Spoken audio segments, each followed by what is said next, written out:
The X thing, right?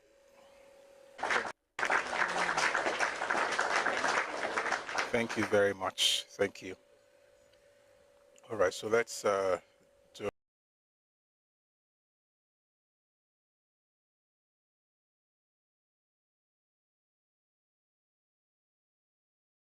us up here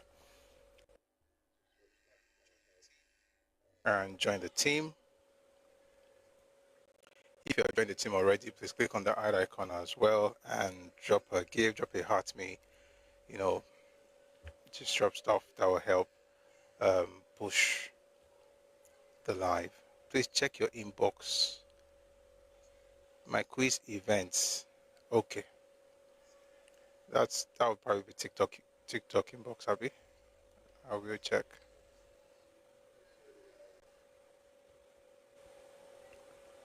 I will check. All right. Yeah, let's share these things. Please let's share the live on our different platforms.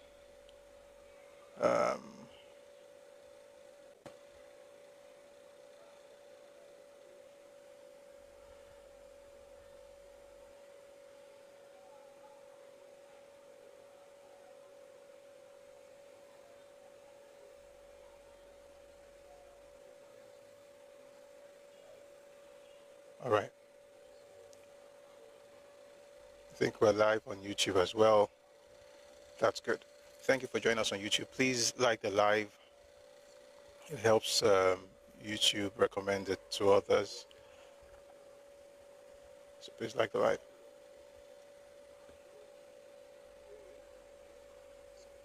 All right, those of us here, we haven't done this stuff on TikTok. Yeah, Mr. Perism has done it. Thank you. No, I think you got something else. But please just click on the heart icon up here and drop a heart me. All these things apparently they help the live. Oh, somebody gave Redomi coins. Wow, thank you. Thank you. Much appreciated. Thank you, thank you, thank you.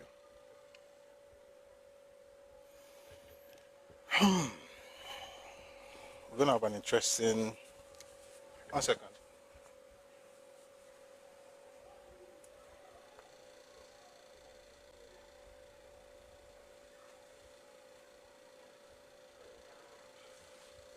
We're going to have an interesting conversation today. We should finish with that chapter, but then will probably do something before we get into the book.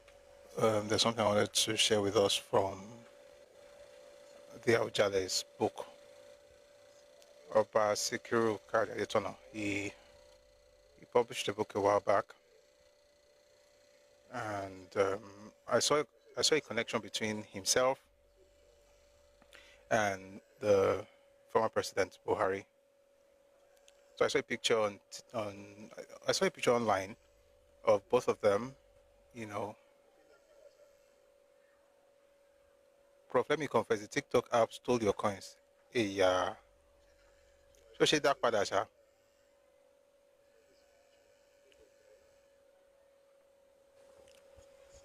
So I saw this picture of both of them, you know, having a conversation, and then somebody referred to an event that happened some time ago. So I said to check his book, and then I found that stuff, and I felt I was going to just share with you today. So please let's do the needful. Let's power tap. Let's share. I'm trying to do the same myself.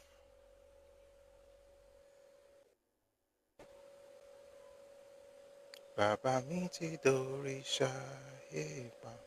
Baba 70 day. Baba miti dorisha. Mbo.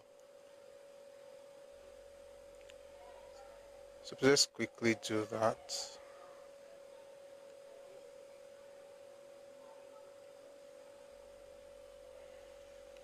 Just becoming.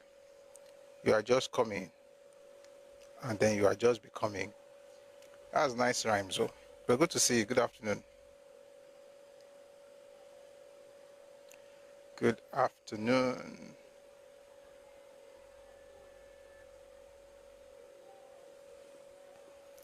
But your thank you has appeased my coin wallet.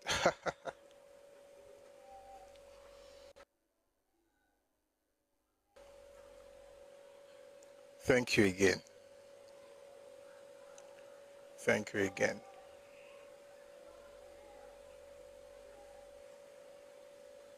One second, I'm just trying to share on this other platform so that we're we're starting on a good note.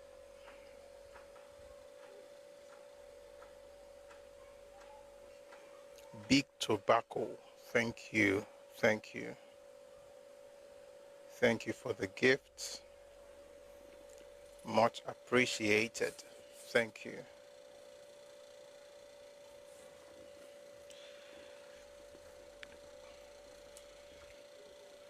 Hello to your bestie is talking about competence in the confab right now. Okay.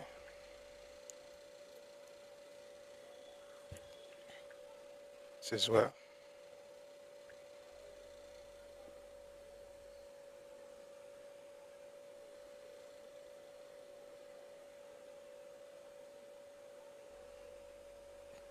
One second, guys. I'm just trying to. I'll get back to this thing. So I don't know what's happening. But thank you, Tobacco. BAT Bats. But not everybody. A lot of people wanted to work in BAT at the time. So many people wanted to work in BAT. Especially when they opened their plant. I'll be their office then in Ibadan. All right. Hope everybody's fine. Hope you're having a wonderful day. Shidadalewa. Somebody reminded me, yes, was it account details? So I'll share it. I'm saying now so I won't forget. And just in case I do, please remind me. All right, because, yeah.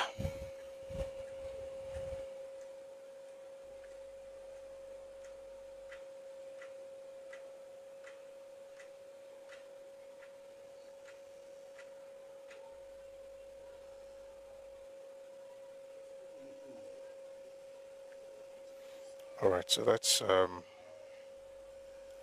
should I even, let's do a little news, then I'll read something from Aujale's book. Then we'll now move into the other stuff, okay? So let's start with the news. Just give me a second to get this thing sorted.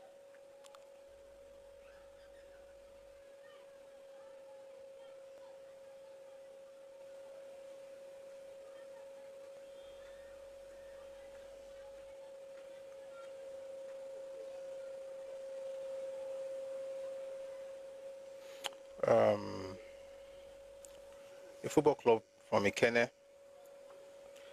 actually went to Sweden and they did very well. But just give me a second, I'm going to tell you all about it in a bit. Abamiti Dorisha Yepa Baba. I think we hear like Lagbaja. I think he's one of the most fantastic musicians in world history, not even Nigeria. My good. That man is good.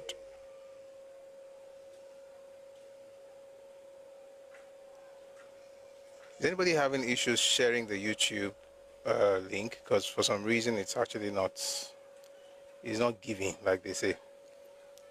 It ain't giving.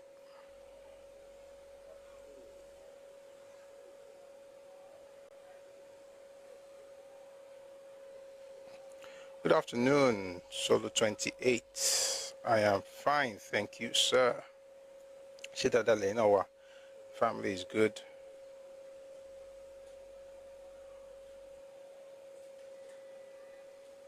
Guys, I apologize for all of this. It's just Kobali Dalonyo.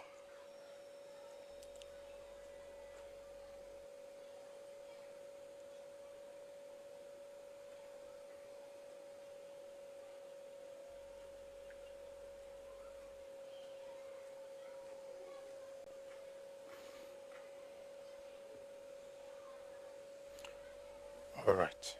Okay, we're good now. That's settled, sorted.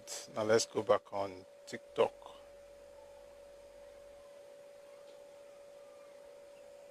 Because we need the sound.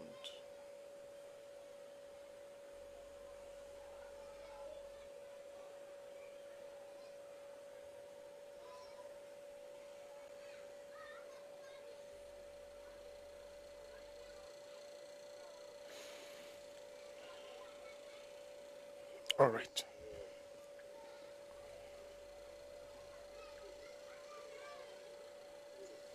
So let's start with this beautiful news. Beyond Limits FA, that's Football Academy, stole the spotlight at the Gothia Cup 50th anniversary in Sweden.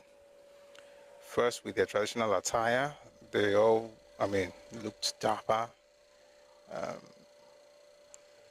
And then with a 9-0 demolition of BK Aken, scoring 7 in the first half. That's Beyond Limits FA. They're from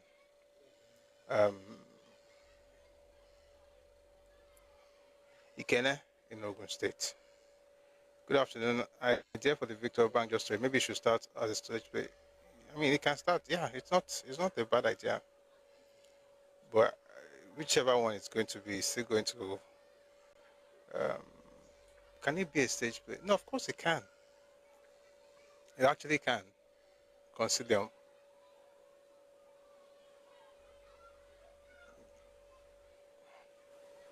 Can.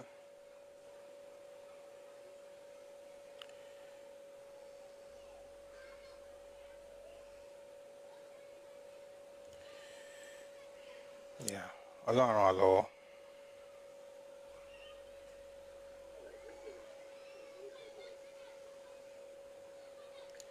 It is well.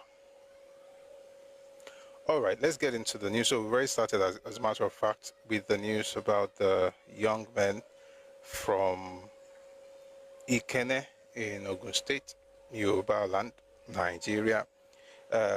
Fantastic outfit. They all wore buba and shoro. They wore fila. Nice outfit, and then of course they won 9-0. So that's actually very, very, very good. We're going to move very fast into other stuff.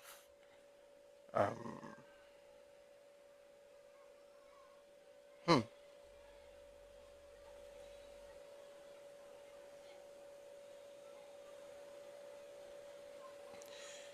All right.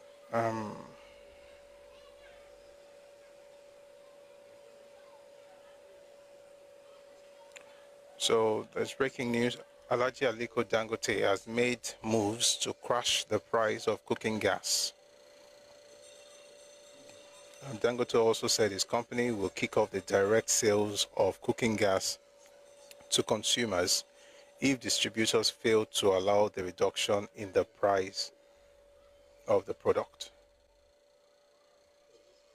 Sorry, guys. We always have some interesting characters. How does this make sense to you? What's the meaning of selling houses in Lagos? Kí ni túmọ̀ yẹn nínú ọ̀rọ̀ tá à ń sọ yìí? Bẹ́ẹ̀ kọ́ náà ṣe ń ṣe nǹkan. Where were we? So he says his company will kick off the direct sales of cooking gas to consumers if distributors fail to allow the reduction in the price of the product. So apparently, like I say, for this country, Nigerians, they do themselves pass. All right. So I think that's actually quite good.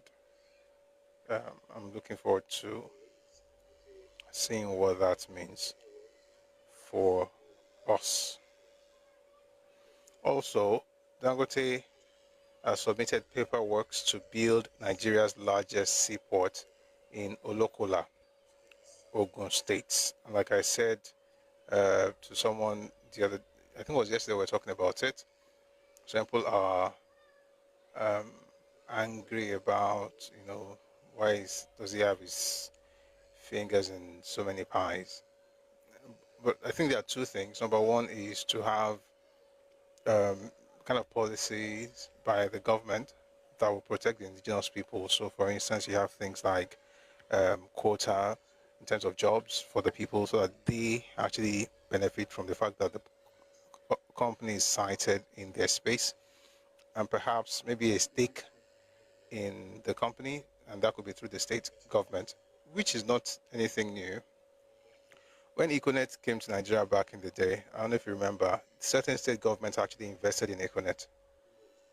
Lagos State did, Ẹkáàbọ State did, and a number of others invested. So they became like they were part owners um, of the business. So that could also be something like that could be a stake that the government has in that particular project. But I think people should really calm down with this doomsday thing. If you have no money to invest and you're not building a consortium to get involved in that thing, and somebody is bringing money and you're shouting, "Oh, how come it's only him? How come it's not you?" Like people are saying these things, and in their minds they are protecting Yoruba land, but that's not how. I don't. Something has been there for all. This happened in 2007, by the way. The federal government has sold the refineries, right? So they sold. One second. That was just before President Obasanjo left power. He sold the refineries to private individuals, organizations. So Dangote, I think he got Femme I think as well. People bought those things, and I think the plan, of course, was to you know have a turnaround. Sandy start and good morning, have a turnaround and all of those things. And then Yaradua became president, and everybody started shouting, "Oh, they've sold our birthright, our commonwealth. They've given it to all these individuals. They bought it. They will not do anything." 2007. Then he reversed the sale. That's Yaradua reversed the sales of the refineries. 2007. This is 2025. It's been 18 years. I don't know how many liters of oil or petrol or diesel they've gotten out of all those refineries. It was after that failed that Dangote then came up with a plan of building a refinery from the scratch. All the people were shouting then, "Oh, they've sold our commonwealth. They've sold what belongs to all of us." Where are they today? I'll tell you one funny thing. Many of those people were being paid gratuity salaries, gratuity pensions on top of something when they produce anything. NLC was very loud at that time. You see, this emotional thing of, "Oh, it's our own. They will not destroy it, though. Don't give it to one person." No. Is the person going to carry your land on his head? It's still your place. Like, don't get carried away with all this stuff. Meanwhile, there are, again, some of the things that people these are people, originally, the refinery in Lagos was not supposed to be in Lagos. It was supposed to be in South South. Wọ́n ṣe tí náà nìyẹn tó tí yẹn fi wá sẹ́kọ̀ọ́. Wọ́n tún wá fẹ́ ṣe kan sógun state nsìn àwọn kan tó fẹ́ tí wọ́n á tún tì lọ bò mí. Àwọn tó tó fi dé kò sí you think they'll be all thank God there's no Dangote refinery in our neighborhood. You think that's what they're really thinking right now? They lost an opportunity. Someone wants to invest in your space, allow them. The thing is just that the government has to protect the people of the land, the indigenous people. So, for instance, you have, like I said, maybe quota in terms of employment, a stake in the ownership of the organization. And if people get really angry, if you're really angry about this thing, please let's just raise money and start our own.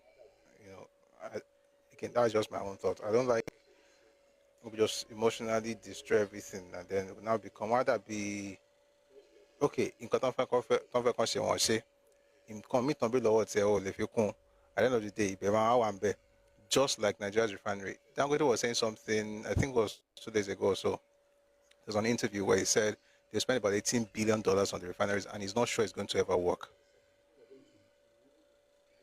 You think if those men got the refineries working in 2007, you think we'll even be looking forward to Dangote refinery like we did before it eventually opened? Well, I personally don't think so. So I just think that people should, I get the point, our land, which is right, but yeah, let's be measured, in my opinion. Okay, I already read the part that it says you'll be selling gas directly to consumers. And why? Because folks who are selling gas, they refused, the marketers have refused to crash the price, so it's getting involved in there. See, tó bá ti pay àwọn èèyàn, I don't see the problem. And as long as the government is also, protecting the people. All right, moving on from that. There's something I saw from Chief Olabode Judge, that I thought was really cool, and I would like to share it with you. 1 second, guys, please.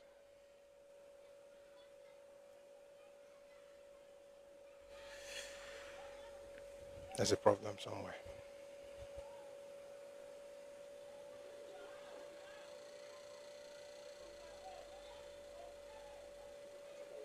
One second, please. I want to play an interview that was granted by Chief Olabode Judge. Baba that was going to relocate to Ghana. Which one?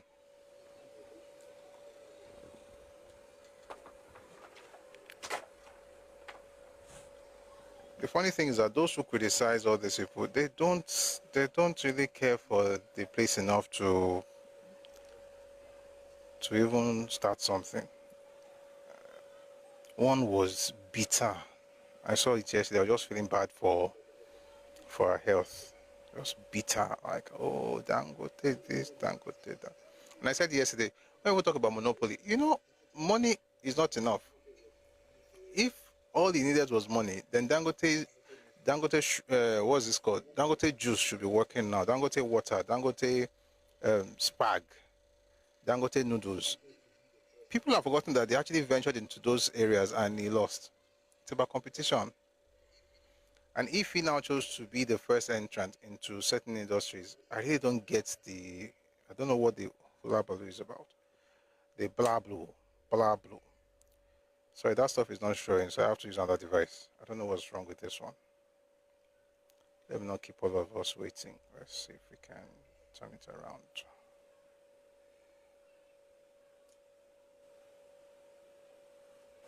Okay.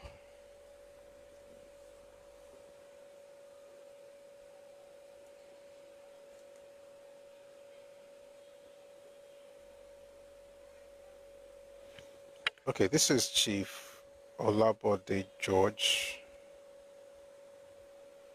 Let's take a listen to this interview.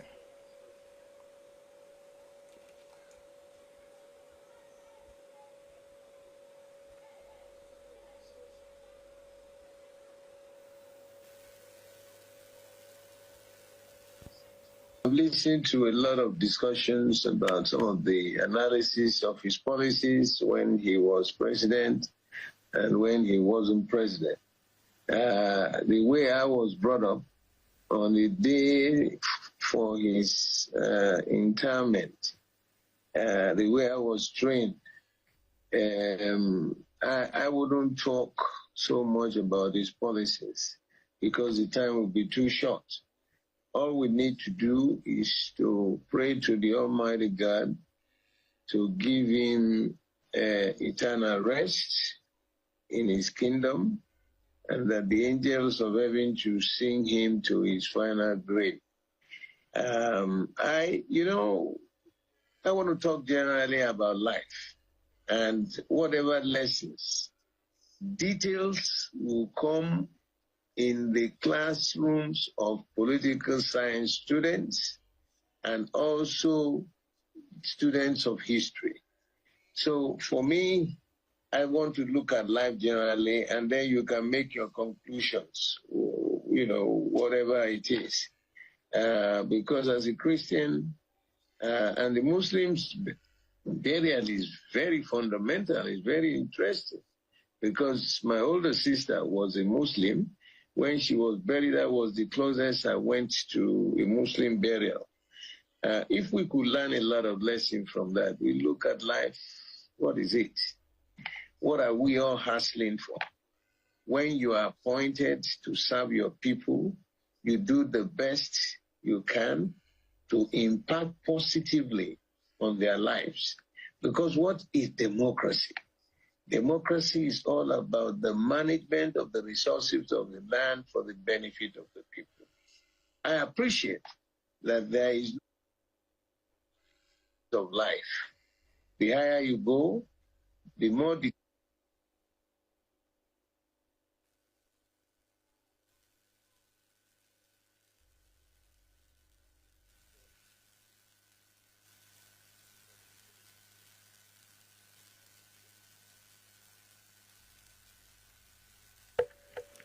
I think we have a little issue.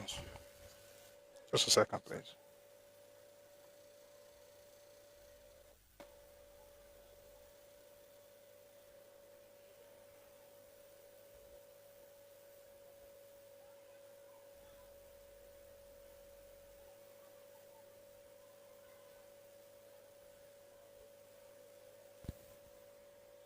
that is very interesting, because my older sister was a Muslim. When she was buried, that was the closest I went to a Muslim burial. If we could learn a lot of lessons from that, we look at life, what is it? What are we all hustling for? When you are appointed to serve your people, you do the best you can to impact positively on their lives. Because what is democracy? Democracy is all about the management of the resources of the land for the benefit of the people. I appreciate that there is no battle-free phase of life. The higher you go, the more the benefit of our viewers. So indeed. Okay. While Chief Olabo, the judge, was saying that some people decided to travel to a, but by the way, he was talking about the president, Muhammadu Buhari.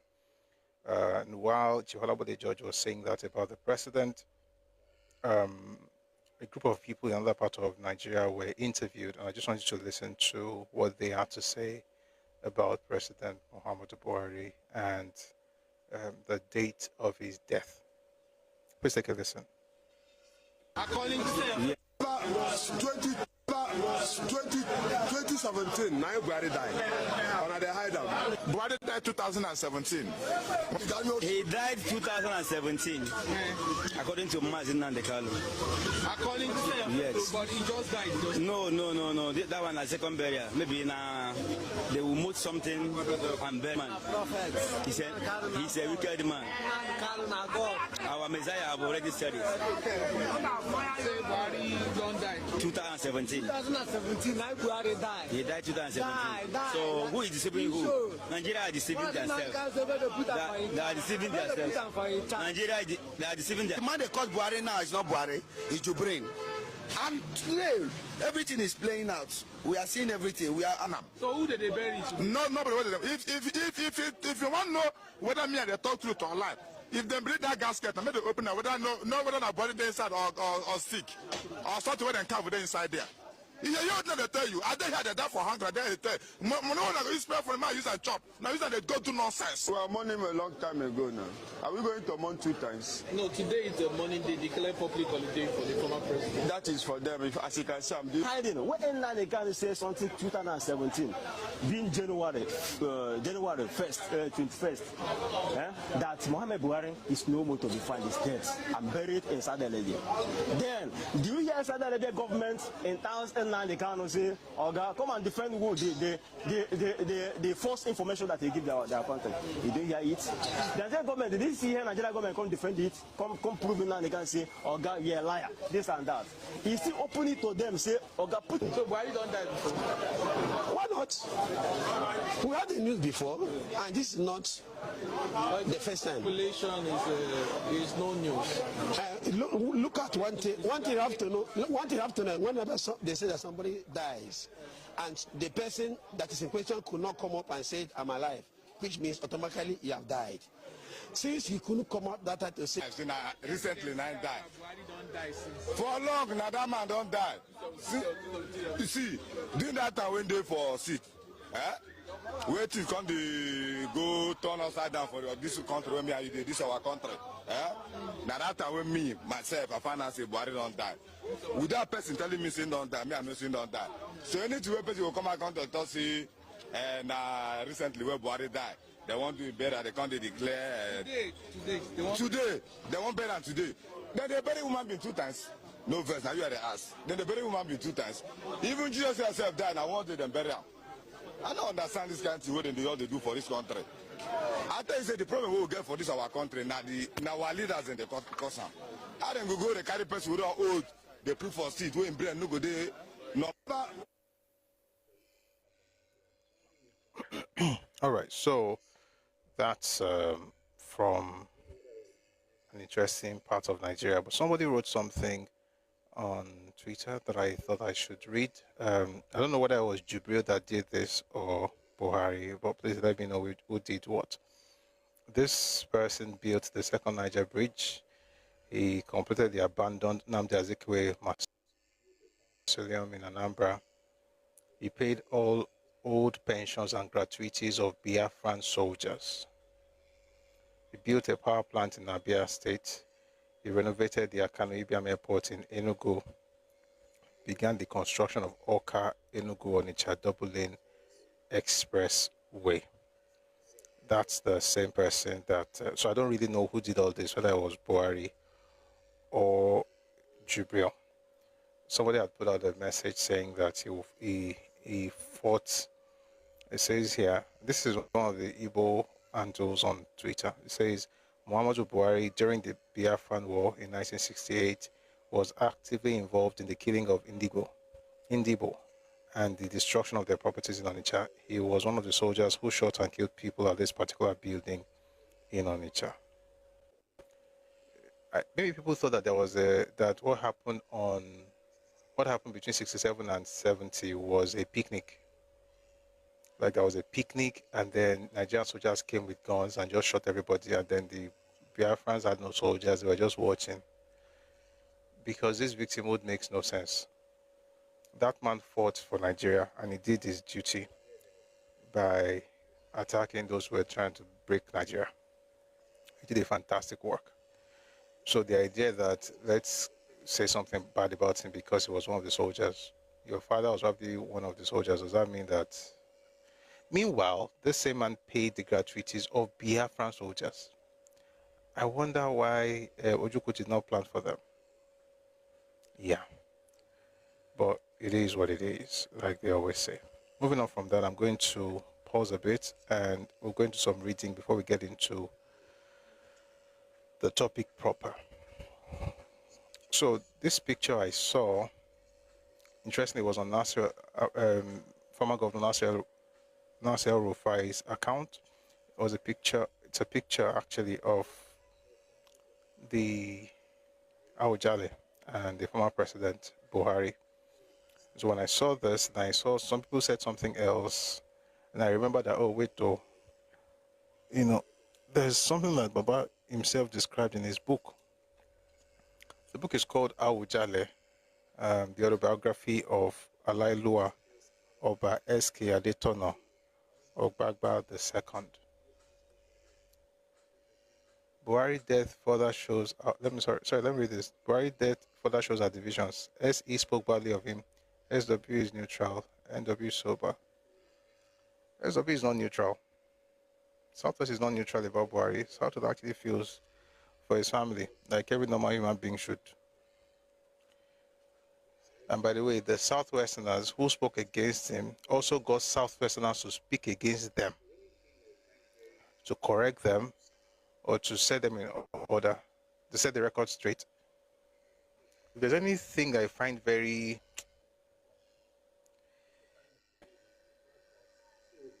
I can't even say it's surprising, to be honest, because that would be a lie. I don't lie. What I find crazy is the fact that, there are some Yoruba people who went online and were like, oh, this Buhari, like there's a particular gentleman who has a grouse. 1 second. He had a grouse with Buhari, and for some weird reasons, he chose to use the occasion of his death to talk about, this thing and, put things out there like that. But when he did all of that,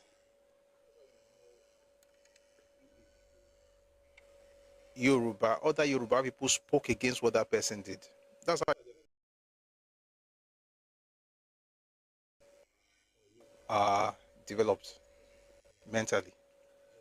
it's not that you're not going to find a Hausa man that will be happy that Buhari died, or a Yoruba man that will celebrate. Of course, you have people like that, but kind of action, what would they do? What would they even do to those of them who decide to toe that path? For your people, those who don't agree with those people, don't talk, which tells us that they're also complicit.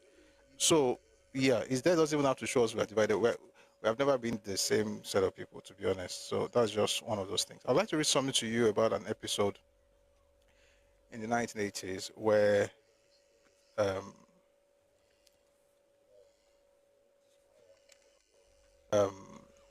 the Aujale's throne was saved.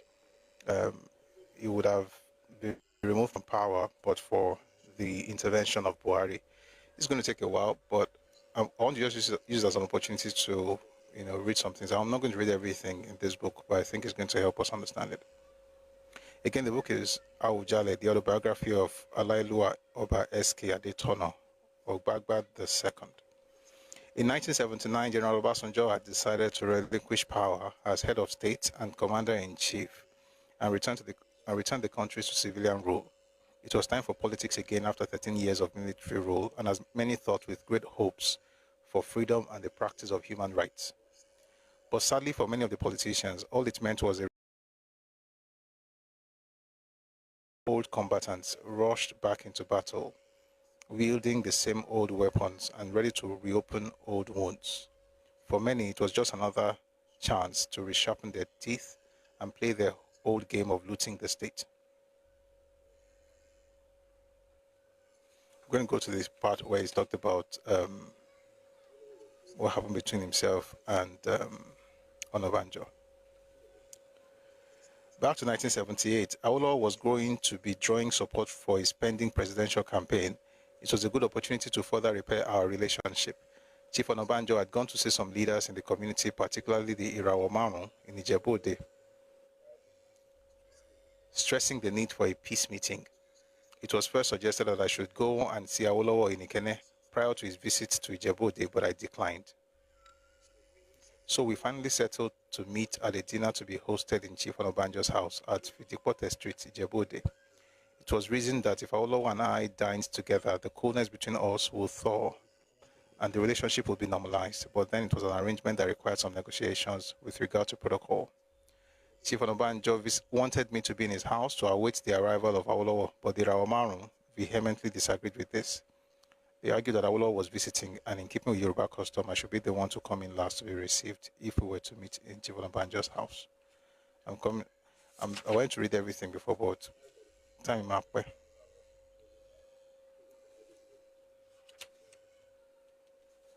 As prescribed by the Constitution, a traditional ruler was to be chosen from every state to be a member of the council. It was talking about something called the Council of State. Normally, the nomination would be made in our own case by the Ogun State Council of Chiefs and then forwarded to the federal government through the governor. But Chief Onabanjo decided this time to interfere in the process. On his own, he selected Olubara of Ibadan Abeokuta, a relatively junior chief, to represent Ogun State.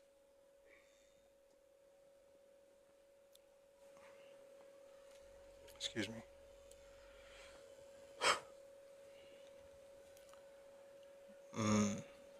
This was in my view, and with all due respect to Olubara, contrary to procedure and also in conflict with tradition.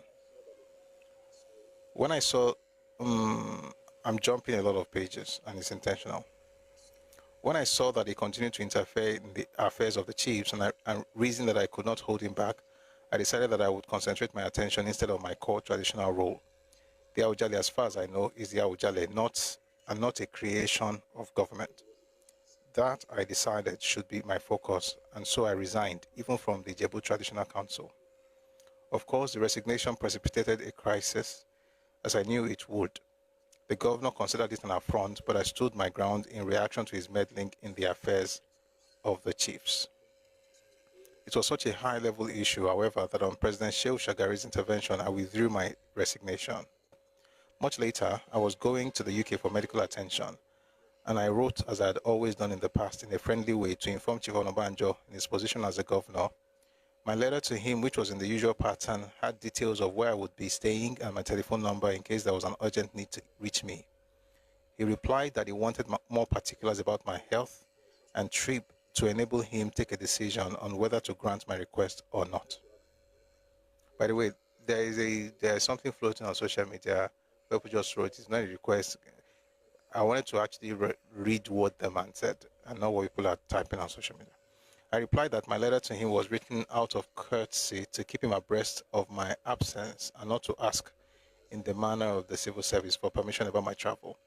He replied again, reiterating that I should comply with his earlier letter. I ignored the letter from the governor's office and proceeded abroad to take care of my health. When I left, the governor called some of the principal members of the Ogun State Council of Chiefs, as well as some prominent sons of Ijebu, to emphasize the need for me to return home immediately. He provided them with my UK telephone number, which I had included in my letter to him. Among those the governor called were the Alake of Egbaland, Oba Oyebadeli Pede, and the Akarigbo of Remo, Oba Moses Awoleshi. They called me, but I rejected their pleas. Let me take that slowly. They called me, but I rejected their pleas. It was impossible for me to return until I had completed my health treatment. Other calls kept coming in, and the pressure was so much that in the end, I changed my telephone number to keep out of their reach and concentrate on my health care. When I returned to Nigeria, the state government, ostensibly in reaction to my uncooperative attitude to the government, suspended me from office and set up a commission of inquiry to probe the affairs of the Awujale. This was done via the Ogun State Legal Notice 49 of 1981, which stated that Oba Sikiru Kayode Adetona was suspended from office as the Awujale of Ijebuland in the Ijebu, the local government area, from the 23rd day of November 1981 until further notice. 3 days prior to my suspension, the government set up an instrument establishing a Regency Council for the Awujale. I'm going to jump all this thing because of time. So that was how it was suspended. The other things here that I don't think will help this conversation, I want to go straight to what Buhari did. So that was in 1981. In 1983, Mambo.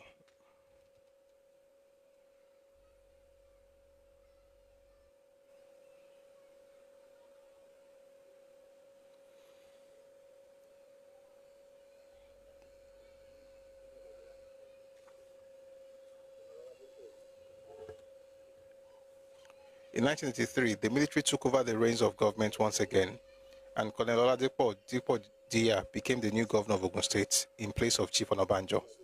So the soldiers were the ones in power by the time the trial challenging my deposition was concluded. Justice Owolabi Kolawole, in his judgment delivered on Friday, May 4th, 1984, ruled in my favor on all the grounds before him. He declared that the decision to depose me as the Awujale of Ijebuland was null and void. He declared that the decision to depose me was made in contravention of my fundamental human rights and in breach of natural justice. He further declared that the government had no constitutional or legal or customary powers to depose me. Finally, he restrained the government from setting up any machinery or functionary as the new Awujale of Ijebuland. I won my case on all grounds, clean and clear. According to the Honorable Justice, there was what I may call so much indecent haste on the part of government to depose the plaintiff that it overlooked so many fundamental issues. So much so that in its haste to have the plaintiff deposed, it overlooked to give any reason for the plaintiff's deposition. Governor Dia sent for me the next day following the announcement of the judgment. He told me that he had heard about the outcome of the case, even though its Attorney General had not formally reported to him. 1 second, guys. All right. He said it was still undecided, however, whether to accept the judgment or to appeal, and that his final decision would depend on the negotiations between him and I. I answered that there was nothing to negotiate. I asked him why he wanted to inherit and take on the problem of deposing me, but that if that was his wish, however, I would help him in this matter. His eyes lit up. I said that I had been on the throne for 25 years and I was ready to give my formal letter of resignation. That way, he would need to consider an appeal, or he would not need to consider an appeal or anything of that sort. I added that my resignation would also give him a chance to appoint the Awujale of his choice, and that in resigning, I promised him that I would still pledge my full loyalty to whoever was chosen to replace me. To prove that I was sincere, and nursed no bitterness at all in my resignation, I further promised that I would ask the new Awujale to pick any car of his choice and I would present it to him as a personal gift. After this, I said I would dedicate the rest of my life to the improvement of chieftaincy affairs in the country. The governor straightened up in his chair. I'll take that again. The governor straightened up in his chair on hearing all this, and his tune changed abruptly. He now began appealing me not to resign. I listened patiently to him, and in the end, I told him I was tired and asked for another appointment for the continuation of our discussion. This the governor granted. At the next appointment, Governor Dia, this time, had the Secretary to the Government, Mr. Titi Taiwo, his Commissioner of Finance, Mr. A.A. Kukoyi, and the Acting Commissioner of Police, Mr. Timothy A. Oshiemi, with him. The governor shifted from his earlier position and appealed to me not to resign as he needed me to be around to support his administration. After a lengthy discussion, I agreed. Well,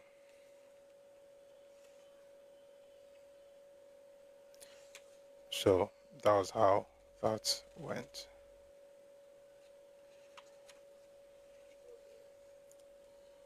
You know, one of the things I've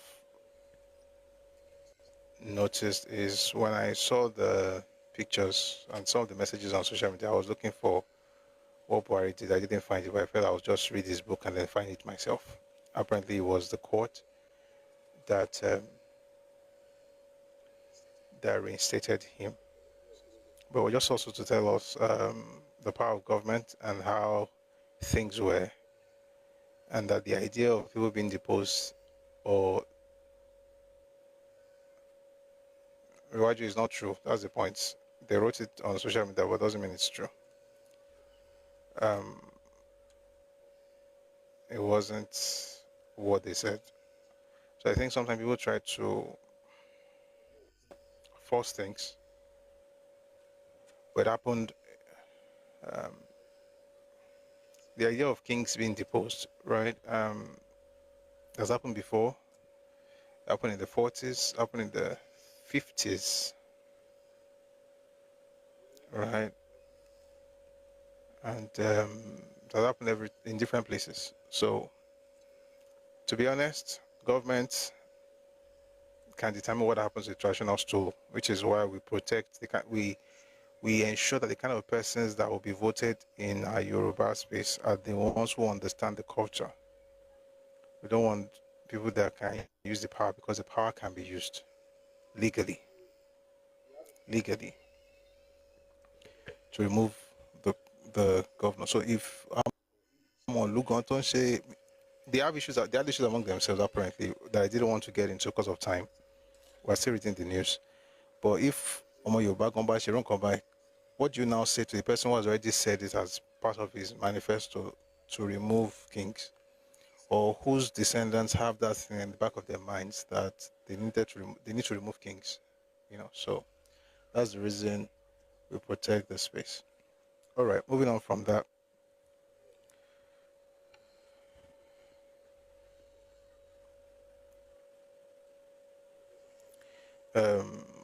There is one of the things trending on social media. I'm not going to mention the person's name, it's not necessary.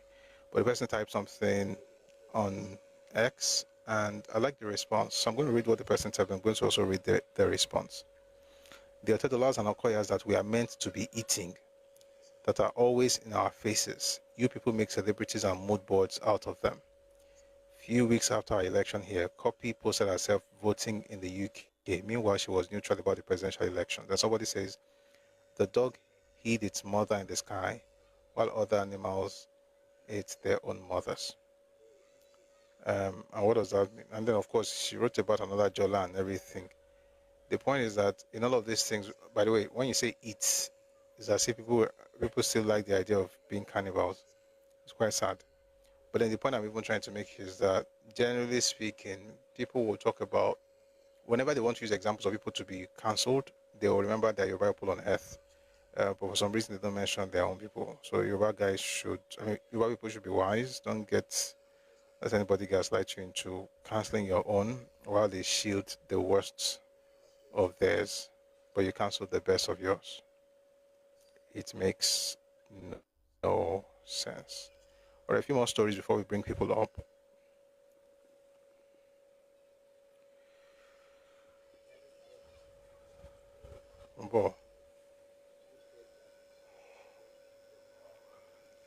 Guaranteed Trust Co. GTCO becomes first banking stock to cross 100 naira on Nigerian Stock Exchange. Peter Obi finally visits the daughter of late President Buhari in Daura as he pays his last respect. I guess he couldn't make it to the big one because nobody would notice him. All right.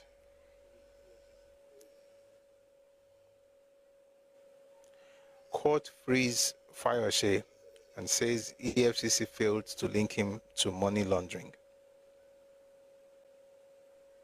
Oh, I remember that. Something I wanted to play from the mayor of the UK, who is in Nigeria. Give me a second. Let me play that before I continue reading.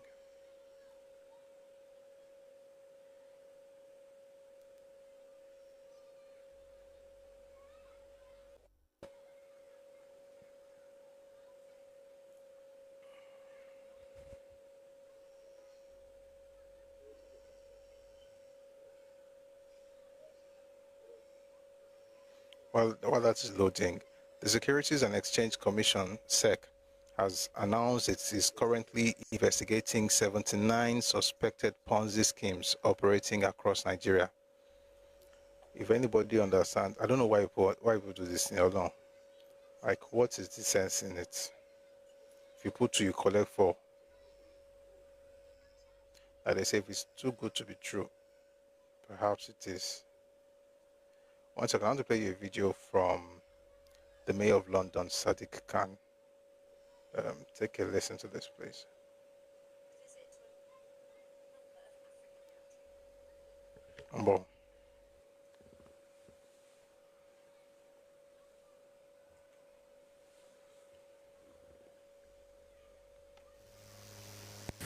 The Mayor of London has arrived in Nigeria at the start of a trade visit to a number of African countries. As well as spreading the message that the capital is a place to invest, the trip aims to strengthen economic and cultural ties from London to Lagos and beyond.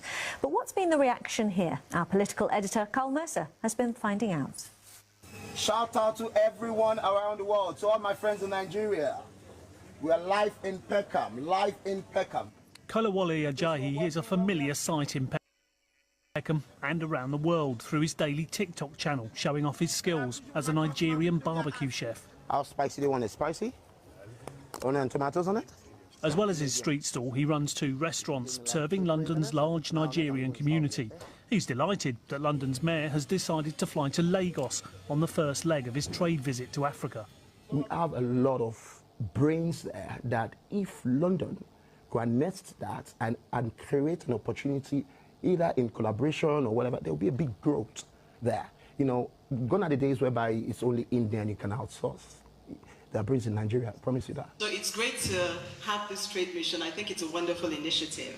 The mayor's first stop on the tour was a more sober affair, speaking to tech firms with his trade mission of around 30 London businesses.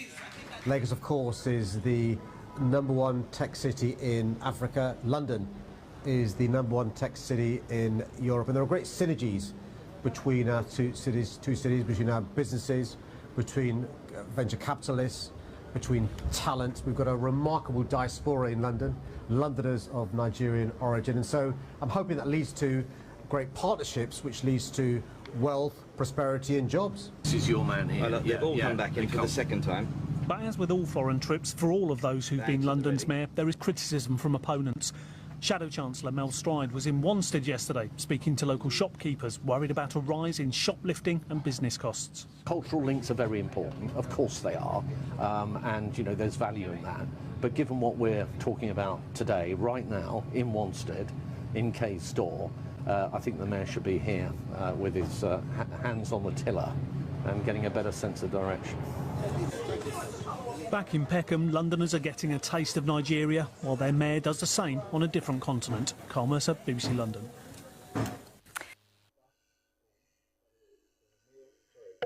All right. Back home, by the way, the mayor of London is already in Lagos. But something else, happened a while back. Marketers protest as Dangote moves to crash cooking gas price. This is from the Punch newspaper. President of the Dangote Group, Alhaji Aliko Dangote, has announced plans to reduce the price of liquefied petroleum gas, also known as cooking gas. He also promised to start direct sales to the product to consumers should the existing distributors fail to allow the price crash in cooking gas. However, operators in the sector have disagreed with the plan, saying the businessman was planning to monopolize the LPG sector. They kicked against the move on Monday, as the dealers expressed fear of a possible monopoly. Well, my question is, why not just, reduce the price? And everybody will be fine.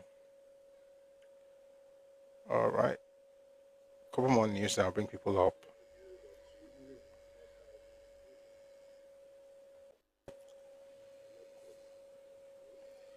INEC reveals that 295,856 PVCs are uncollected in Ondo.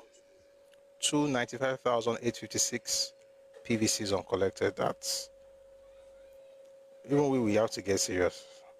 If you don't collect your kidney, anybody can come and vote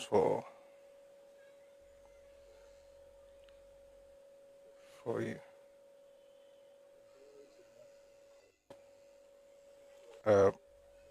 TikTok news.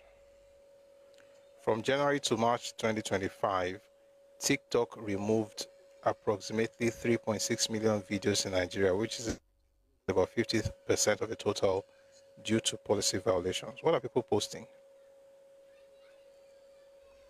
Unizik suspends 2025 SUG election, and I already read the thing about SEC.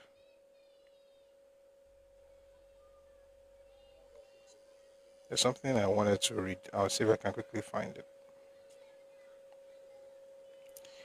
Anambra State government approves 31.6 billion naira for roads and infrastructure. And I'm almost there, I think. Okay, I remember where it is. It's not here, somewhere else. There's a... Where's that thing? Mambo.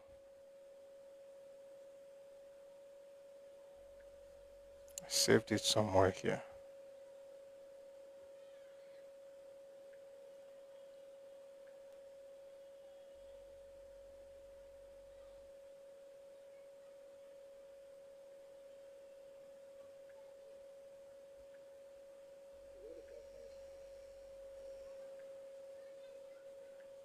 Give me a second, I'll find it now. It's about the conference holding in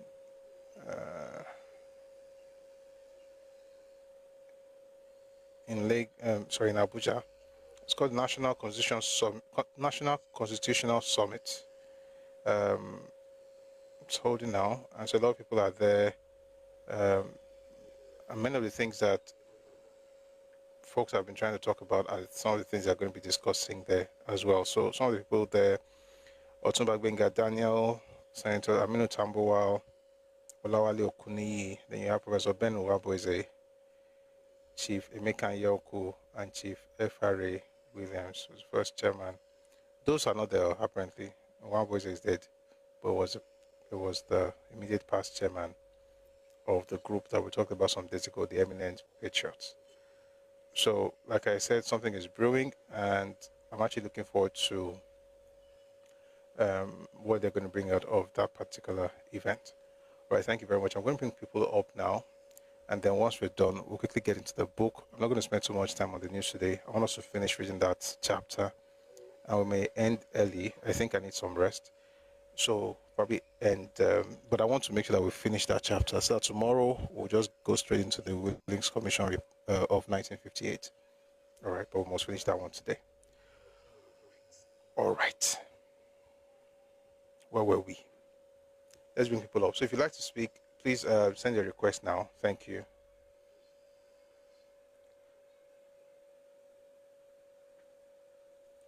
So send your request now so that we just have your thoughts and then we'll move on.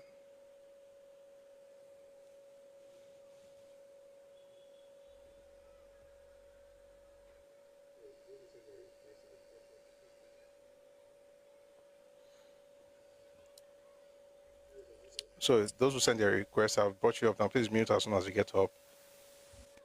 Please mute. Harrison, are you there?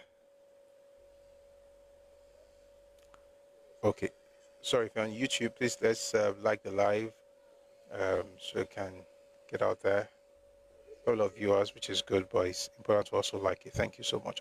On TikTok, please power tap. Let's keep sharing. All right, let's have Rewaju 2 minutes, please. Yeah, I wanted to say that I read this, what happened between the issue between Buhari.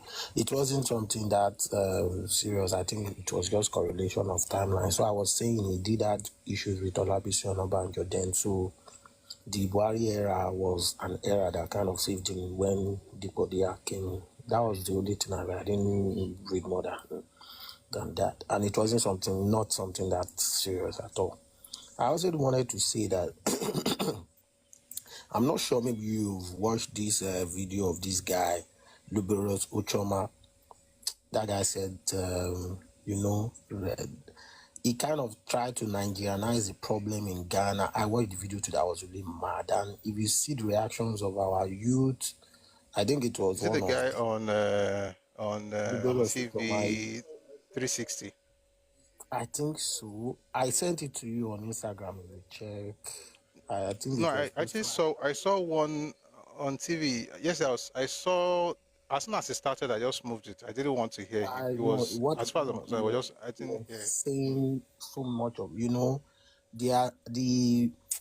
the idea of arrogance. It kind of Nigerianized the problem. Yeah, it kind of Nigerianized the problem and kind of made it look like Ghana are the aggressors and Nigerians are the victim. I was really mad. Like, this man just came out. You know how all these motivational speakers used to speak. Oh, this, I think we should. The guy is a big, and funny thing is that, as usual, one of the illiterate people that operate social media and people like Today, they kind of posted it, and they were just drawing on. Will colonize Ghana if they are not careful, And this for me is a problem because most Nigerians that are there, because I know when the issue started, Ghanaians were very careful and they kind of singled out that guy himself. No, they didn't kind of make it look like, oh, it's a Nigerian issue. They singled it out. I had to go to the comment section to kind of write something like,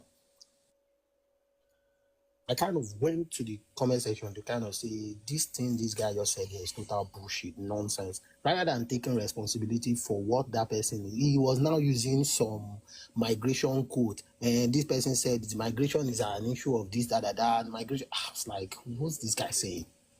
There's no same person that watched that video.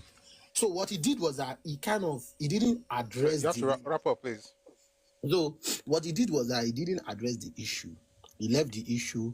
So one of Ghanaian bloggers that spoke about it, he now started making it look like, this attitude of neglecting, taking responsibility and turning 360 to claim the victim and then insulting the people that you have abused.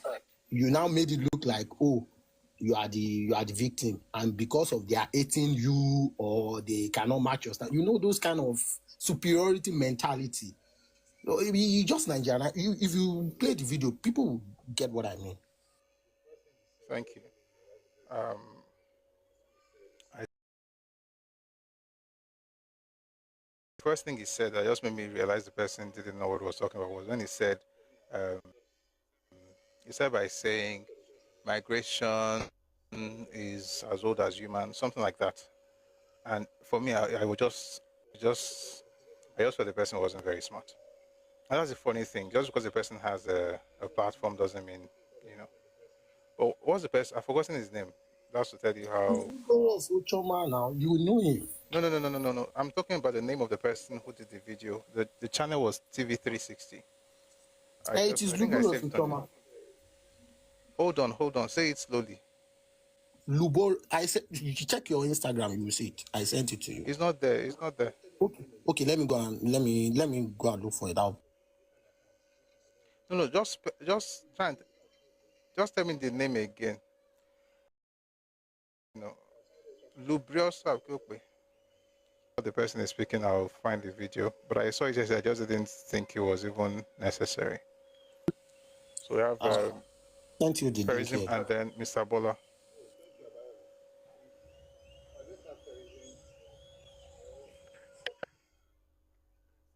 Oh, thank you, Abayomi. Thank you. All right, let's have Perism and then we'll go to. Oh,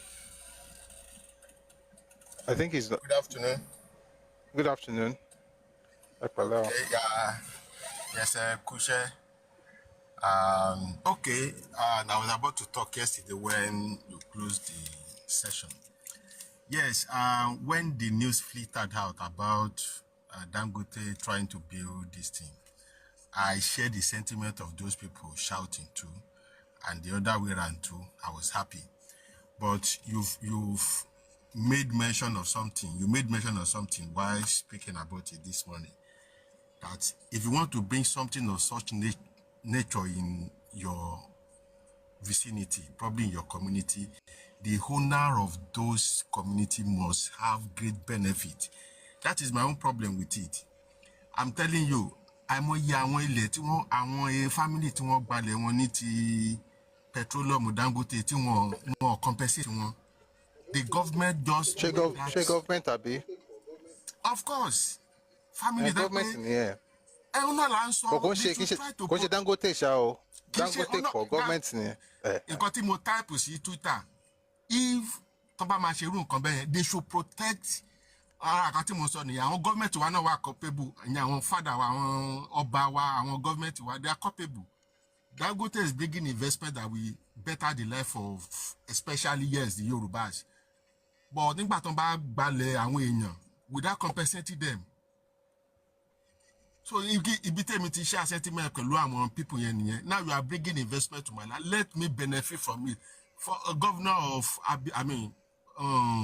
this pastor in South, what's his name? To sọ wípé if any company want to employ, 70% of their destiny must come. That must come from their place. There's nothing wrong if an Ogun State government can make such this thing with Dangote when that seaport is ready. At least okay, 60% must be from Ogun State. Kò ní buru kámọ́ rí ọmọ Yorùbá tó máa ní expertise in anything tẹ́ bá fẹ́ ṣe. But our people are not doing that. Wọ́n kọ̀ làdí yẹn lẹ̀ fún wọn, wọ́n wọlé ẹni àwọn dẹ̀. So ibi tẹ́ mo ti share sentiment, let them try to protect the indigene. I'm an Ijesha man. Tó bá fẹ́ gbé anything wá sí Ìjẹ̀ṣà.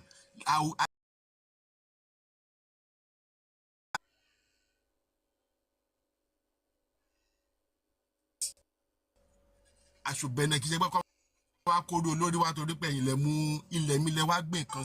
Let me benefit from it. And let us up our game.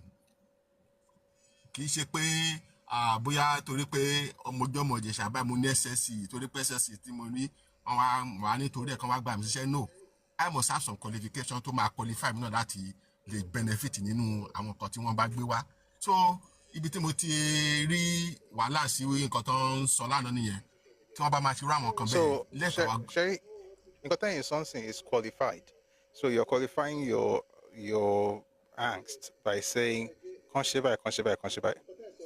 What you see on social media is, oh, it's very cool, oh, it's pojo, oh, want to flag, oh, come on, invest, and I'm like, and I only they lost, like you like so, but because I saw you, of course, because I saw you, but you're calling on here. Oh, yeah, can't want to know, oh, you're calling got on my mo family tí wọ́n lament lórí ilẹ̀ tí Dangote kọ́ di finance yẹn tí wọ́n compensate appropriately wọ́n compensate wọ́n bó ti tọ́ wọ́n dẹ̀ gbalẹ̀ yẹn lọ́wọ́ wọn just like that ọmọ onílẹ̀ èdè ni wọ́n. So and again nǹkan tí mo tún sọ lánàá yẹn lórí Twitter pé àwa Yorùbá ní ìwé bó ṣe lè sọ ní successive lineage of báwo mo ṣe lè sọ bí MK ṣe wà yẹn ó yẹ ká rí family ẹ̀ kan tó máa gbówó ẹ̀ yẹn lọ wẹ́ẹ̀tì tó níyẹn kò yẹ kí wẹ́ẹ̀tì MK kọ́ dédé lọ bẹ́ẹ̀ yẹn fìyà.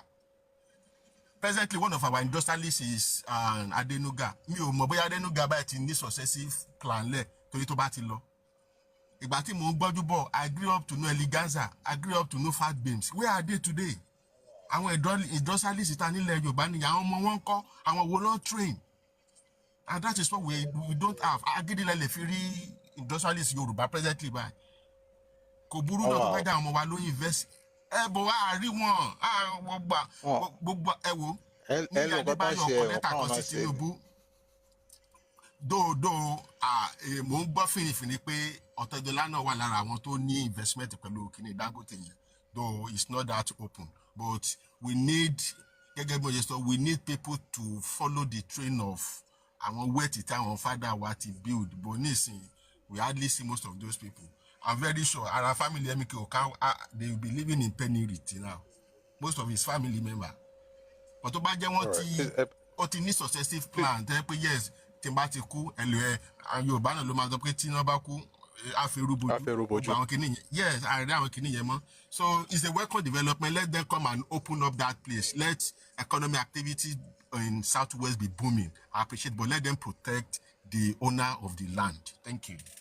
Thank you very much. Thank you. But let me quickly say something. There are many Yoruba industrialists. There are many Yoruba people in manufacturing. You just don't know them, but you use their products. That's the truth.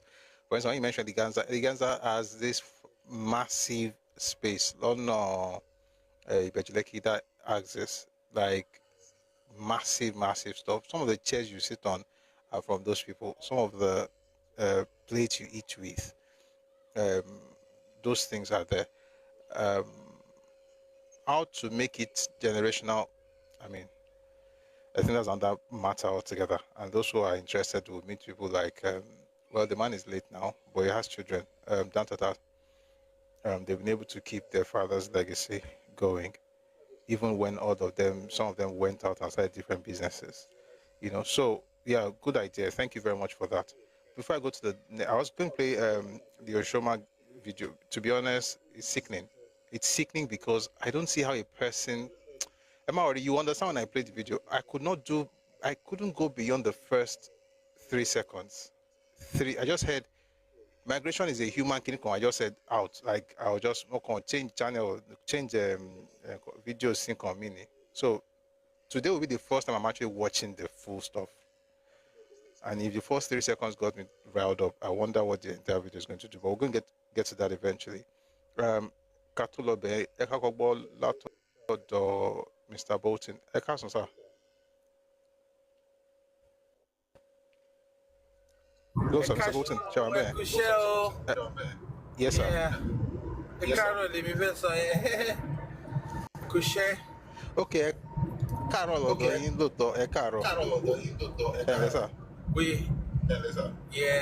We really appreciate you, all the time. I'm always happy listening to you, and I thank you for all you do. Now, I'm particularly interested in what the last guy talked about, successionist plan. I don't know whether it should be a plan or it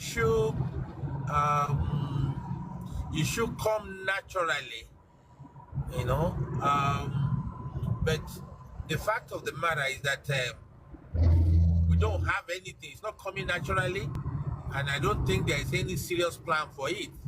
I have so many examples around right now that our offsprings are not taking up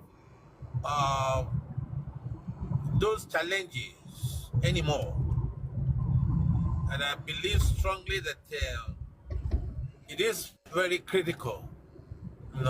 There's no reason whatsoever why everything about MKO should just disappear. I mean, you are not starting all over. It's already there. So if you see, I don't know what is happening to industrialists like Eleganza, whether any of the children, any of them is interested in some of the projects. But because the last time I went to Apapa, all the buildings and everything seems to have been abandoned. And that's because they moved, sir. Those they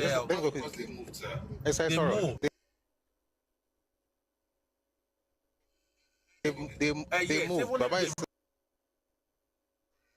around, and they are still producing. And they're still producing. They're actually big in the market. They're actually big in the market. Okay. But no, we are talking of, I know as long as it's available, it's still there, it will be running. You know, I'm just letting you know that I don't know whether there is any natural succession plan in place, or there's a serious succession plan for it. And we have many examples. As I'm talking to you too, I have similar. I mean, at the personal level, I have similar situations. When my daughter was going to school, our program was to, I sent her to England to go and study medicine. Now, with the hope that she's going to come back, and then I'll build an hospital for her in Nigeria, and it's going to be very useful to the Nigerian people, especially to this African nation. That was my own kind of reasoning. Now, after finishing school, she decided to stay over there. I don't know whether she has visited Nigeria in the last 2 years.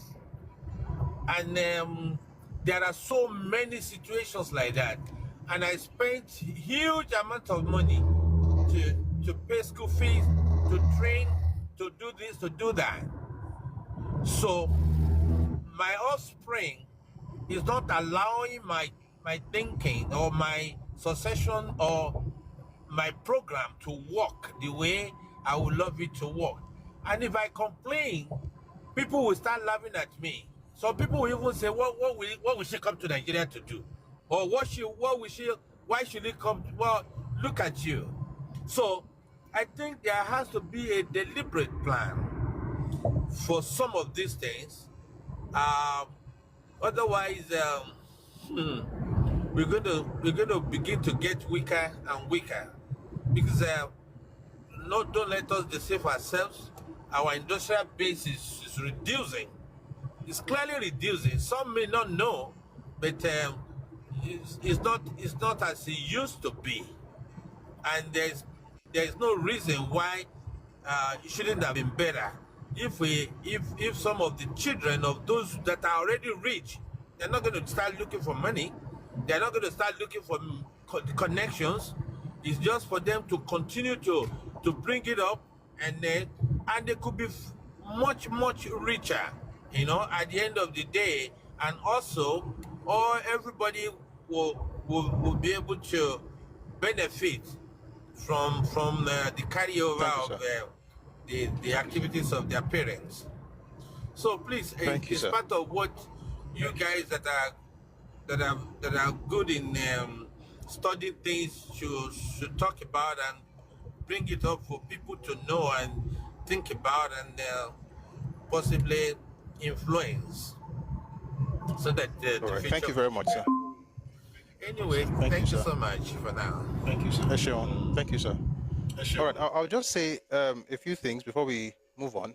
Number one is, so I watched an interview that Chitele Momodu conducted with this man, Kola Abiola, and apparently, they had some issues, government revoking some oil blocks, and revoking the ownership or whatever, taking it back from them. They had some stuff and all of that. But so maybe that's something about them. They have certain issues that we don't know. But there are two things I just want to quickly talk about. Number one is the fact that I think for children, to get children involved in a business has to begin before they are capable of forming their own thoughts.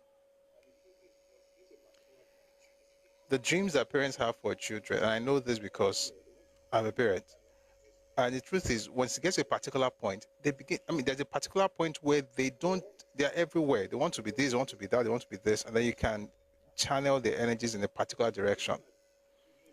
Or you can look for what they are good at, and then you concentrate on that thing. But if you're looking at children being successors of what you're doing, then you have to introduce them to that thing before they begin to form their own stuff. Once they get into like teenage years and 20s, whatever dream you have will be, they will not care, because now they have what they want to do. I think the mistake a lot of parents make sometimes is that we wait until they're able to have a goal for themselves. We then want to introduce something that we really had for them. If they had not thought in that direction from Baton and Kekere, it would be very, very difficult to get them to work in that. That's why even if a person has a huge business, the fact that he has a child does not mean the business is going to succeed once it's gone. The child may want to be something else. Like, for instance, there are kids who don't like the father's work, maybe because the father is always around. And they're like, no, I don't want to do this. I want to do something else. And then, in Koton, you bá sọ pé òòṣà tó bá fi ọmọ kékeré ó máa parun ni. Tó bá ti fi hàn wọ́n láti bẹ̀rẹ̀, ó máa ti pẹ́ jù. By the time parents are saying, I want you to study this, that child already has decided what they want to do. Or the other option is, if you notice that the person likes a particular thing, then you can work with them in that direction. But the second thing also is this: I don't think majority of the businesses that have been around for 1, 2, 3, 5 generations are necessarily being propelled by the family of the founder. I also have to be open to that possibility that perhaps it's possible that one's children may not want, or one's child may not want to go in a particular path, but there are other people's children who are in that path, and maybe one may now invest in that.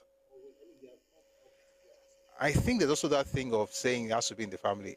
It would be nice if it is, but I don't think it always. I mean, there are examples, companies, corporations in the US, for instance, that have remained in the family. In Japan as well, they remain in the family. But most organizations are not necessarily within the family. And I also think that it can be too much pressure for the child of an industrialist. When you say to the person, you must be an industrialist, like the person is like, I don't want to. It may be right, it may be wrong, but the point is, maybe that's not his own path. So I think, to be honest, we may have to also cut the children some slack. Maybe that's not their path. And then what their father knew. So we look at it like, okay, they have the connections, they have the money and everything. But how about the personality? How about the willingness? That one is actually more important than the money and the connections. If the child doesn't have the capacity in some cases, some kids are not just capable of doing it. And we know the examples, we know.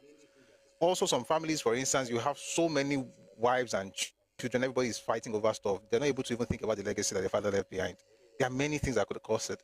And that's why I think some people talk about, listing the company, which also has its own issues, because I wouldn't want somebody to come and take over my company because it's now public. But essentially what I'm saying basically is that I think the best way to get children to leave a particular gym is to have that gym when they are kids and to tailor whatever they are doing in that direction. Once they're past a certain age, it becomes very, very difficult to get them to do it. But I get the point, and hopefully we'll do some series. We don't have a lot of examples in Yoruba land, to be honest. In Nigeria, really about, let's say we're looking for 3rd, 4th generation businesses. I know Alabukun, because over 100 years, I know Alabukun.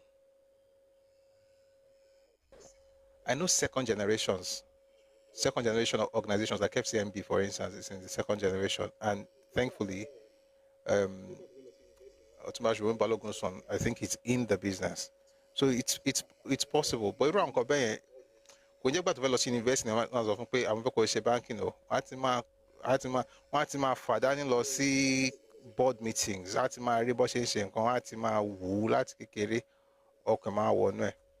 But we'll have a conversation about that, like, at least from a historical standpoint, and then hopefully that will also help the conversation. All right. The video I wanted to play, I found it. I'd like us to take a listen, then I'll react to it, and then if other people want to react as well, before we move to the other part of today's session. So the man is called Liboros Orukoyengo Yemi. Maybe it's Liboros or Liboros or Shoma. Please take a listen to what he has to say, and then we can decide what you think.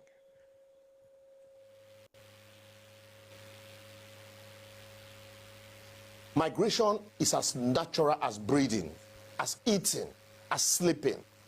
It is part of life, part of nature, and as Ellsworth Huntington puts it, history in its broadest aspect is a record of man's migration from one environment to another. So Ghanaians, be it known that Nigerians are not your problem. Antonio Guterres once said, migration power... Sorry guys, sincerely, I feel like muting myself.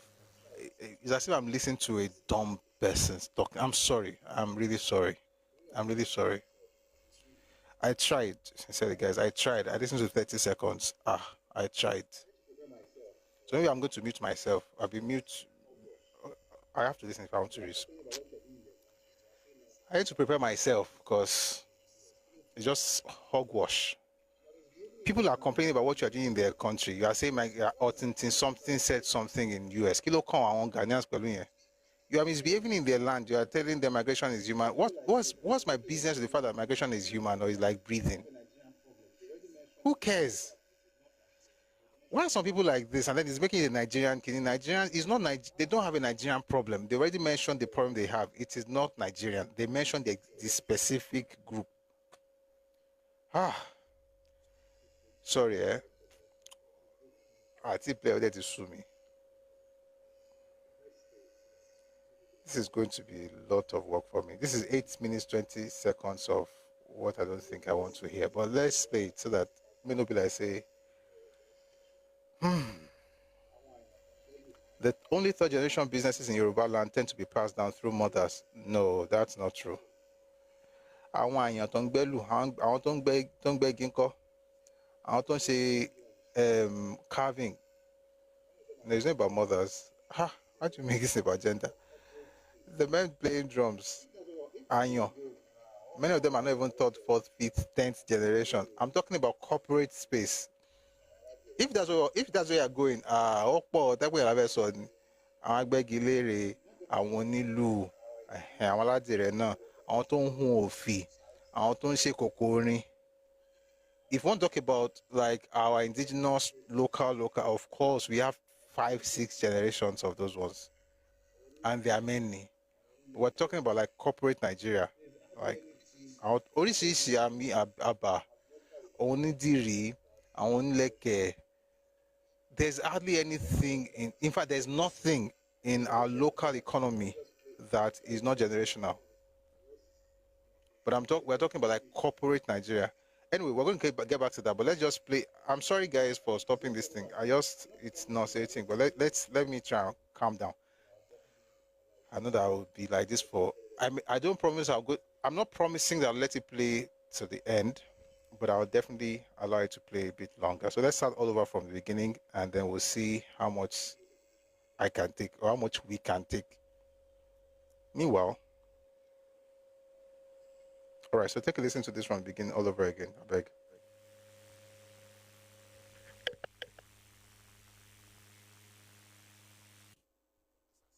It's as natural as breathing.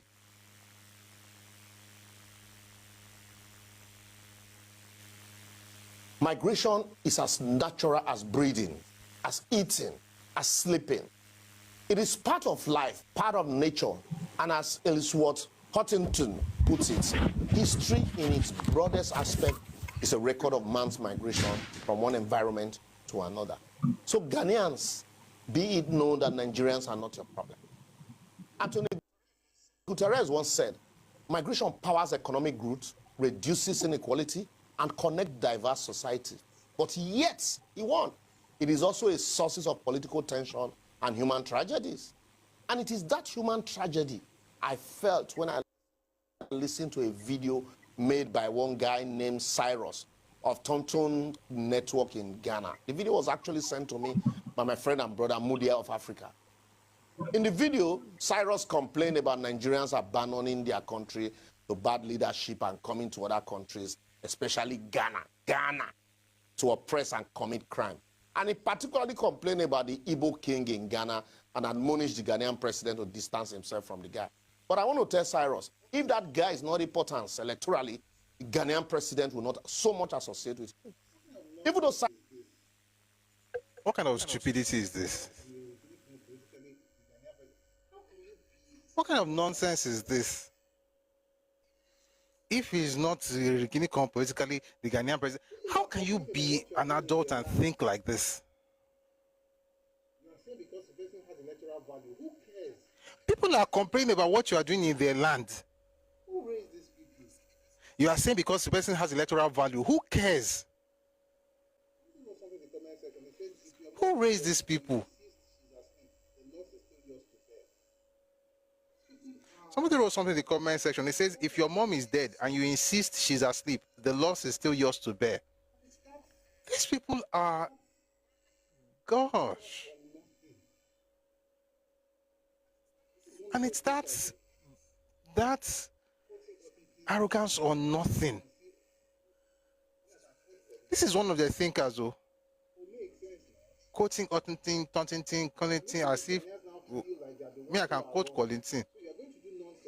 Could make sense now. You are making the Ghanaians now feel like they're the ones who are wrong. So you are going to do nonsense, but they can't talk because, after all, migration is... Guys, okay, this is how we're going to do it. I'll be playing it because I know that this is going to be torture. This is torture for me, but I'm going to play a little, then I'll speak a little because this is just absolute nonsense. Absolute hogwash. A person is talking about what's happening in his land and is telling you he doesn't like what you are doing. You are saying that the only reason that person is after all, the king, if he doesn't have electoral value, who cares? How can you be so socially immature, culturally unaware, socially unintelligent? And no, it's not a Nigerian problem. It's an Igbo problem as far as the Ghanaians are concerned. They know they know what's up. It's not about Nigeria. This is supposed to be one of their thinkers.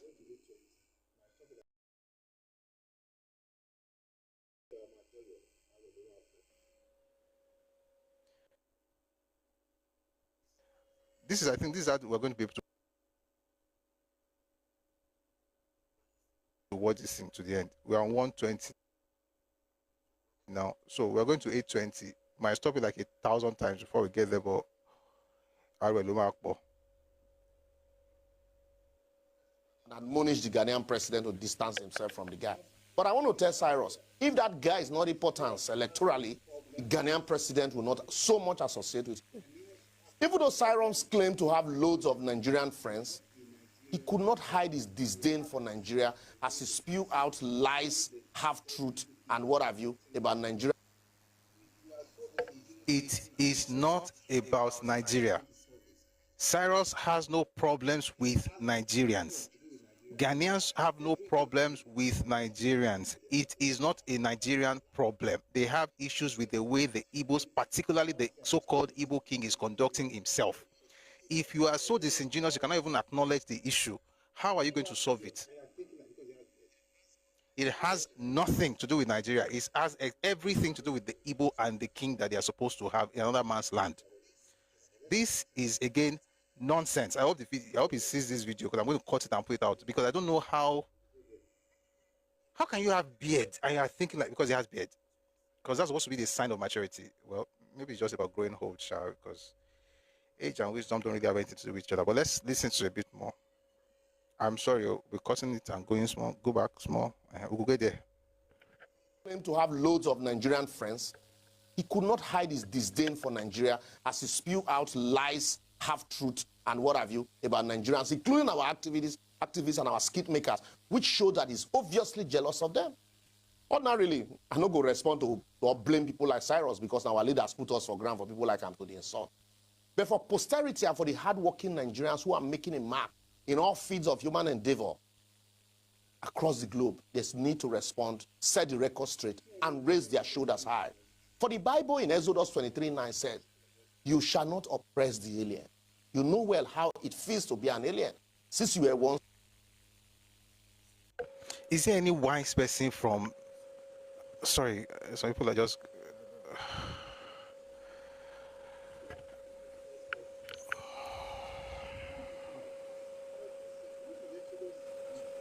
They should not oppress an alien. Should the alien be stupid? Exodus said, why are people like this? I'm a Christian. What is Exodus and you're being stupid in another man's land? What does that have to do with anything? What has Exodus said? He's a lawyer. I feel sorry for his client, so Abi. What's this?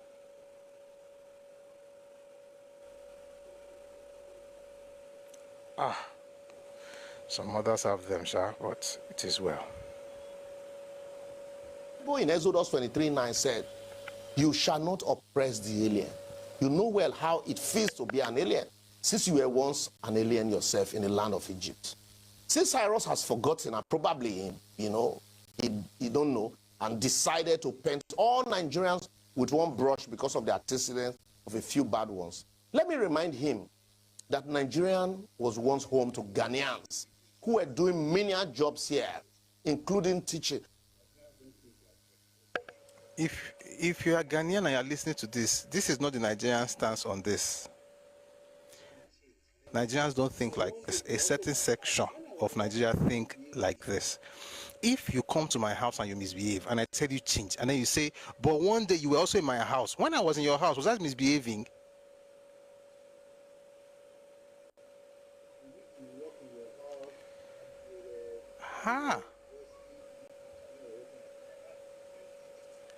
They used to work in your house and they were washing kinikon. Some of them were working as, I had Ghanaian teachers, proudly so.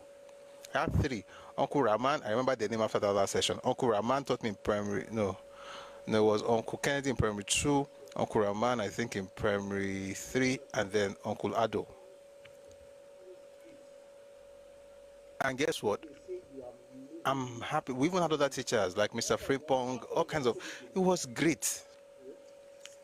If they say you are moving mad in their land, the answer is not, after all, you have also lived in my land. So, when I lived in your land, was I considering myself a nuisance in your space? I don't care where the guy is from. He's not thinking straight. This is not how you have conversations on matters that... I don't care where he's from. As long as he's saying that he's lying. The man did not say Nigerians are Nigeria. Let us support each other. I don't support nonsense. If my family member is wrong somewhere, you don't have to throw that person under the bus, but you can talk about the issue. The man is not saying he hated Nigeria. He's not even hating on Igbo himself. He's not even hating Igbo king. And the idea of maybe he's jealous of our skit makers. What kind of juvenile thought process is that? So you jump from a person talking about a real issue to jealousy. Oh, he's jealous. What is he jealous of? Ogao.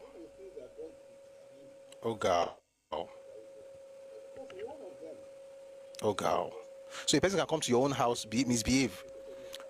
But by the way, one of the things that got the Ghanaians out of Nigeria during Shagari era was because one of them, or some people decided to raid Alex Ekweme's house.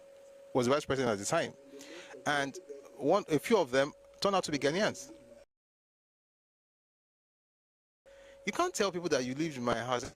You also lived in Nigeria. So what? When he was in Nigeria, was he creating kingdoms in Nigeria? Many of them as friends because of the antecedents of a few bad ones. Let me remind him that Nigeria was once home to Ghanaians who were doing menial jobs here, including teaching. And we had many of them as friends, including coaching, Coach Tete. Maybe he has also forgotten how the military government of General Olusegun Obasanjo donated Pojo cars to Ghanaian police force around 1977 and 1978.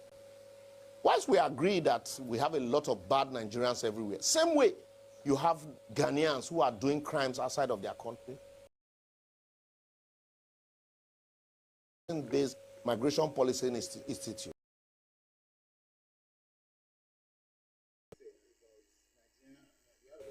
Group. Please, if anybody is here and you think like this, please don't cross the road though. You can't use this brain to cross the road. I'm telling you. How did we jump to what Washington said about Nigeria? We have a lot of Nigerians abroad doing well in the US. Who cares?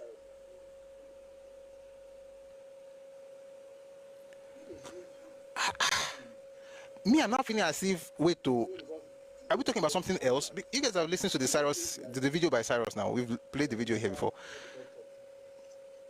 he's not against you thriving in Ghana. Like, this is what he calls, this is what is called gaslighting. Like, you now be like, whether the matter don't become something else.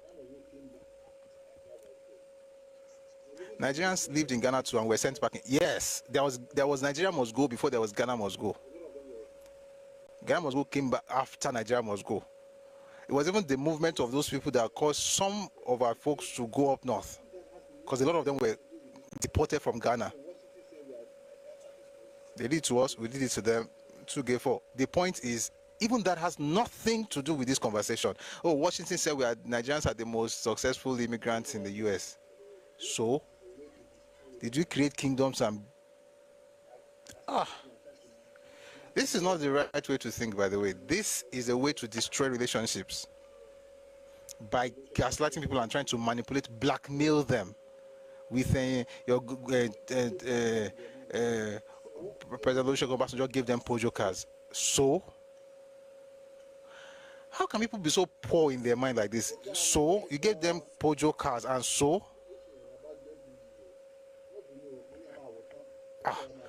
Oh God, Nigeria gone. Oríṣiríṣi èèyàn là ń bá gbélú yìí o. Ẹ mọ̀ bínú, mo ní a máa wò tán. Ẹlẹ́dẹ̀ wa máa dọ́yọ̀, ariwo ló máa pọ̀. Díẹ̀díẹ̀ láwọn ẹ̀sẹ̀ tó yẹ mi lè jókòó lójú kan kí n wo gbogbo kíní rádàdà lẹ́ẹ̀kan náà. Ẹ mọ̀ bínú. Nígbà tí mo sọ Yorùbá Ìbàdàn báwọn ó ti yé yín. But seriously, like, the best way for me to actually do this is to listen in piecemeals. I can't sit down and just listen at a stretch. It's too much nonsense to be consumed at once. Like, I apologize to whoever created it, but let's continue. I don't even think I want to put this out because I'm too upset. Who are doing crimes outside of their country, we need to including coaching, Coach Tete. Maybe he has also forgotten how the military government of General Olusegun Obasanjo donated Peugeot cars to Ghanaian police force around 1977 and 1978. Whilst we agree that we have a lot of bad Nigerians everywhere, same way you have Ghanaians who are doing crimes outside of their country, we need to remind people like Cyrus that according to the Washington-based Migration Policy Institute, Nigerians are the most successful and educated immigrant group in Africa, in America. Maybe that's why it's beefing. Our Nollywood movies, our skit makers, our music artists are putting African positively in the world map, not just West Africa. Not to mention people like Philip Emeagwali, our Chimamanda Ngozi Adichie, our Dr. Ngozi Okonjo. Philip Emeagwali did nothing. Philip Emeagwali is a lie. He did not do anything. All those part of internet thing, he did not do it. Oh boy. We have to begin to mention Philip Emeagwali is not the father of any internet anything. And that I thought people knew that lie stopped being true like almost 20 years ago. They are jealous of you because you have done. Have you noticed he has not mentioned the real issue? You know what? I'm trying. I will still talk afterwards because I can't even be cutting her. I'm just imagining. I was imagining how will I edit this thing now? So I'll now cut and I'll play. So I'll just wait for it to finish, but I'll still be talking, But once I'm done, I'll now say what I really want to say. This is preposterous. It's ridiculous. No sane person should think like this. He's not talking about the issue the Ghanaians raise. If you're on TikTok, please power tap. He's not talking about the issue the Ghanaians raise at all. Yes, after saying Nigerians are the most intelligent, he went ahead to call Igbo people. He knew what he was doing. He mentioned Philip Emeagwali, huge red flag. He mentioned Chimamanda. He mentioned Ngozi Okonjo-Iweala. But you are shouting Nigeria, Nigeria, Nigeria. You know what you are doing. Oga, don't catch you. Don't worry, we'll go play everything finished. Then I will come tell everything I want to because me, I don't feel what this thing just straight up. Now nonsense, full on. But I beg, more they continue. Institute. Nigerians are the most successful and educated immigrant group in Africa, in America. So maybe that's why it's beefing. Our Nollywood movies, our skit makers, our music artists are putting African positively in the world map, not just West Africa. Not to mention people like Philip Emeagwali, our Chimamanda Ngozi Adichie, our Dr. Ngozi Okonjo-Iweala, our Professor Wole Soyinka, and whether she likes it or not, our Kemi Badenoch, and numerous mayors and members of parliament in UK, US, and Canada. Not even to mention the basketballers, footballers, including American football. And now, let me even drive it home, because at the verse, you know, Ghana should remember why we choose to mention bad eggs. Let me remind him of the Nigerian banks and companies setting up shops in Ghana and providing employment opportunities for Ghanaians. Corporations like Zenith Bank, Access Bank, Guaranty Trust Bank, Fidelity Bank, and even fintechs like Flutterwave, Plenty Waka, Remis Capital Ventures Garden, Multigate Solutions, Sandbox Software. Who is asking for a roll call of your family members? Who cares?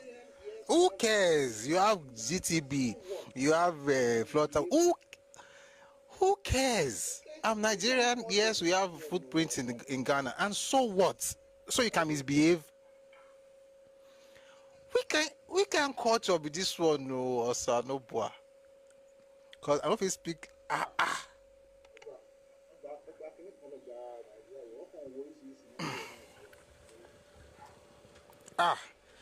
Ọgbà kìíní kan ló gba Nàìjíríà yìí, wọ́n kàn wo oríṣiríṣi náà wò Nàìjíríà yìí torí Sorry guys, let's continue.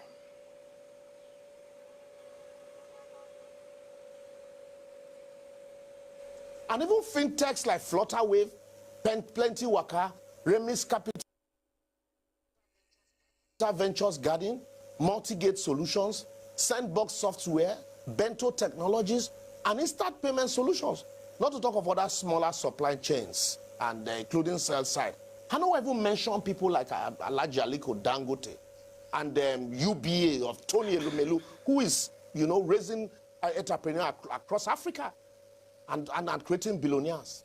How about the millions of dollars Nigerian students are pouring into schools in Ghana to survive most of those schools, including some on hitherto unknown colleges? I don't even want to mention the hotels that Nigerians are patronizing there. And a few months from now, we're also going to Ghana to celebrate the African Bar Annual Conference. And Nigerians will be the highest number of troops there. See, Ghana that was so bad that they had to knock off some zeros from their currency. They talk when others they talk. Anyway, I see maybe not because Ghanaian babes, they like Nigerian guys fast. Because Nigerian guys, they burn cash for babe. Or maybe now our jollof rice, where they never see green. See our jollof rice pass their own, and they made the guy the beef. Well, why not holding forth for the bad ones in our midst? Nobody is stopping the security agencies in Ghana from dealing with the crime and criminality in the country, irrespective of the nationalities of the perpetrators. So why the beef? It is the Idi Amin-like attitude such as this that is inhibiting the implementation of the African Free Trade Agreement. That is why somebody with a Canadian passport can travel into African countries, you know, without visa. And an African is required to get a visa to go to African countries. I even remember as primary school students, we were meant to donate money for the black apartheid struggle in South Africa. And our government spent endlessly on that struggle. While our musicians like King Sonny Okosu fought for freedom to end apartheid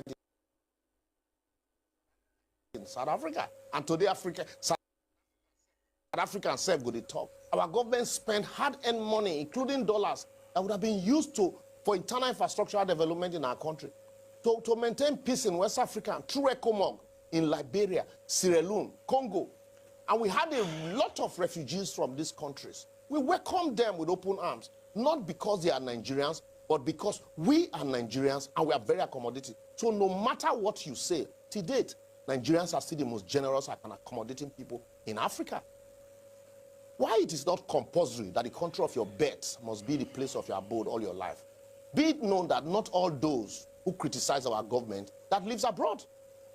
Our awesomeness as a country makes us always want to, you know, talk about the affairs of our country wherever we find ourselves. And majority of us are here in Nigeria, putting our government on its toes, as our agency like EFCC and ICPC are working tirelessly to eradicate fraud in our country. So face your small front and not use Nigeria as a trend. But I will therefore advocate. First it was South Africa, now Ghana. Very soon, countries like Benin Republic are going to tell us to go home. Shameful. Our leaders should use this opportunity to correct the challenges in the country by embarking on necessary reforms and measures that will give us again our brand. provided we get it right subsequently, instead of allowing unknown people to use us to trend unnecessarily. Anyway, before I two verse, make I leave on here so that I can hear from you your own comment in your comment section.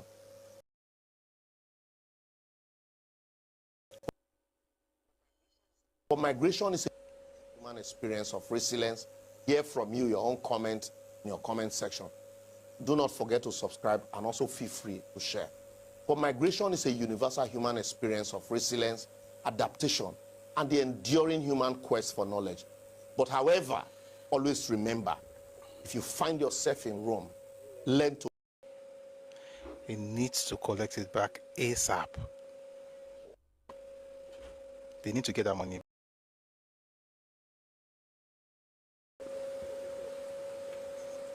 This is a lawyer. Which day was it? Was it 2 days ago? I was talking about the legal mindset. I almost took my words back, but I remember that truly I was right, considering the lawyers I know, not this one. No. This is a lawyer. This is a legal mind.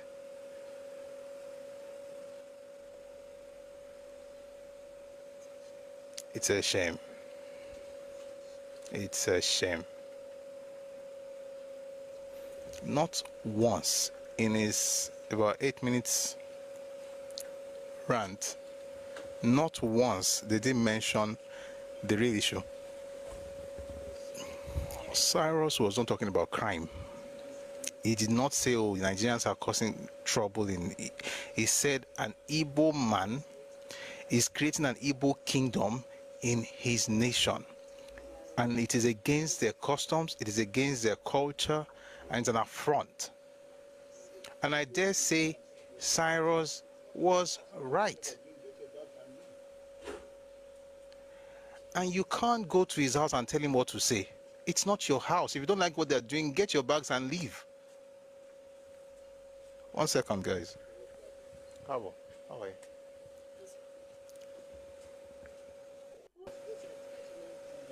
You will honestly take your word back when you miss some. Come on, Shanu. What's this entitlement? I gave you car, I gave you Kiniko in Nigeria, even South Africa is talking to me. What do you have that South Africa does not have?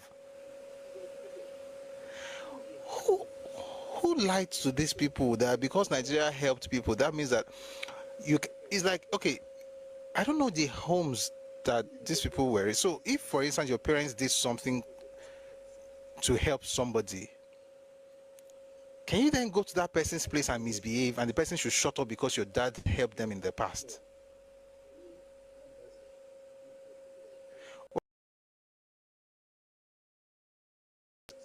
What concerns you with being here? One love. You're a very dumb person. This is not for people like you. There's nothing I say here that you're going to understand, by the way. Let me just say, one love. I can assure you, if you listen to me for 20 hours, you will not understand anything. You know why? There's a gap between your ears and it's filled with sawdust. So that vacuum, what is supposed to be there, you did not.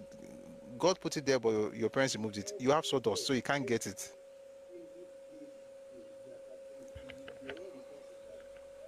Everywhere, every single place you go, they are complaining, and your own response is that I have all the wood.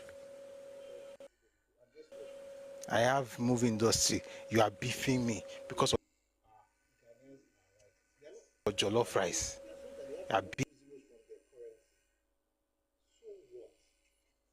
beefing me because I have guinea cock. Don't use Wale Soyinka to catch cruise. They have no problems with Nigerians. They have problems with Igbo people. And guess what? They are right. Ghanaians are right. They are not.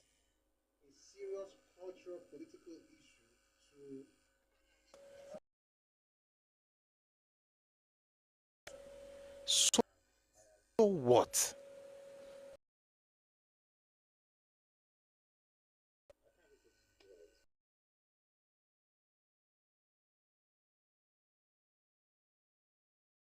Money you don't have. I have.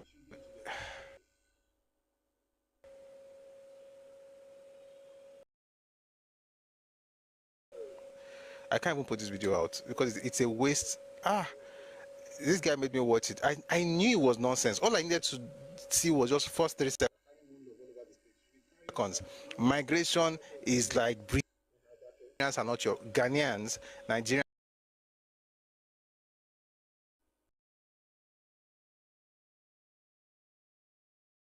Actually, you see, they watch more than, observe what you're saying. The things you're telling your child, do this, do that, it's secondary to what he's seeing. If your child sees you say things and act in a certain way, more often than not, that's what they're going to become. Unless, of course, maybe by divine intervention or something else happens. But generally speaking, waiting they do now, waiting your children go do. So if you have this kind of mindset, how exactly do you raise your children to be accountable and to be responsible in the society? Are you telling me that your child can go outside, do something terrible, insult somebody, or just be whatever, just act anyhow, and then when the child comes home and the parent of that child comes home, then you remind them that after all, you have helped them before?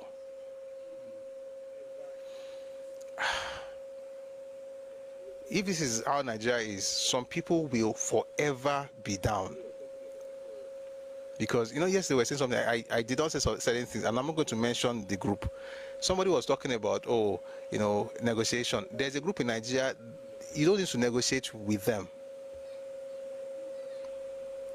Whatever they get is based on your magnanimity. Any group that cannot be accountable, that cannot take responsibility, is not a group to even negotiate with, because they'll be incapable of negotiating. How do you think you got 5 people jostling for 2 rows in the 50s? How do you think you got about 4 or 5 senators within 2 terms? And I'm not mentioning anybody, but, I never believed a day will come, right, that people are going to blame Ghanaians for speaking up in their own land. And if you're Ghanaian, listen, don't mind them. Don't mind this one that is talking. You have a right to speak up. As a matter of fact, you have a right to chase us out. I'll say it slowly. I say us. Even if I come to your land and I misbehave, you have a right. If you don't do it, it's based on your own prerogative. It's not because I have a right to be in your land. It's your space. If I mess up in your land, you have the right to tell me. If you tell me not to go, maybe you are being merciful or you are being gracious, and that I would acknowledge and I would appreciate. But you have that right. I have no right to be in your land. Me being in your land is a privilege. It's an opportunity. It's not a right. And by the way, it's the same thing in Yoruba land. Folks in Yoruba land have a privilege to be Yoruba land. If you move mad, what happened by the way, that last election, wait for 2027, you guys will see when. How can you be like this? I was going to go straight to the book. Video, and I don't even think I want to put it out because it's just a bunch of nonsense. People have a right to speak in their own land.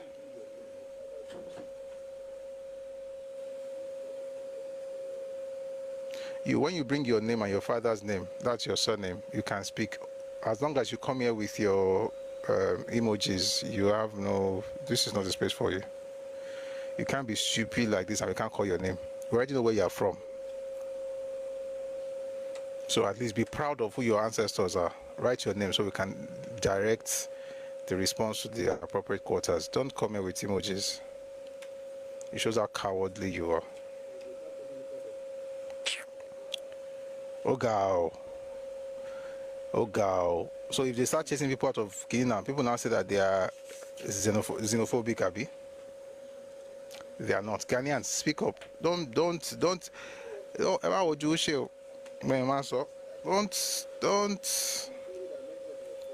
say what you want to say.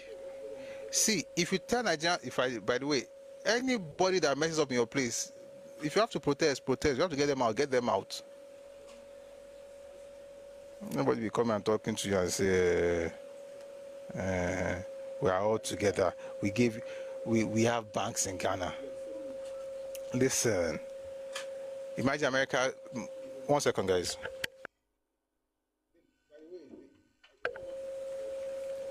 Someone says still Igbo money. Which money? By the way, I did not want to respond, but now that you wrote something, let me help you, my brother, to the clown that said what he said. Listen, Awo did not steal Igbo money. The person who stole Igbo money was Zik. Maybe your father did not tell you the name of the person that stole your money. It was Zik. He stole 877,000 pounds in 1956. The matter went all the way to the House of Commons in the UK. They talked about it. He went to court on top of that matter. That was the reason they were able to get him to do what they wanted him to do in 1959. If you're looking for thieves, it's not nobody. Listen, you know what? Because of what he even said, more leave the book for a second. May I read something? Everybody knew Zik was stealing money. Everybody knew. And I think people should be reminding your history. Let me find something. I'll find a book and read something. There's a part, I don't want to talk. I'll just read them. This Nigeria gonna serve. At home, people complain about you. I'll be saying you have that they want to be jealous of. What? Chargers.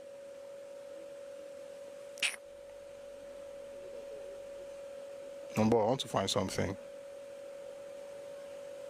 I'm going to read two things because of what that guy wrote. I'll read two things. I want to read from two books. Let's start with this one. In your life, when you hear Yoruba, you'll not be coming close. The book is called This Fiction Called Nigeria.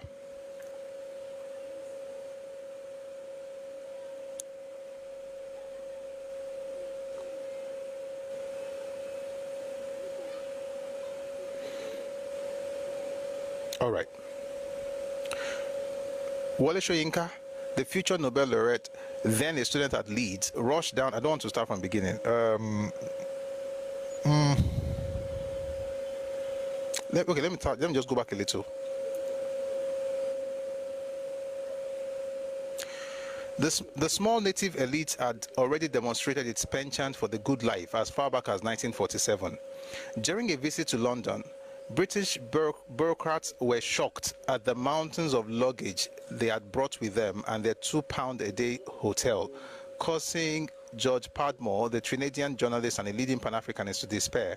There is a lot of fraud going on in the country, and many of us are exploiting the ignorance of the masses to line our pockets. Can't we try to be honest? A self-government founded on fraud, deceit, and corruption will not last. Later in 1953, the town clerk of Norwich was engaged to conduct an inquiry into the Lagos Council. Running like a brightly colored thread through the tangled skein of the council's administration has been the subject of honesty, or the lack of it, corruption. I could not get away from it at the public inquiry. It was mentioned in connection with almost every matter brought before me. Shortly afterwards, Wole Soyinka, the future Nobel laureate, then a student at Leeds, rushed down to London to meet with the representatives of the people, only to discover that they appeared more intent on sleeping with master's daughter than liberating their constituents. I recall one publicly humiliating instance. A revered national figure in a highly sensitive political position got so carried away with his date that he paid for a one night. Please, guys, listen to this. I've never read this before, but we'll bring them one by one. It says, I recall one publicly humiliating instance. A revered national figure in a highly sensitive political position got so carried away with his date that he paid for a one-night stand with a check, at the bottom of which, just in case his scrawl was indecipherable, had written his name, complete with his official position. With increasing dismay, Soyinka observed their preening, their ostentatious spending, and their cultivated condescension, even disdain, toward the people they were supposed to represent, and he feared the worst. Azikiwe himself was described by one colonial official as lazy and out for money and women, following his interest in African Continental Bank, bought by him and his family in 1944. Region government, he added. Azikiwe borrowed money from the Eastern Region government, put it in his own bank, African Continental Bank, lent that money to his own companies, and those companies went bankrupt. So in your life, when you have Awo and you attach him to money and stealing, I'm reading your father's story. I like money.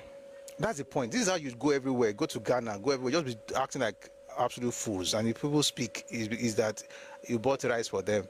You gave them Peugeot. Rather. Let's continue.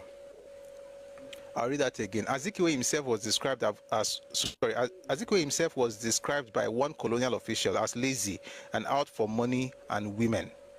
Following his interest in African Continental Bank, bought by him and his family in 1944, and recapitalized 10 years later with money from the Eastern Region government he headed, in order to meet certain minimum requirements to remain in business. Such partisan action is clearly dishonorable. I'll take that again. Such partisan action is a clearly dishonorable departure from the ethical conduct we are entitled to demand from people in Dr. Azikiwe's position. Zik wants money. Zik is a lazy man. Zik is not in any way at all an ascetic, nor in any way at all a man who believes that what he could do for Nigerians would be in Nigerians' own interests. Zik is motivated by one interest only, his own interest, and his own interest is money and the pleasure that money and the pleasure. I'll take that again. And his own interest is money and the pleasure and power that money can buy. That's a description of your former Lord and Savior.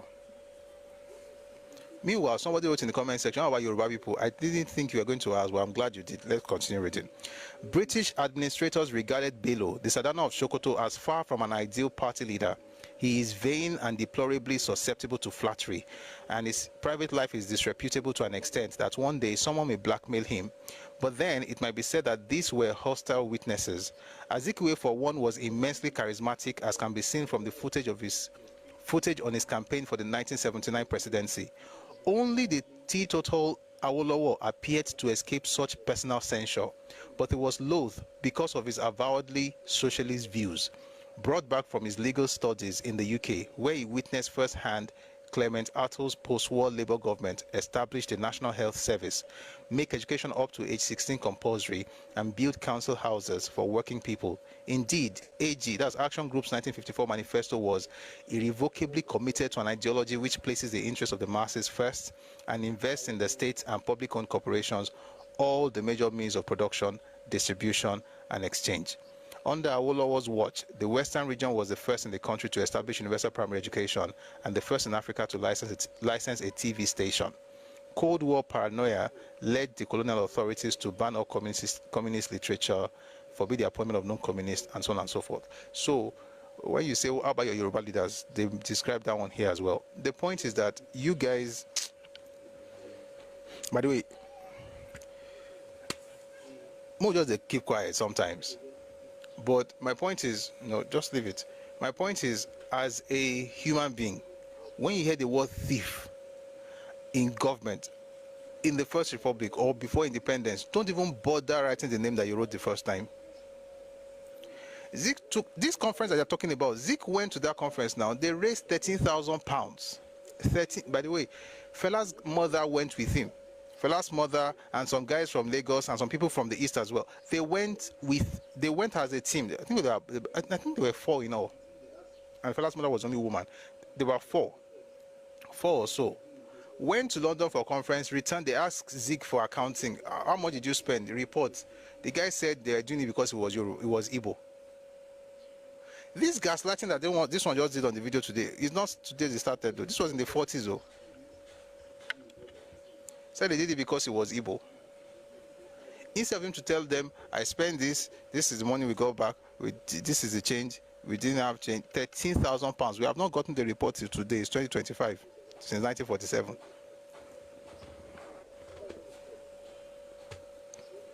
I've said it several times. If you don't want us to fight, if you want to talk, whatever you want to talk.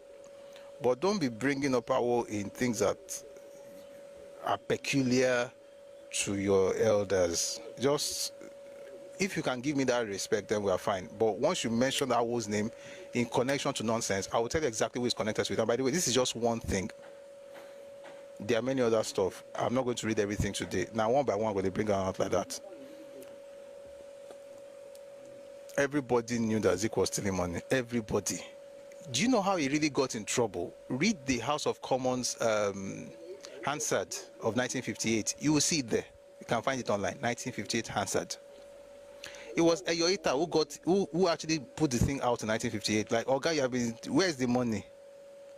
Eyoita was the one he removed from being leader of government business in 1953.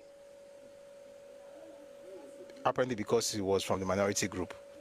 By 58, he was the one who was putting his feet to the fire. Like, where is the money that you took from the Eastern Region government? Why do you think, if you read the book by Ken Saro-Wiwa on a darkling plane, why do you think Ojukwu had the audacity to be disrespectful towards him? What did Ojukwu really do to him that everybody knew that, oh, Ojukwu hated this man? A number of things. Number one, he told him that he could no longer be the chancellor of Nsukka University of Nigeria, Nsukka. I don't even know what they call University of Nigeria because that's just nonsense. It should have been University of Nsukka because that's what it is. Anyway, told him he couldn't be the chancellor of that school. Number two, told him, was talking to people about him, about what he was saying that the school needed to do. He said it was the bleating of an old goat. Number three, he told him to begin to pay his debts. This was in 1967. 66 actually. 1966, that he must begin to pay his debts to the Eastern Region government. Have you ever sat down to ask yourself, why would Ojukwu in 1966 be asking Azikiwe to pay his debts when Azikiwe stopped being the leader of government in the Eastern Region in 1959? This is 7 years after he had gone to Lagos to become president. They're still asking him to pay back his debt. Why?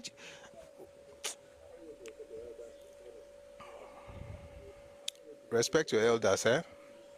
And the primary way to respect your elders, to be honest, in Nigeria, as if you are Igbo, the primary way to respect your elders is not to insult other people's elders. I'm not saying carry them on your head. If you like, don't carry them. That's your business. But don't insult, especially when the insult where you won't give my elder, na inside your palo a day. And I'm just talking about Azikiwe. I've not gotten to Ojukwu or Ironsio. So, no. The thief you're looking for is not Papa, it's not Awolowo, it's Zik. You know what? May not be like I used to talk. One more thing. 1 second. Let me look for that document.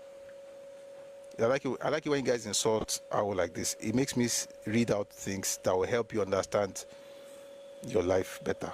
Because Leko.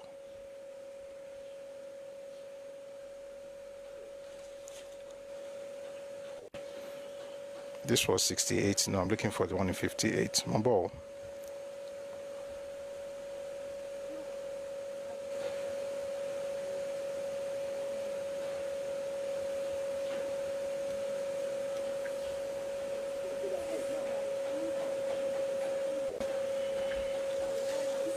One second, please.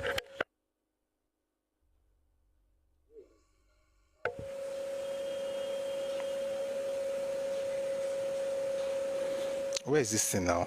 No. I've got to find it. This thing has to stop. And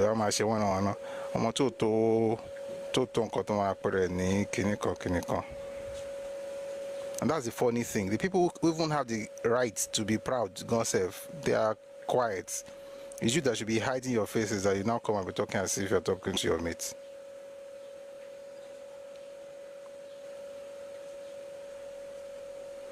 This one is 1956.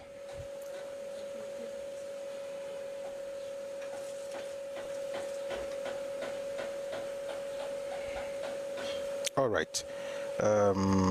Ask the Secretary of State of the Colonies what action he has taken in the dispute between the governor of East Nigeria and Dr. Azikiwe in connection with the banking policy. No, it's not the banking policy. I'm coming now. I'll find that thing. By God, I'll find it.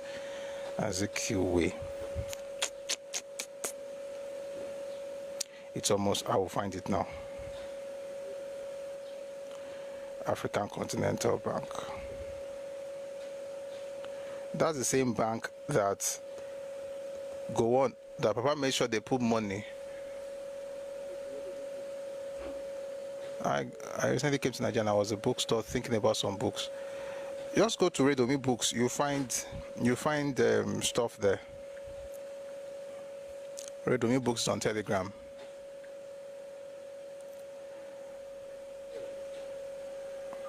Redomi Books. All right, I found it. God is good. It's not even 58, it's 56. I was off by 2 years. So this debate was on 24th July 1956 in the House of Commons. Mr. Lloyd, sorry, this is from Lord Lloyd.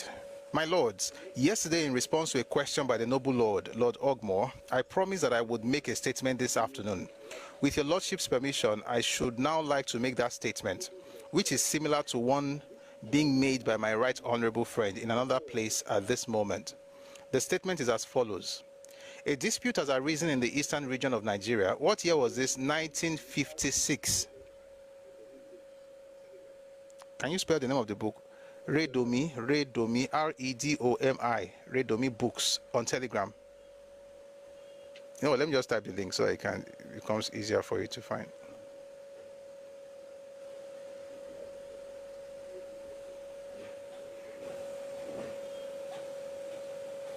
When people ask me for a link, it will be very difficult for me to, but when you get there, you'll find some. All right, let me start again. A dispute, thank you, Olufumi. A dispute has arisen in the eastern region of Nigeria about the relationship between the Premier, Dr. Azikiwe, and the African Continental Bank Limited. This bank was founded by Dr. Azikiwe. On assuming office, the Premier informed the governor that he had resigned his directorship of the bank. He and enterprises with which he has been associated are still shown as large shareholders in it. My right honorable friend has been informed that during 1955, £877,000 of public money was invested in the bank, and other large sums deposited with it, out of funds made available from Marketing Board reserves to the Finance Corporation, which the Eastern Region government had established. My right honorable friend has also been informed that following this investment, the bank was a party to certain documents contemplating that the Premier should be life chairman of the bank, and purporting the directors. As long ago as last November, took the matter up with the Premier in London, and they have been in correspondence since. In April of this year, Mr. Ayo, who is Mr. Ayo? Mr. Ayo is the same Ayo Ita, right, who was the leader of government business in 1952 in Eastern Region, who was removed in 53 by Zik. Mr. Ayo, a member of the Regional House of Assembly, who had until then been the government's chief whip in that house and deputy speaker and chairman of the Regional Development Corporation, tabled a motion in the House relating to the association of the Premier with the bank. He subsequently called for the appointment of an independent commission of inquiry. Dr. Azikiwe, he said to him, Oga, come and tell us how you spent the money. What did Zik do? Let me read to you what Zik did. Dr. Azikiwe has now instituted libel actions against Mr. Ayo and certain newspapers. On the 14th July, after receiving a report from the governor, my right honorable friend sent a personal message through him inviting Dr. Azikiwe to agree to his appointing a commission of inquiry. In other words, you ask me something, I'll sue you to court. And somebody's writing, it reminds you of something similar. Yeah, somebody taking money from somewhere, putting it in his own bank. It happened in 1956. Actually, it happened before 56. 56 is where they're discussing it, so it probably happened maybe in 55, thereabout. As a matter of fact, it happened in 55. It says, my right honorable friend has been informed that during 1955, £877,000 of public money was invested in the bank. You are the... Oh, Jesus. It's not today's topic. Then they wanted to create a commission of inquiry. He was against that as well. Then the person who spoke against him, he sued that one for libel. And this is not the only place, so this is not the only place. There are other sources as well. I've only read two. This is the answer of the Parliament. It's House of Lords, actually, not House of Commons, House of Lords, December 24. Sorry, House of Lords, 24th July 1956. also, that clown that said that thing, I hope you got your answer. But if you didn't get it, please feel free to tell me. I'll show you other examples of what he did. That's when they come to you to tell you that the federal government did nothing for them after the war. Remind them, it's the same African Continental Bank that they put about £5 million so that Igbo people will be able to borrow money for business. It was 3.5 million. They added money to it, put money in another bank called Cooperative Bank of Eastern Nigeria. Papa was funneling money from federal government into those banks because of Igbo people. If you're looking for the money, go and ask the owner. Stop being a nuisance here. Anyway, guys, anybody that insult, if you want to trigger me, don't worry. Just mention Awo and talk nonsense, or talk Yoruba people and talk nonsense. So, no.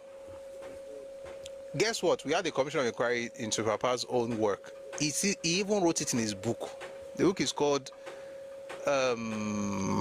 Travails of Democracy, Rule of Law. That Adventures in Power, Volume 2. Travails of Democracy and Rule of Law. Talked about what happened.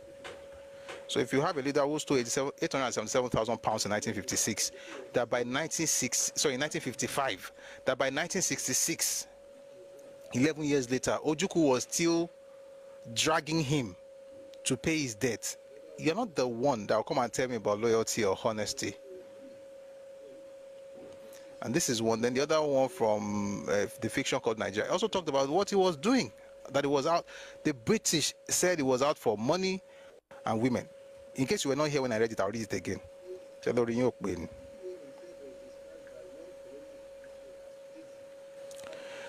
It says, Azikiwe himself was described by one colonial official as lazy and out for money and women, following his interest in African Continental Bank, bought by him and his family in 1944 and recapitalized 10 years later with money from the Eastern Region government.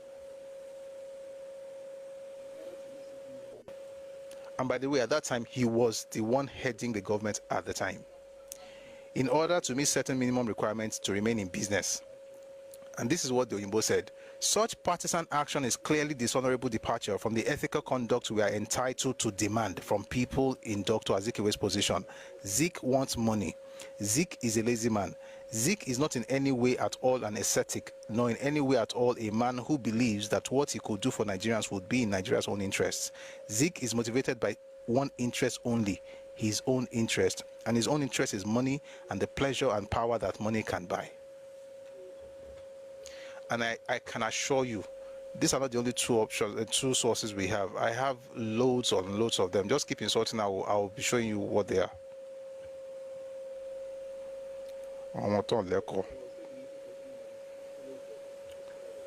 That's enough for now. He's the same man that was saying in 1949 that his Igbo race was a special race, specially created by God. And in that same speech in 1949, he was also saying that they were victims. Oh, they pay taxes. Oh, they don't have representation. Oh, they need more things. They need this, they need that. And it's the same group that Arthur Richards was complaining about in 1947, that they paid the least in terms of taxation, but they cried the most in terms of development. They always want more, but they contribute the least. What I'm just wondering is how a person can be away in 1947 and still be that same. It's actually in 1937. I have documents from 37 as well. How can you be something in the 30s and still like that in 2025? And when people talk, you're telling them that you bought them Peugeot. Nigeria bought Ghana Peugeot, and so what? We supported them, and so what? I have been following you, bro, for a long time. I don't know why you started talking about Anioma. I talked about Anioma one day. Then I did it twice. You guys say I started talking about Anioma, and I said it because it is what it is. I don't even know why you guys are angry with simple facts. And what I said, I played a video some days ago of the Omo of Anioma saying of Okpanam saying the exact same thing. That Anioma is an acronym. Why are you guys? And that it's a conglomeration of different people groups. Folks in Anioma, some of them, I'll say it again. If it gets you angry, that's okay. Hopefully you understand that I'm not trying to get you angry. I'm trying to tell you the truth. Some people in Anioma are from Igala. Some are from Benin. Some are Yoruba. Some are Igbo. How are they all Igbo? Why do you guys like looking into. I mean, well, their king, the Asagba of Asaba, said whatever they want to do with Anambra State has nothing to do with the Southeast. They've said it. Just be toju bole kiri eronuru. And I said what I said because at the time they were talking about Lagos Igbo. You know, there are Igbos who are indigenous to Lagos, and I said the same thing is what they are trying to do in Anioma, which is true. The reason I ever mentioned even the Asaba thing primarily was because of this Lagos Igbo thing. If you have Lagos Igbo now, you have Ibadan Igbo, then you have Akure Igbo. Then before you know it, by the way, you're already saying that you are indigenous to our source, Ife. Even though your ancestors never passed through that path. So yes, what you are doing in Anioma is what you want to do in Lagos. And we are saying no to the one you are trying to do in Lagos. And also to remind you that there's a Yoruba group, ancient group, in that same Anioma, they're Aniocha, and they are not Igbo. And yes, they have certain places that they named using Igbo words, but that doesn't mean the place is Igbo. E.g., Ukunzu is not an Igbo town. It's a Lukumi town, and the Lukumi call it Ekoefun before they start calling it Ukunzu. And the Lukumi are not migrants that met Igbo people there. Because the Igbo themselves in ancient times called them the Aborigines. They called them Odiani. And you cannot call them Igbos because you want another state. And if people have problems with that, that's because they are dumb. Even the leaders of that area are saying, I'm not even just talking. And if you notice, I didn't even carry book. I just said, let me play the interviews they've had with different leaders from that area. Let them talk. They don't hate you. They're not saying you're not part of them. They are saying they are not you. How is that a problem? Okay, we are all together here right now. We have a new identity. Some of us are from Igala. Some of us are from Benin. Some of us are Yoruba. Some of us are Igbo. But we have a new identity now. We are now our own person or our own unique group. I'm a Yoruba man. I'm even happy for them. Do you hear me shout? Oh, we must go to that Olukumi people. We must take the land. We must take all over the place. It's Yoruba land because they are Odiani. Who talks like that? It's a sign of underdevelopment. And it's first underdevelopment of the mind. And then underdevelopment of the culture. So the Yoruba there should be careful and not join the Anioma. They are already Anioma. See, Ijoba Jagwa, that's the point. See, the people in that place, they know how they manage themselves. They are the ones who live amongst themselves. They know how they manage themselves. They are fine with themselves. They are not fighting each other. They are okay. The word Anioma itself came in the 1960s. It's not an ancient idea. It was just an acronym that was put together by Dennis Osadebe, the first premier of Midwest. And the people know how they manage. Whatever they are doing amongst themselves is fine. Until one group will now come from outside and say, that's our space, we must take it. And I'm like, listen, what you're trying to do here is what you're also trying to do in my place. By attaching yourself and hyphenating things. Kinikon Igbo, Lagos Igbo. No. And the people of that land are saying, leave us alone. The people there are saying, don't talk about it, leave us alone. Their kings have spoken, their leaders have spoken, their politicians are speaking. You're only the one that have issues. Everywhere. And yes, there are Yoruba people there, but guess what? You don't see me saying that it's Yoruba land. How stupid would it be of me to say Ika is Yoruba land? Why? Because they have always been there. They've always been there. They're Aniocha. Therefore, Aniocha is Yoruba land. Aniocha is not Yoruba land, but there's Yoruba land in that place. Because, see, that's what happens when you have like a mix of cultures. Once you have a mix of cultures, in most cases, it's either they bind themselves together and form a different, like a new culture, or they maintain their differences, but they find a way to create balance amongst themselves, and they know what they're doing. I'm not smarter than the Asagba. I'm not going to tell the Asagba what they should do, or the Omo of Okpanam, or the people in Olukumi, or the Ika people. It was my own. My own is just to listen to them. And this is why I tell people, whatever the people call themselves, that's who they are, especially when it is true. The same problem is happening in Rivers State. If you carry a microphone to tell people you are this, you must be this, you are just efficient. Meanwhile, you have groups who are saying we are Yoruba, And you as a Yoruba man, you're asking, how are you Yoruba? Then by the time I don't explain to you, you're like, oh, okay.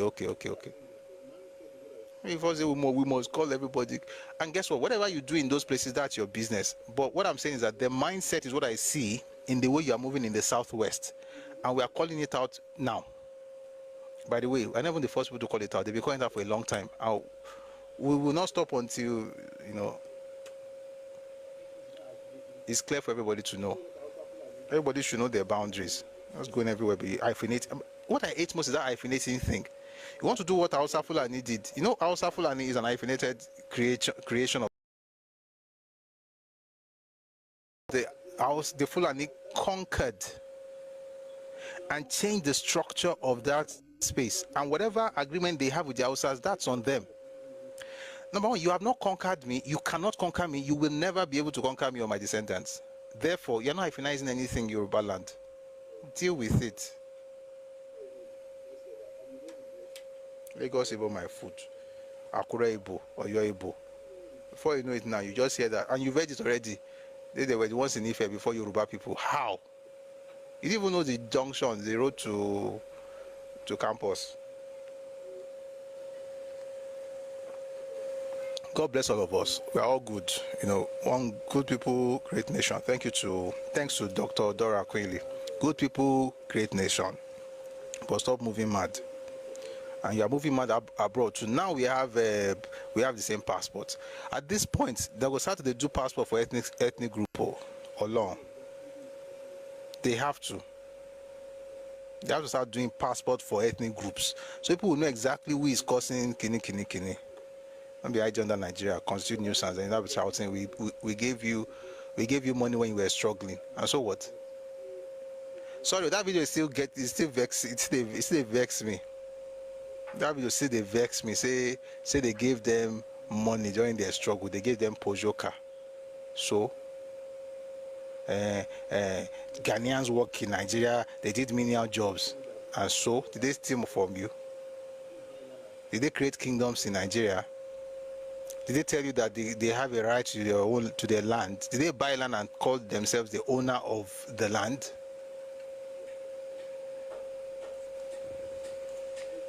So no, it's not a Nigerian thing. It's an Igbo thing, and that's what they have said. They're not calling all of us. So, and very soon we start having we should work on that thing. Everybody carry your papa name, because even now, say with Nigerian passport, people are carrying Yoruba names to go to Asia. Carrying Yoruba passport, they go to Asia. They don't be asking them until they not ask them. Say now they are discovered that the person is from Enugu. This is not one time thing, because everybody knows.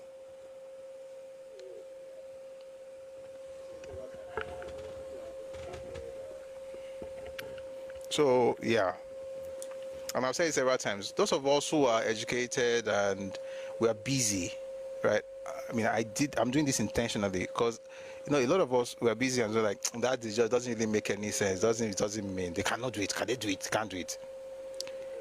You will think you are right until you hear young people tell you that Igbos have bought all the lands in Lagos. A Yoruba boy said that to me, and I was like, how? You see, nature abhors a vacuum. If lies are the only things people hear, they will think it's the truth. Who is providing a counter narrative? It's like the clown that came earlier and talked about stealing and mentioned Awo. I had to check that by reading what Zeke did. By the way, I just read 2. There are other books on it, but not today. So can really remind people who actually stole money and that they were caught. There's another book by Dele Ogun. It's somewhere there, but I don't want to read it. I can read to you what they did and what's this man's name? Harold Smith, the colonial officer, what he said about what Zeke did. So it's important for us to speak up. Why? There's also something called digital footprint. People search for things. All they see, go on YouTube and search for Nigeria's history. It's all lies, for the most part, and victimhood. And now Nigerian did this, Nigerian did that. Meanwhile, it did not even happen that way. But guess what? That's the only thing people are watching. I remember somebody sent me a link the other day. I saw it. I went there. They were talking about Abia women riots. and a Yoruba person was in the comment section saying, I really learned a lot from my term paper. I wrote it on that day. That Aba women rights did not happen in Aba. It happened in Ikor Abasi. The women who fought and were killed were Ibibio women, not Igbo women. And the picture you see on social media depicting about women riots is a Yoruba group. It's a group of Yoruba women, not Igbos. They were not dressed like that, if they were dressed. And the women who died, one of them, a grandson, was in the Senate. They are Ibibio women. They call it Aba because that's the province. It's not because it happened in the town. It happened in Ikor Abasi. There's a monument right now there. Ikor Abasi is in Ẹkáàbọ state. It's very close to Abia state, by the way. Abia state is a neighboring state to Ẹkáàbọ. You can even just jump. It's not far. Once you leave Abia, you don't enter Ikor Ekpene all the way to Uyo and then Ikor Abasi. Lies everywhere. Lies. Appropriating people's history. Meanwhile, those ones who, they are speaking up now. But when they speak up, you now call them bigots. Why not leave your history for me? Why not leave CBD for me? CBD is not Igbo. It's from the Ejagam people. Oh,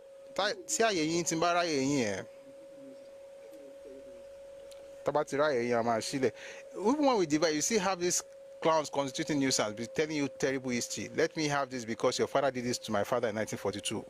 Where?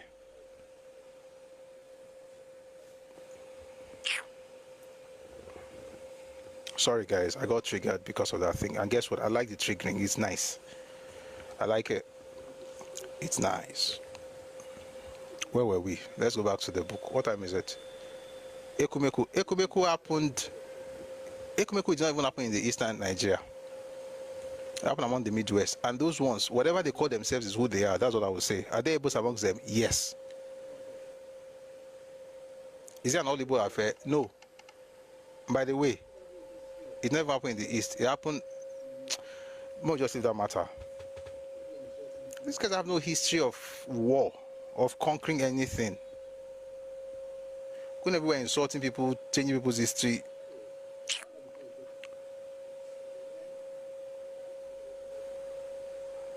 Anyway, to round up before we go to the book for today, if you're Ghanaian and you heard the video that we started with, which I just find nauseating, don't mind that man. He's Nigerian, but we don't think like that. Well, Yoruba people don't think like that. Although you know that now. Yoruba people have been in Ghana for centuries. Hausa people have been in Ghana for centuries. They were not jealous of us. Is this one that got there yesterday that they're jealous of because he... If you're Ghanaian, speak up for your space. Don't feel deterred by anybody. Don't get deterred. Don't think you have to explain yourselves. It's your land. If I, a Yoruba man, move mad in your country, you have a right to tell me to leave. If you tell me to stay, it's because you are being gracious and merciful. It's not my right. It's a privilege for me to be there. And don't let anybody gaslight you with, oh, we are all West Africa. There's nothing like one West Africa. You are who you say you are. Protect your space. And people should give themselves brain. When you travel to other people's land, act normally. Sorry, somebody on YouTube is saying, so Nzibidi isn't Igbo. You know what, guys? Anything I say, seriously, anything I say, please just fact check it. I mean, some I'll mention books, but this Nzibidi thing, Google it, like they used to say. But when you Google it, add the word EJAGHAM, Ejagam. It's a writing. Guys, let's part up on TikTok, please. Oh boy, because I know they report this account. Oh boy. Guys, TikTok never does less than 1 minute, usually 4-point-something minutes. But please part up. Sorry, did you say Nzibidi is by Ejagam? Ejagam, EJAGHAM. And it wasn't even everybody in Calabar that was writing in Nzibidi. It was something they used for a cult of elite personalities amongst them. So amongst them, they have a system of writing called NCBD. It's the Ejagam that owned that thing. Later on, it spread to other parts. So different people started joining the cult in different parts of, yes, they're also known as Ekoi. Thank you, Donald. They're also known as Ekoi people. But if you are looking for, just write in CBD, Ejagam. Whatever info, you can get all the information. Well, I'm going to have to pause to find it. But if you said that, I think you'll find. I was going to tell you a document, but I can't remember the title now. Just search in CBD, Ejagam.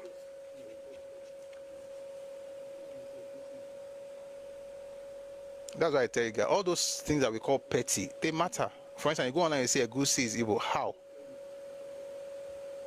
When they were making egusi soup, you couldn't even afford 2 square meters. Like, what are we talking about? Let me just not talk. It's important to speak to these things. You introduce something to somebody, the person tells you that it's not yours, it's for them. It's not about egusi, it's about the mindset. If you see me talk about something like that and you say things like, oh boy, I thought you read books, like let's discuss deep stuff. Oga, it's not the egusi, the deep stuff in this thing, it's the mindset. The mindset that appropriates without acknowledging the source is the mindset of a thief. The mindset that wants what all the minorities have because you are bigger than them is the mindset of a thief. That's the mindset that ensures that minority groups in the Eastern region did not have their own state, which is what we're discussing, state creation. It starts from egusi, it starts from CBD. It starts from appropriating the story that happened in the Korabasi to Igbo women. It did not happen, it wasn't an Igbo thing. Were there Igbo women there? Maybe they were there, but the people that actually did it were Ibibio. And yes, I served there, so maybe that's why I like them like that. I really like them. I like Igbos too, when they're discussing the truth. What I don't like is people appropriating other people's cultures or history. If he didn't day, he didn't day. For instance, in Yoruba history, there's some things we don't have. We have female kings, queens that reign, queen regnants, right? We had one in Ife, Luwo. We had one in Oyo, Orongpoto Niu. But we don't have. What we have is what we have. It's not. It doesn't have to. It's not the same. This is where I'm going. It's not the same thing as what you find in, let's say, in Zazao, with Queen Amina. We have our own, but it's not exactly like Queen Amina. But the problem is that, let's say you don't have anything. You're not going to look for Queen Amina and I'll say there is also Queen Amina is a Yoruba queen, because maybe you lack it. We don't lack it. But let's assume there is nothing like that. And now look for one, now appropriate it. And she's actually a Yoruba woman, because her father lived in Ife. But the man now left Ife and now married a Hausa woman. The Hausa woman now said, let's go and trade in the north. They now went to trade in the north. They now gave birth to her. That's how she now became Hausa. That's kind of fantastic story you hear. Changing the history of a people because it makes you feel comfortable. How disrespectful. So no, it's not about egusi. It's not about, why are you so worked up about this thing? It's because kids are believing it. Teenagers are believing it. Kids in their 20s are believing it. It's on Twitter, so they believe it. It's on YouTube. It's on TikTok. So no, let's also come here and put out the truth. And the people can now. And by the way, when they say go and verify, they know you not verify. Me, I know that you will verify. So please, every single thing I'm saying, verify it. Especially that CBD thing and the £877,000 that Azikiwe took, and what Ojukwu did to him. In fact, let me tell you some books that you should read. Read this fiction called Nigeria by Maja Pierce. Read On a Darkling Plain by Ken Saro-Wiwa. We see how Ojukwu treated him in that one. Look for House of Lords, Hansard, July of 1956. You see there. It's when you're lying that you tell people go and verify. I will not just say go and verify, I'll tell you where to go and check. You'll find it. First one was in the 16th century. The second one in 7th. Who is the first and second? All right. Àwọn tí ṣe ibi tọ́rọ̀ Nàìjíríà wà ní pé ẹni tí ò ní nǹkan tó lè ẹni tí ò ní nǹkan re kan ó máa wò yín á wá fẹnu tẹ́ńbẹ́lú nǹkan tẹ́ ní. Let me give an example. I hope we get to this book today. You know, there is a few weeks ago No, it was last week. Somebody shared a picture from Ghana. They said, oh, look at the housing, hostel. Also beautiful, to be fair, it's beautiful. And then people started sharing, oh, Nigeria has nothing good. So most of them, of course, were a particular region. Sincerely, right now, I understand what they were saying. They were not lying. You know, I came in that day, I was like, COAU now. If you go to AU, if you go to Covenant, if you go to Aboad, if you go to this, if you go to that. I mean, it's not all perfect. You go to UI, it's not all perfect, but nobody this kind of thing, where they talk now. Apparently, they are correct. 2 days ago, somebody, I don't know why the person did it, shared a picture, actually a video. It's not on a sparkling plane, no, on a darkling, darkling, D-A-R-K-L-I-N-G, darkling plane, P-L-A-I-N, by Ken Sarawiwa. Where was I? This man is a biker, a cyclist who travels all over the place.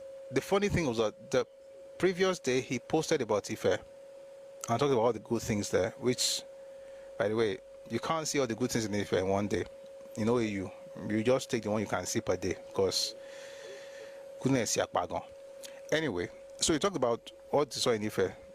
Then the following day, he talked about what he saw in Imo State University and talked about how they should fix it up, you know, and all of that. But guess what? I never talked about it because I don't think this conversation is supposed to be taunting people and say, oh, look at what they have. But the problem is this. A day after or so, a person who was a student in that school recorded a video of students taking lectures in a hall with umbrella. All of them had, many of them had umbrellas up because the roof was leaking or non-existent. This is the same group that will insult your universities, insult your leaders, insult you, and you are a Yoruba person, you will join them. That's my own problem.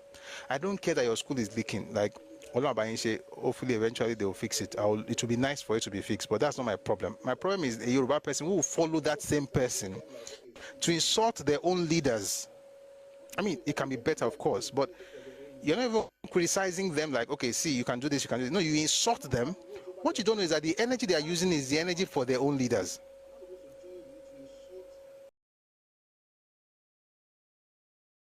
My house, you will not, I'm not supposed to join you to insult my parents because it will make you feel like we are all suffering together. Maybe I'm suffering, but not your kind of suffering. But young Yoruba people join them and say they're doing obedient movement because they feel that's how you show that we are all together. No. Yoruba, we have our own issues, plenty.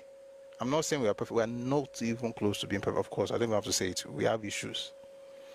But you see, it's not the same. It's not the same. So if you are fighting your own demons, I mean, God bless you.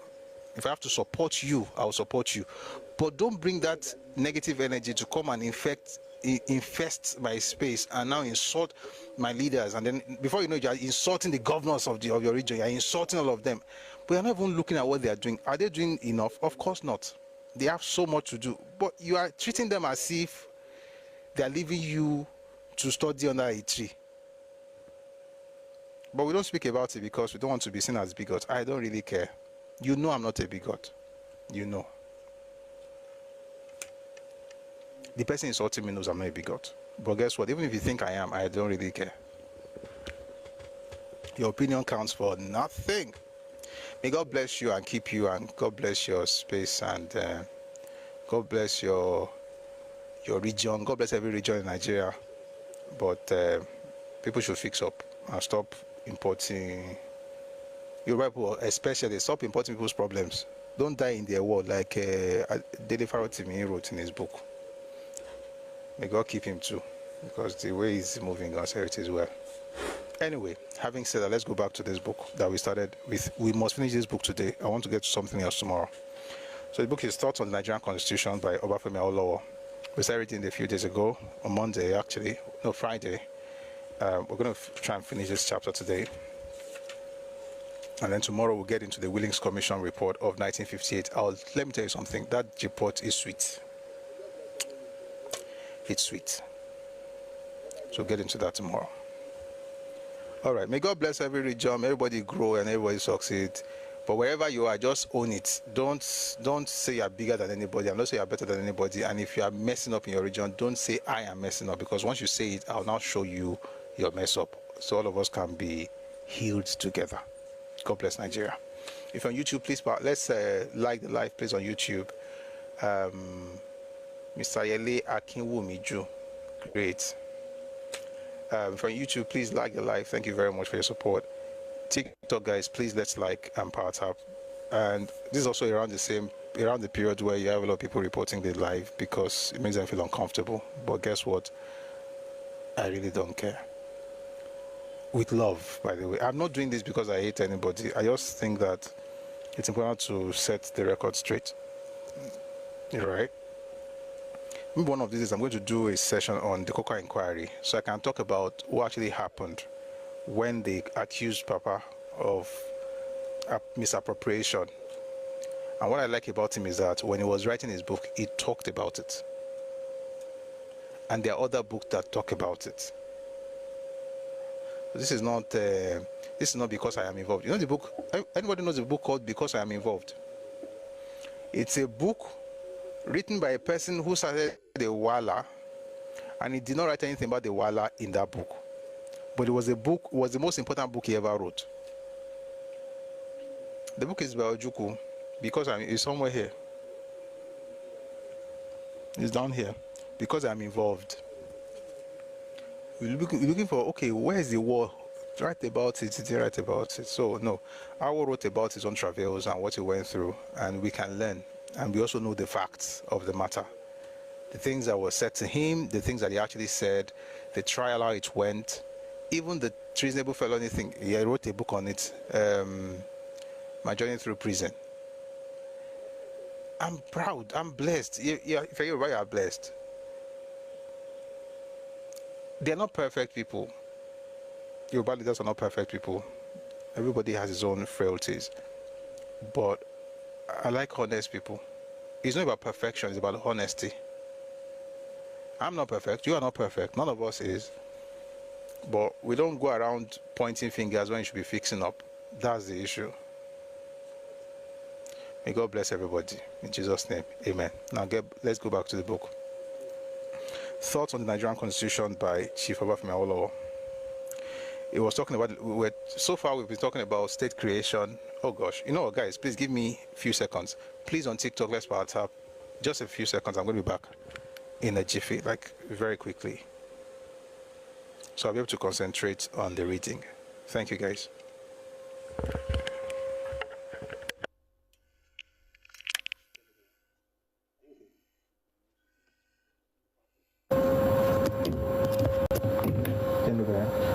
Are you okay?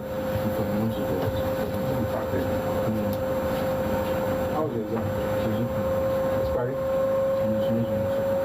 Which one? Civic. Civic. Civic. I don't. Tuesday next week.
All right, thank you very much for staying tuned. Thank you very much for staying tuned. Somebody said the story of dog and other animals. Yes. Aja momo tie fun lomu. O momo elomi lupa. The sad part is that the people who are insulting your house say your house is not fine. The person lives under the bridge. Yeah, saying your father did not. My father should have built a bigger house. The person who is saying, tell your daddy he does not know how to build. He's living under the bridge. That's the sad part. All right, so we've been talking about state creation, looking at the book by Chief Obafemi Awolowo. Was talking about the basis of state creation, and the one, of course, that he favored is the ethno-linguistic basis. And so he's saying that we should have state based on linguistics. So I'm not going to go back to everything we discussed before. If you'd like to know what we've said so far, please check the videos of the previous sessions. They are all on YouTube. All right, thank you very much. So he says, we have ignored in their entirety factors such as differences in origin and dialects as between the communities which compose a linguistic group for 5 reasons. Number 1, these factors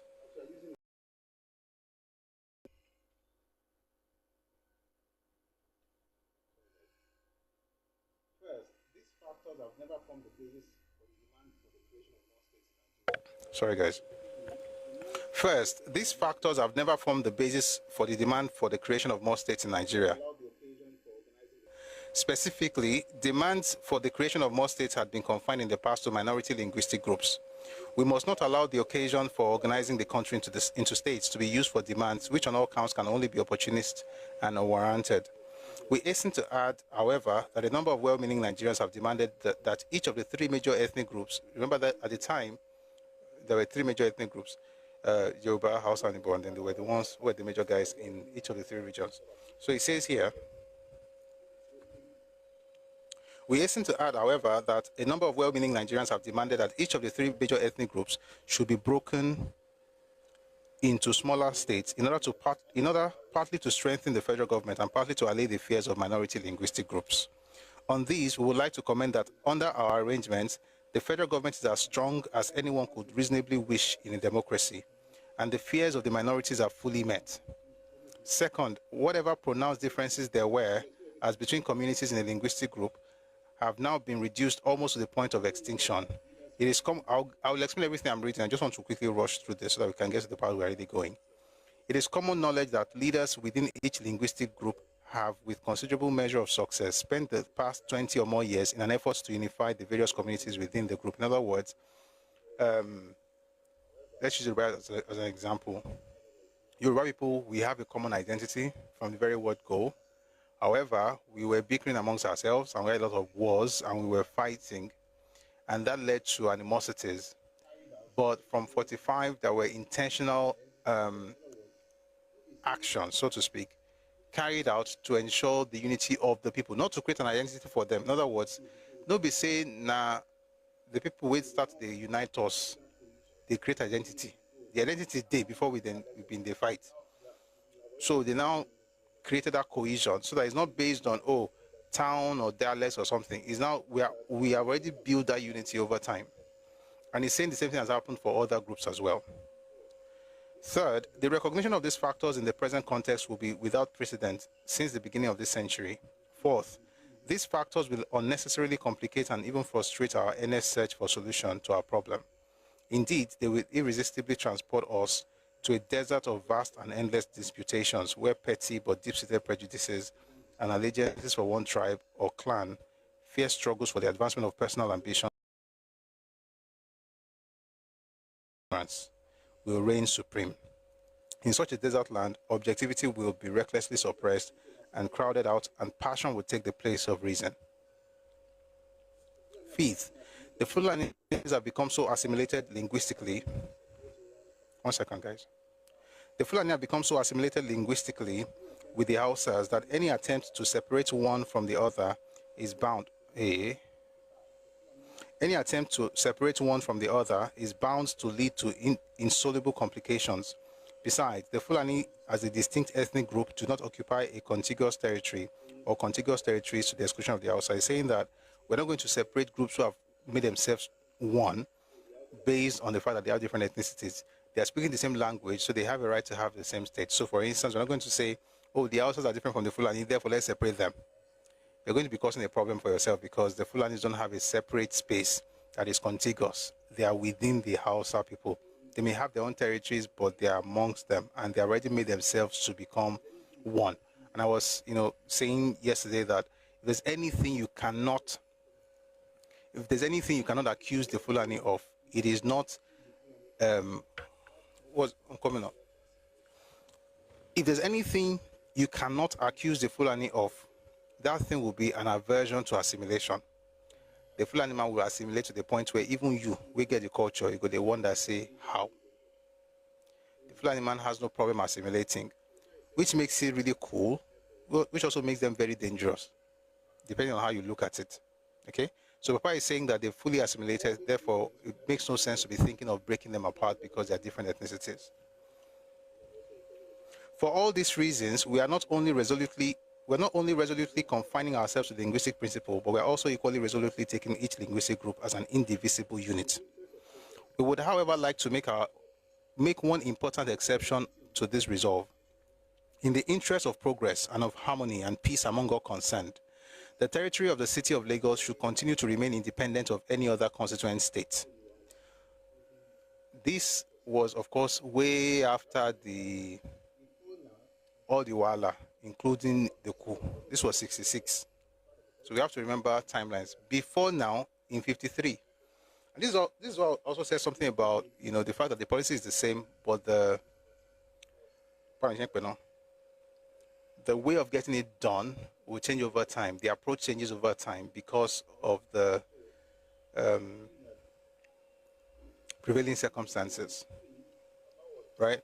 So he's saying that by the way, in 53, Papa was actually the one who pushed the idea of secession in 53 because of Lagos, and he said we must combine them with Yoruba people before it became a major problem before independence. But at this point, he's saying, you know what, you can have Lagos City, not Lagos State. There was no Lagos State at the time of this writing, but Lagos already was the capital. So he's saying, in the interest of progress and of harmony and peace among all concerned, the territory of the city of Lagos should continue to remain independent of any other constituent state. But it is our considered opinion that under the new constitution, its boundaries should be extended and its status elevated to that of a constituent state. As we have noted previously, the number of linguistic groups in Nigeria is not yet accurately known. The detailed analysis of the last census figures in this connection are still awaited. Not Lagos Colony, Lagos City. So this is not about colony. We already had independence. Not colony. Lagos City. Anyway, let's continue. The detailed analysis of the last census figures in this connection are still awaited, but cyclo-styled reports of the census containing population figures for the various districts in the country are in circulation. It is from these that we have abstracted roughly the figures we use in respect of 10 linguistic groups as follows. Number 1, Hausa 13,576,000. Yoruba 12,897,000. Igbo 7,772,000. Efiko Ibibio 3,180,000. Kanuri 2,762,000. Tiv 1,542,000. Ijo 942,000. Edo 927,000. Excuse me. Nupe 637,000. Urobo 626,000. Following the linguistic formula and having regard to the exception made thereto in respect of the city of Lagos, the following 11 states emerge. A, northern state. That would be Kano, Sokoto, and Katsina. You know what? I'm not going to read what it's made up of because provinces at the time have changed. So, for instance, it says consists of Kano, Sokoto, and Katsina provinces plus the northern, that is the Hausa-speaking part of Zaria province, including Kaduna Capital Territory and Bede Division. That excludes southern Kaduna. I think was the city that was called Colony. No, Colony was bigger than the city. There's Lagos, the city. There's Lagos, the colony. There's Lagos, the capital. There's Lagos, the state. And then there's Lagos Island. There's Lagos, the island. Island is even different from the Lagos Island. There's Lagos Island, and there's the island in Lagos. Island in Lagos is everything after Balende. As you are going all the way to Ekpe, is island in some people's mind. So that's from Lagos Island. Then there is mainland. Lagos has many types of descriptions, depending on what you are saying, but we'll talk about these things. Anyway, let's continue. Western states. This comprises Ibadan, Ondo, Oyo, Abeokuta, and Ijebu provinces, together with Ilorin, Kaba, Warri, and Ekpe divisions. You know what? I'm going to read that again. This comprises, so it's talking Western states, will be Ibadan, Ondo, Oyo, Abeokuta, and Ijebu provinces, together with Ilorin, Kaba, Warri, and Ekpe divisions. Badagry division excluding Ajeromi district council area plus Akoko Edo district council area, population 11.7 million. Eastern states, this comprises the old Onitsha and Owerri provinces, together with Abakaliki and Afikpo divisions of the old Ogoja province. The reason I'm wary of reading this thing is because we don't think of divisions anymore. So back then, you have the regions, you have the provinces, then you have the divisions, right? So within the province, you have many divisions. For instance, in Ogoja province, there was Abakaliki division.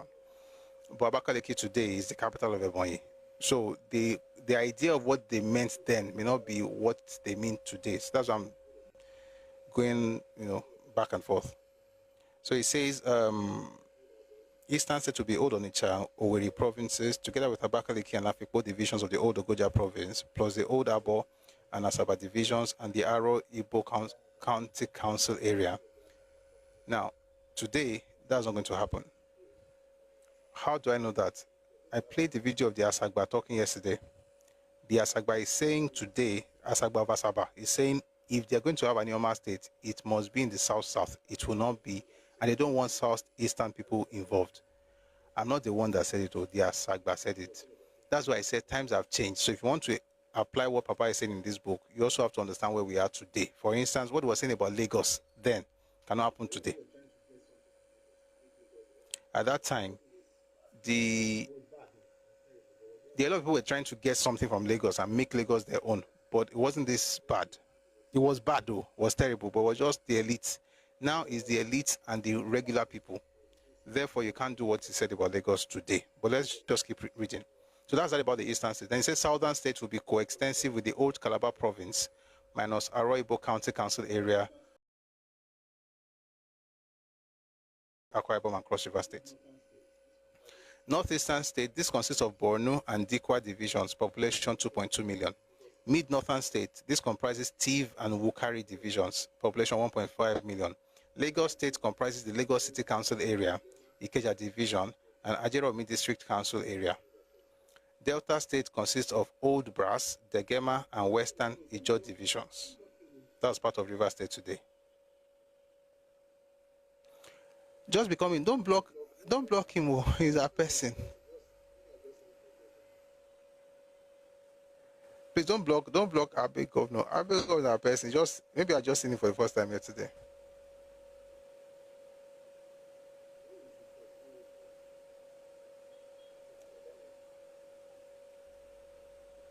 The one you should block is even blocked. 1 second, guys. Let me unmute Abe. I think he's unmuted, actually. Abe, please type something just to be sure that you're good. Then it says Mid-Eastern states consist of the old Benin and Eastern divisions, plus Afemai division, excluding Akoko Edo District Council area. Upper Delta state is counterminous with the old Yoruba division. Niger state consists of Bida, Kwara, and Lafiagi Pategi divisions. But that Kwara is not the same thing as Kwara state, though. Why? Because the parts of Kwara state has already put it in Western state. That would be Ilorin, Kaba. Those areas already cut into. Anyway, we're reading a book that was published in '66, so you have to understand, With the setting up of these 11 states, we are left with 11 million of our people who speak about 50 or more different languages. Of these, 1.4 million are in the former Eastern region, whilst 9.6 million are in the former Northern region. We have no doubt that if our present slow rate of development is maintained or increased, every one of these small linguistic groups should be viable enough to have its own separate state, at least by the turn of the century. But just now, it will conflict violently with our principle to allow each of them to have its own state. Such a state will be too small in every sense of the word. What then do we do with them? First of all, there is clearly one thing we must not do with them. We must not group them or any of them with any of the larger and self-sufficient linguistic groups. If we did, we would be placing the small linguistic group or groups concerned in a state of comparative political and social disability, which is what happens to minority in many states. A minority problem would thereby be created, which would demand solution. In this connection, we would like to sound a note of warning. We have heard it said in responsible quarters that minorities no longer exist in Nigeria. With great respect, we do not think that it is possible to charm the minorities and their problems out of existence with such verbal ease and conjuration. The truth is that minorities do and will always exist in Nigeria, as they do elsewhere in the world. Vis-a-vis the majorities, these minorities have their fears, real or imaginary, which can only be allayed by unequivocal and entrenched constitutional arrangements. Who is speaking here? That's Papa. This is our law, and he's talking about minorities. Meanwhile, some other people say minorities must not have their own state. We'll read it in this series. Let's continue. Countries like the USSR, Yugoslavia, Switzerland, and Great Britain, which recognize minorities and make suitable constitutional arrangements to allay their fears, are reasonably free from the political troubles which usually emanate from this source. But countries like Iraq and of minorities as such have been incessantly plagued with plenty of violence involving considerable loss of lives and property. Remember what happened in the South before Yaradua. And as we have pointed out before, the better educated the minorities are, the more insistent and turbulent is the agitation for political self-determination and autonomy. Wise and far-sighted statesmanship lies, therefore, in taking steps which for the present will allay the fears of our minorities and for the future will invaluably guarantee their individual autonomy within the framework of the United States of Nigeria. Having taken cognizance, sorry, one second. I like that sentence, wise and far-sighted statesmanship. Having taken cognizance of the unwisdom of giving autonomy now to each of these 50 odd linguistic groups, or of grouping any of them with any larger linguistic group, we are left with only one obvious choice: to organize them into separate states, using viability and administrative efficiency and convenience as our only criteria. In any such state, no one linguistic unit will be likely to be in a position to dominate or generate fears in the others. Indeed, each state would, so to say, be an association of more or less equal minorities, and a minority problem would be non-existent within it. So what he's saying basically is this: instead of putting the Isoko and Yoruba among Yoruba people, let the Isoko and, just an example, let the Isoko and Yoruba be in the same state. Yoruba is not going to be afraid that Isoko is going to dominate because they're about the same number. That's exactly what he's trying to say. To make assurance doubly sure, additional constitutional safeguards should be made. 1, there should be provision in the Constitution to the effect that every linguistic unit, however small, should have a minimum number of seats, say 2, in the state legislature, in addition to its normal entitlement of representation based on population. By way of illustration, suppose a state with 10 linguistic units has a legislature of 60 members. 20 of these would go to the 10 linguistic units at the rate of 2 each. The remaining 40 would then be distributed among the 10 linguistic units on the basis of population, so that every linguistic unit would have a share. This arrangement is necessary in the absence of an upper house in the state.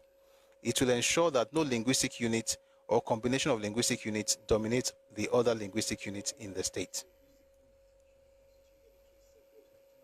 Number 2, the Constitution should provide that each linguistic unit should be constituted into a separate autonomous local government, vested with a minimum of functions, which should be set out in full Constitution. Let me explain what he's saying. So let's say, for instance, let's stay with the example I gave earlier, Isoko, Urobo. Let's say those two are in the same state. You then make sure that there's Isoko local government, there's Urobo local government. Because they may not be, maybe I should not use Isoko and Urobo so it doesn't sound insulting. let's say you have, sorry. The idea is that the local government is now based on their linguistics. In other words, they don't have to now start saying, oh, we are now minorities even in the local government area, which is what you have in other people's spaces. Let me say something before I continue.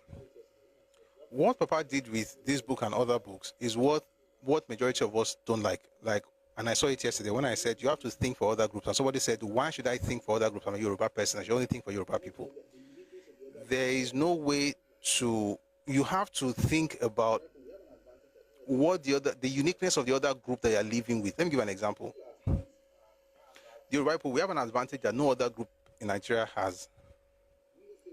All our states are, by and large, just Yoruba. The only state where we have other people mix are in the southwest. That would be Kwara and Kogi. Well, we are the majority in Kwara, for instance. We are almost equal the number of the other groups in Kogi, and then minority in Delta and Edo. Now, the point is that because we look at things based on the fact that we are Yoruba, we think that's how other regions are. Like Southwest is like other groups. It's not. So to have a conversation with people from other places, you must understand their own issues. So that when you're talking to them, you're not just shouting, this is what I want. They will hear what you want, and then they will say what they want, and then nobody's moving anywhere. Because neither group has tried to understand the uniqueness of the other. Let's continue. Number 3. The Constitution should also provide that a linguistic unit could, under certain specified conditions, have its own separate state at any future time. Such conditions would include the viability both of the new state and of the residual state, and the approval of each house of the federal parliament, signified by resolutions supported by the votes of not less than 2/3 of all the members of the house. Having regard to all the foregoing remarks, the following 7 additional states emerge. Benue State. This consists of the old Adamawa. So they say Benue State. This consists of the old Adamawa, Biu, Muri, and Numan divisions. Population 2.7 million. North Central. This comprises Bauchi Province and Potiskum Division. Population 2.7 million. Central State. This consists of Plateau Province, Southern, that's non-Hausa speaking portion of Zaria Province. That's what we call Southern Kaduna today. Akwanga, Lafia, Kefi, and Nazara divisions. Interestingly, those 4 places are all in Nasarawa State today. That will be 2.6 million. Lower Niger State. This consists of Idoma, Igala, and Ibera divisions. Population 1.5 million. Upper Niger State. This comprises Abuja, Borgu, Kotangora, and Mina divisions. Population 1 million. Mid-Southern State. This consists of the old Ahoada and Ogoni divisions, together with the municipality of Port Harcourt. Population 0.8 million. Q. Mid-Southern State. Okay, I read that one. R. Southeastern State. This comprises the old Ikom, Opubra, and Ogoja divisions. Population 0.6 million. Before passing on to the next chapter, we would like to make a few observations. By the way, when you count all these things, what does R come to? Umbo.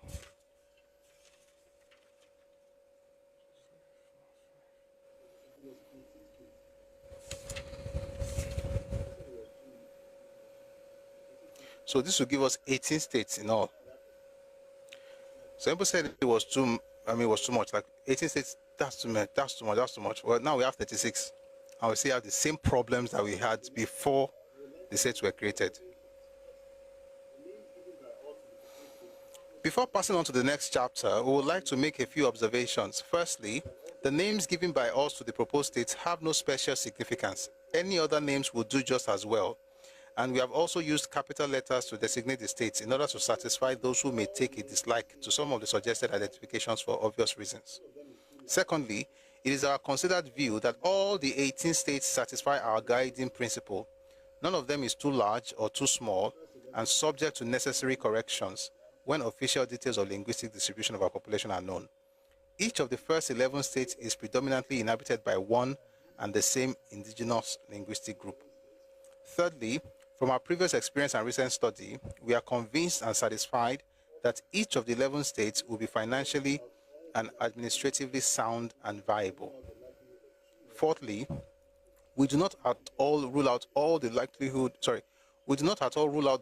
of 2 or 3 of the 18 states finding it difficult to perform all the functions vested in a state by the Constitution.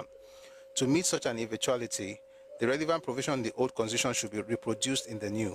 It is to the effect that a state may, by legislation, confer authority on the federal parliament to make laws with respect to and perform any of the functions vested in a state by the Constitution.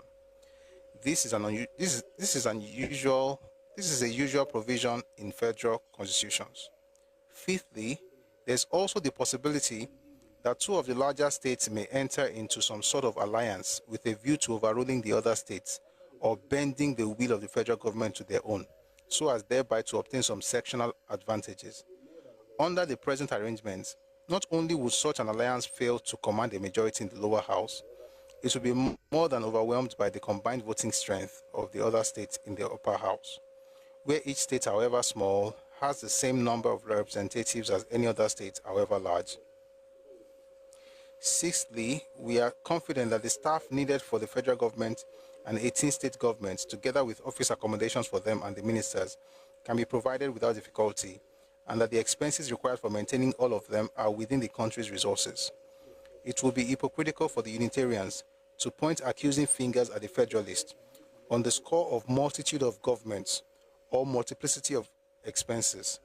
For even the best and most knowledgeable among them have suggested the creation of 11 area development committees, 25 provincial councils, and about 550 local development committees. I'm going to explain everything I'm reading. Just stay with me, please. If the staff accommodations and expenses of all these are unreasonable under a unitary system, which has been shown to be absolutely unsuitable for Nigeria, we do not see why they should be unreasonable for 18 states. Furthermore, as will be seen later, there are no likely, I'll take that again.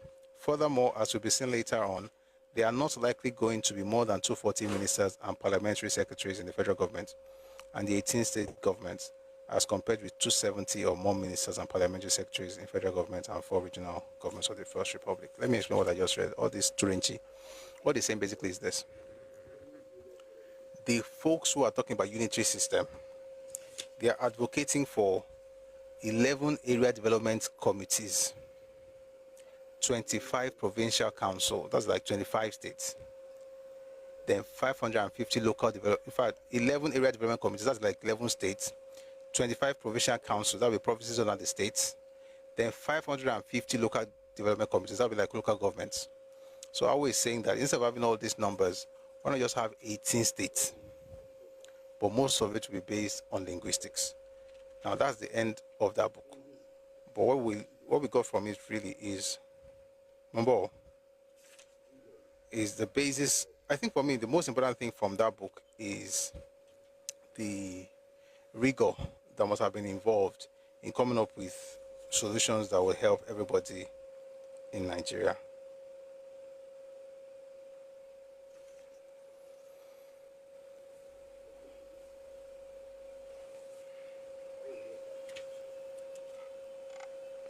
Let's go to the next part.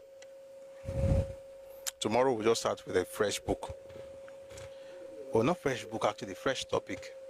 The Willis Commission report. I'm actually excited about that book.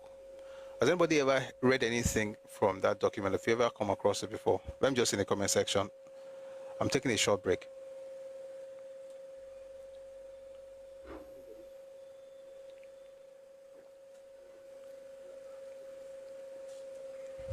Anybody, anyone has read the Willis Commission? You have? Okay, good. So we have one person. All right, so to be good so that if I'm reading, you can also read along if you have it. All right.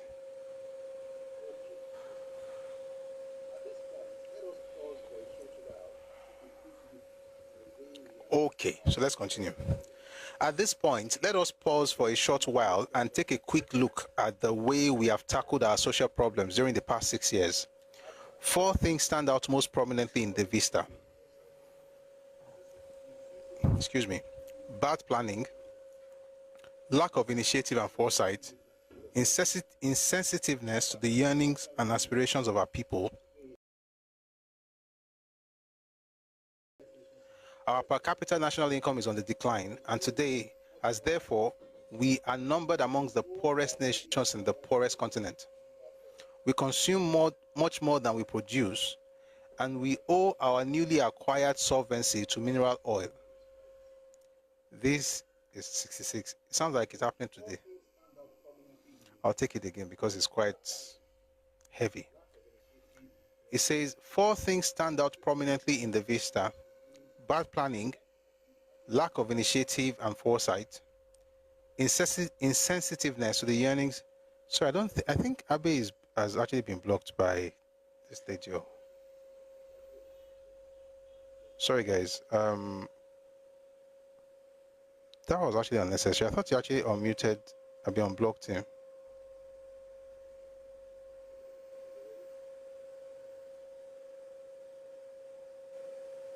I talked about this and I thought we already fixed that. Oh boy, see the blocked list. Be like Dangote block industry. Oh boy. Sorry guys, 1 second.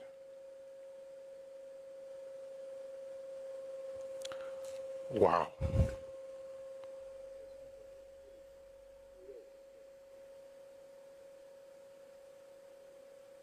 Actually, some of them, what they did, was can block one lot.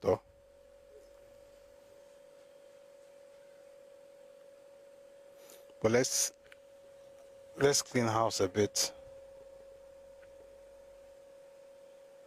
If they come again and mess up, they will be blocked again. But for now, let's try and free up. Oh boy.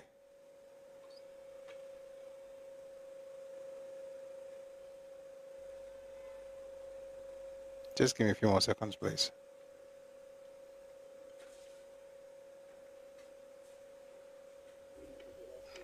All right.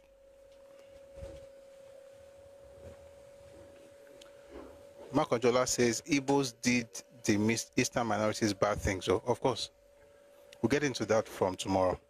I'm just trying to lay the groundwork today. Well, in the past few days, but we'll be done with that today.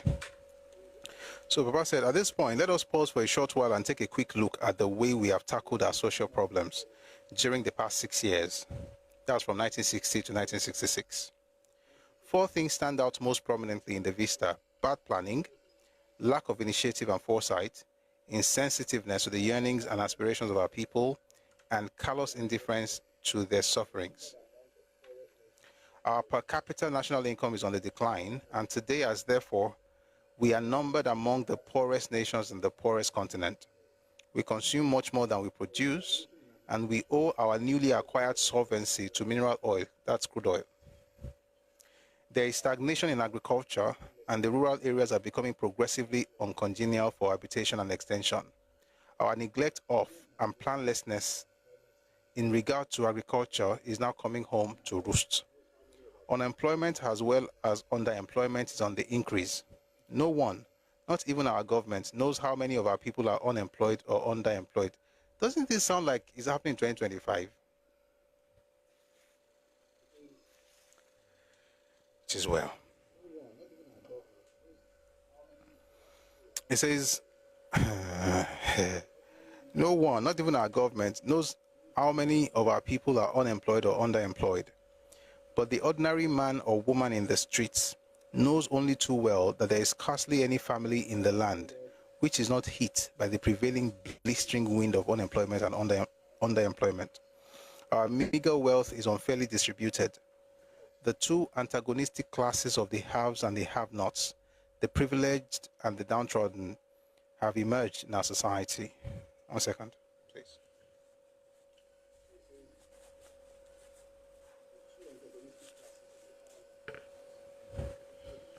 So he says, the 2 antagonistic classes of the haves and have-nots, the privileged and the downtrodden, have emerged in our society.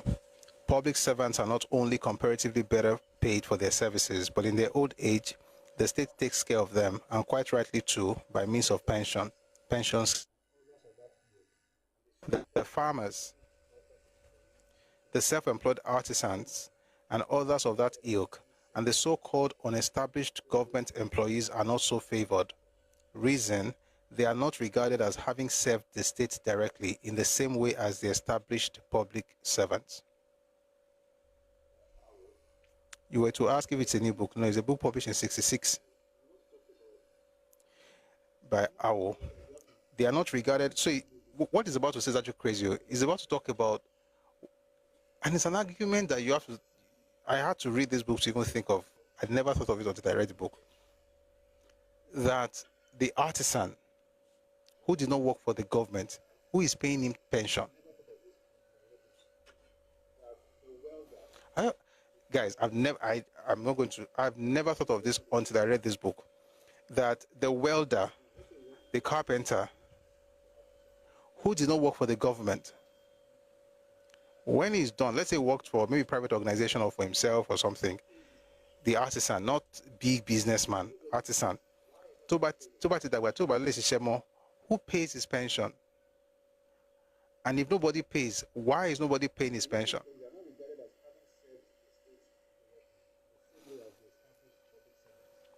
It says the reason is because they are not regarded as having served the state directly in the same way as the established public servants, but whom it may be asked in all seriousness, have they been serving by their toil in helping in a big way to supply the lifeblood of our society? This is profound. The welders, the small business people that you know that they don't have corporations and stuff. Anyway, let's continue. Education continues to be undernourished, and it is even being repeatedly threatened with semi-starvation. In some parts of the country, there is a half-hearted approach to universal free primary education. In some other parts, where universal free primary education is in operation, steps were being taken to abolish it before the army take over. In yet some other parts, it's talking about what happened in our region. In yet some other parts, the approach to primary education is absolutely laissez-faire. In the result, we now have in Nigeria the poignant situation in which more than 3 million children of school age roam the streets in our towns, or roam the streets of our towns and the narrow footpath of our rural areas without organized care and nurture. Nevertheless, the plaintive notes continue to be sounded in our ears that we spend too much, or that we spend too much, about 40%. I'll take that again. Nevertheless, the plaintive notes continue to be sounded in our ears that we spend too much, about 40 or more % of our total revenue on education. It does not seem to occur to those expenses on education, but in the smallish size of our revenue, and that if this is substantially increased, as indeed it can be, the percentage of our present expenditure on education will fall, even though its absolute value rises significantly. In the face of this incessant and nagging complaints about our excessive expenditure on education, no one dares to talk of free education at the secondary level, let alone at the university level. Indeed, many otherwise intelligent people have ruled free education at those, I'll take it again. Indeed, many otherwise intelligent people have ruled free education at these two levels out of the realm of practical politics within any foreseeable future time. For the time being, thanks to the military government, we pat ourselves on the back for instituting an inquiry into the feasibility of introducing universal free and compulsory education in all parts of the country. What will happen to the report of the inquiry when it is produced is beyond any shrewd forecast. But whilst this inquiry is in progress, the old, sad but mystifying story continues to be told with unabated whimpering. There is an overproduction of trained teachers in certain parts of the country, and it is therefore inevitable that up to 3/4 or 3/4 of existing teacher training colleges in those same parts should be closed down. More so, as most of the 1,000-strong trained teachers who graduated from these colleges in the previous year had not yet been posted to teaching appointments. Our urgent need for high-level manpower cries. Sorry, I'll take that again. Our urgent need for high-level manpower cries very loudly to high heavens. Yet, the only answer we have for the problems of those university students who have the good fortune to have good brains but the misfortune of not having well-to-do parents or relatives to pay for their education is to arrange to encumber them with debts. And we think so much of our proposed loan scheme for indigent university students that we ourselves already regard it as a brilliant invention, an epoch-making act of benevolence and philanthropy. When the scheme gets going, we shall have 3 distinct classes of students in our universities: those who are fortunate to have well-to-do parents, those who are blessed with exceptional brains to win state scholarships, and those who, by a twist in the lottery of birth, have the misfortune being brought into this part of the world by poor parents. All these categories of students are expected after the completion of their courses to serve the nation to the best of their abilities in important positions. The heavy initial financial handicap to the last category notwithstanding, we have been officially informed that Nigeria has only one medical practitioner. Oh boy, this one is sad.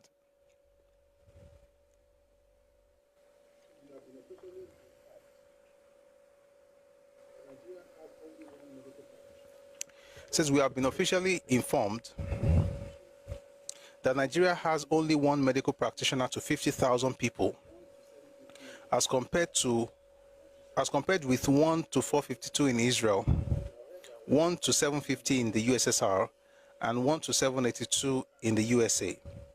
It is, however, a matter of common knowledge that hospitals, dispensaries, maternity centers, and the treatment of ailments by trained doctors belong to the categories of luxuries, which are available only in some of our big towns.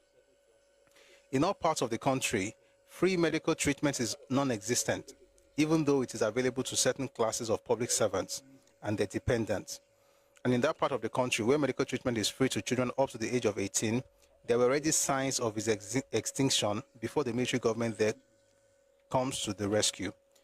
Apart from the occasional lip service to it, preventive medicine is unknown.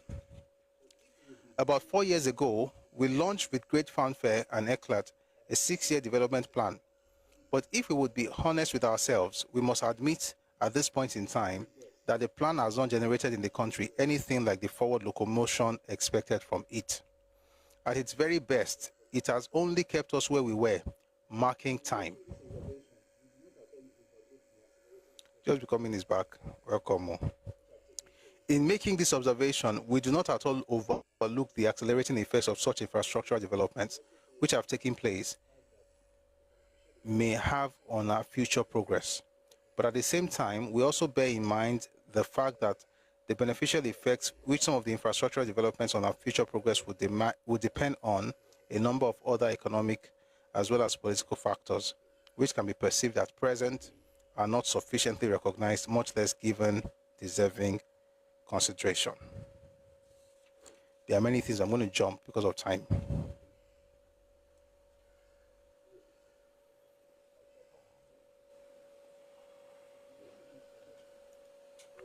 Let's just continue.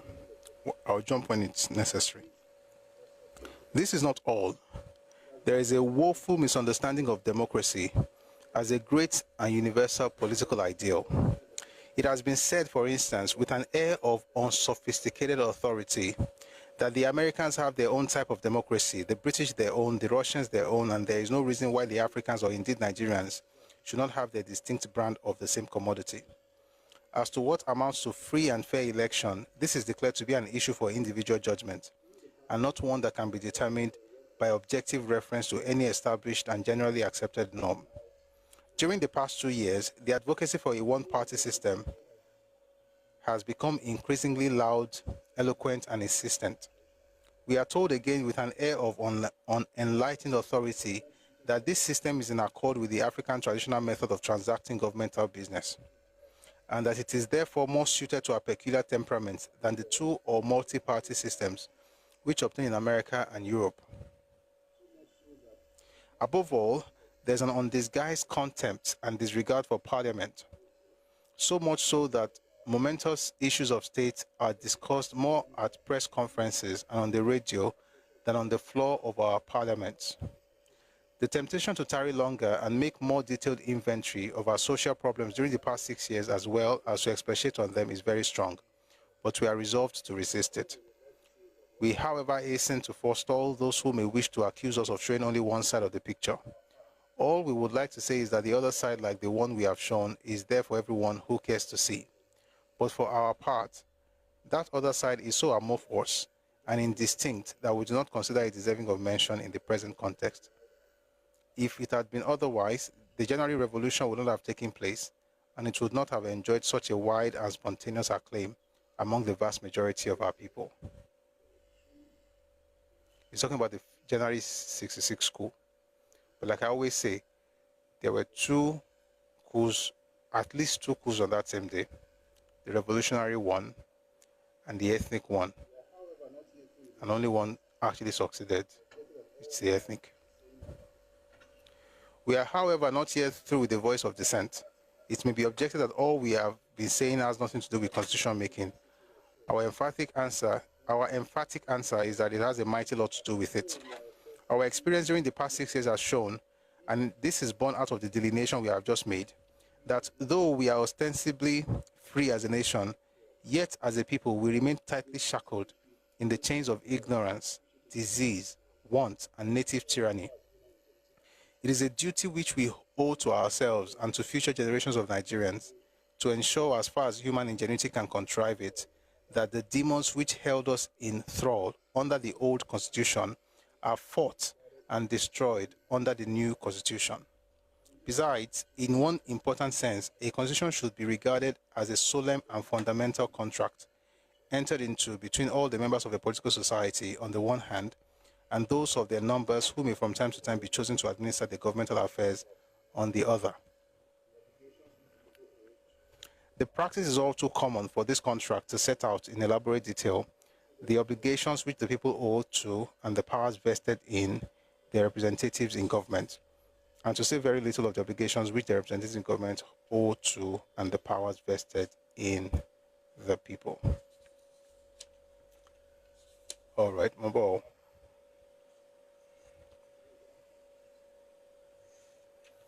I'm going to jump because of time. I also want us to end early today, so I can have a little bit of time to do some prep work before tomorrow's session.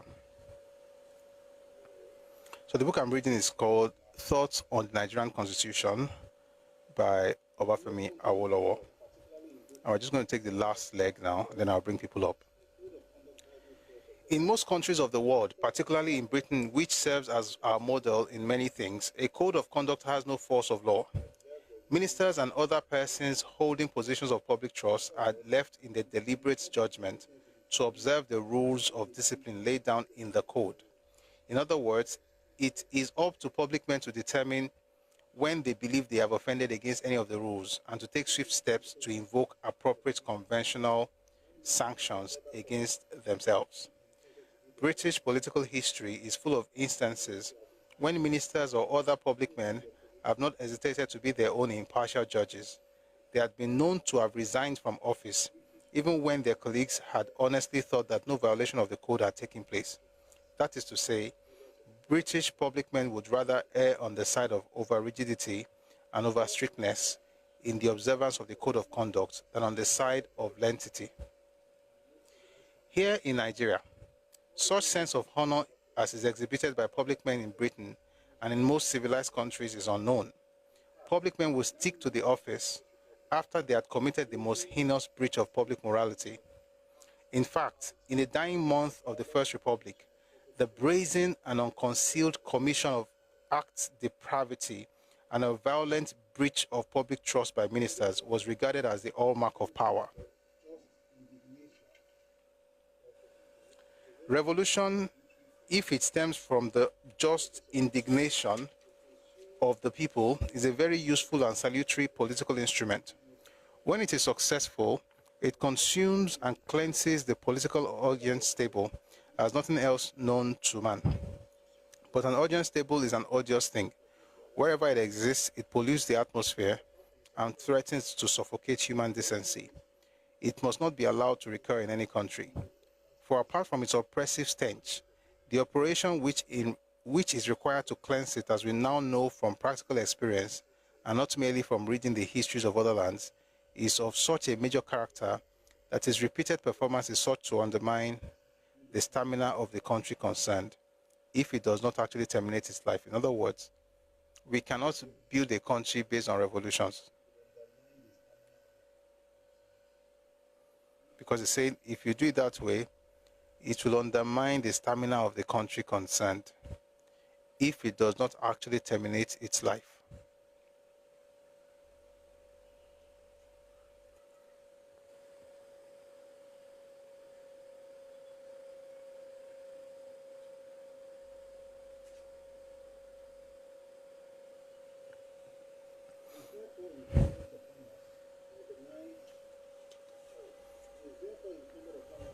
It is therefore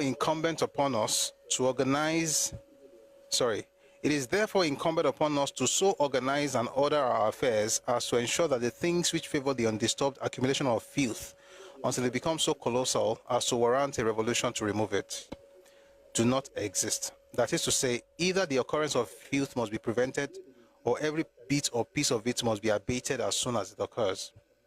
Fortunately for us, we know the distinctive characteristics of these filthy articles so well that with some application of mental effort, we can adequately provide against their future emergence or accumulation. The new constitution, we are working on the new constitution in Nigeria right now. Okay. The new constitution should therefore contain provisions for rules of discipline for ministers, parliamentary secretaries, legislators, members of commissions, boards and corporations, and other persons holding positions of public trust other than civil servants, to the effect, number one, that no minister, parliamentary secretary, legislator, member of commission, board of corporation, or person holding any public office, whether of profit or not, shall, number one, borrow money from the government. Who is writing this book? Awo.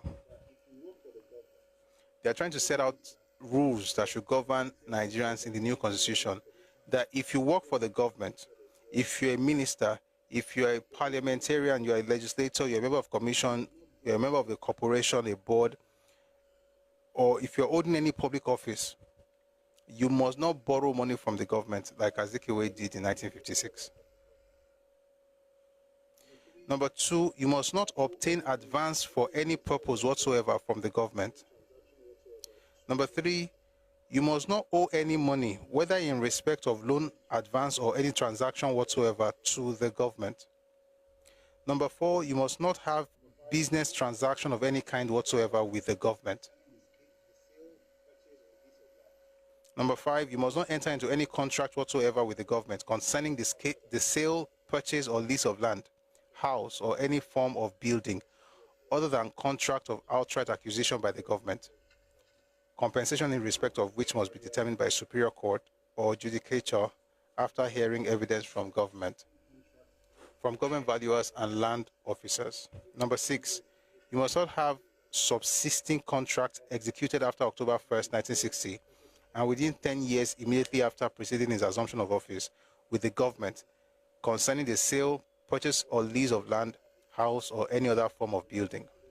Number seven, you must not receive or enjoy at the expense of the government any of the following prerequisites or privileges. That is to say, is A, you must not receive car basic allowance. B, driver's allowance.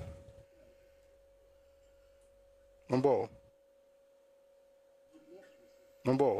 I think I'm making a mistake. Number,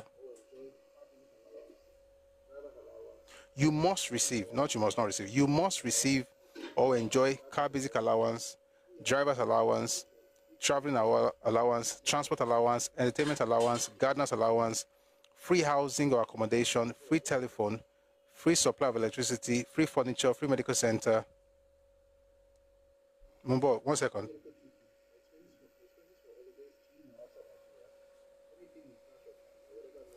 Free medical treatment, expenses for holidays in or outside Nigeria, anything in cash or kind by whatever name called other than his salary or emolument as approved by the legislature. Okay, sorry. I was right the first time.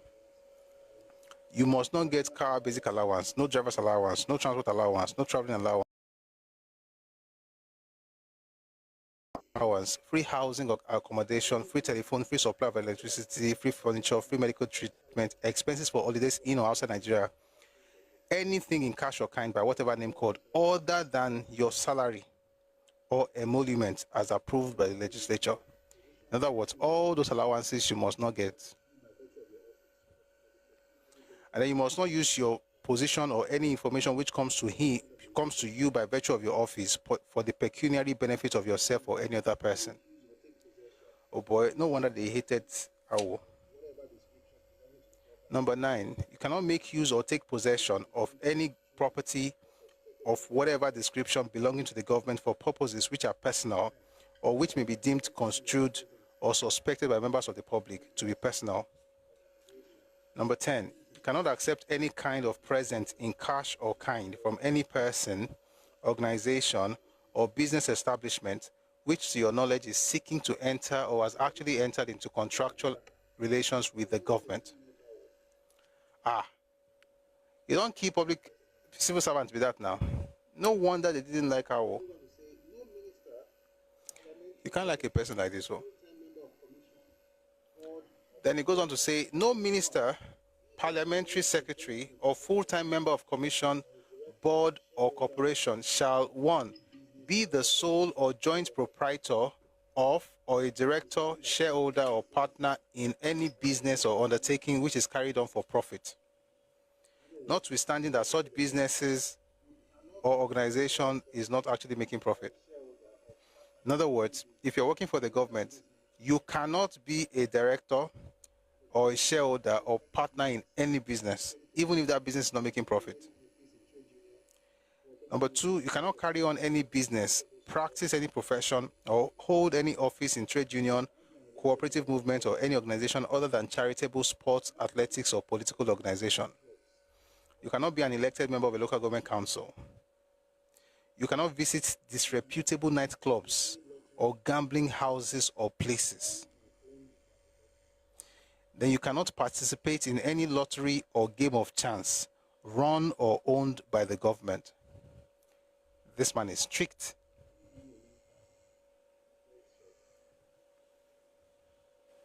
That's right. Imagine finding a minister in bet shop. Number 3, every minister, parliamentary secretary, or full-time member of commission, board, or corporation shall within 7 days of his appointment make a full disclosure of all his assets and liabilities to the president, and shall do the same thing within 7 days of his relinquishing office. 7 days before you join, you tell us everything you have. 7 days after before you leave, you tell us everything you possess. They'll use mobile app, Joe. Times have changed. But again, the concept still remains, the ideology is still important. All right, we're almost done. We're almost done. Today we're not going to stay too long.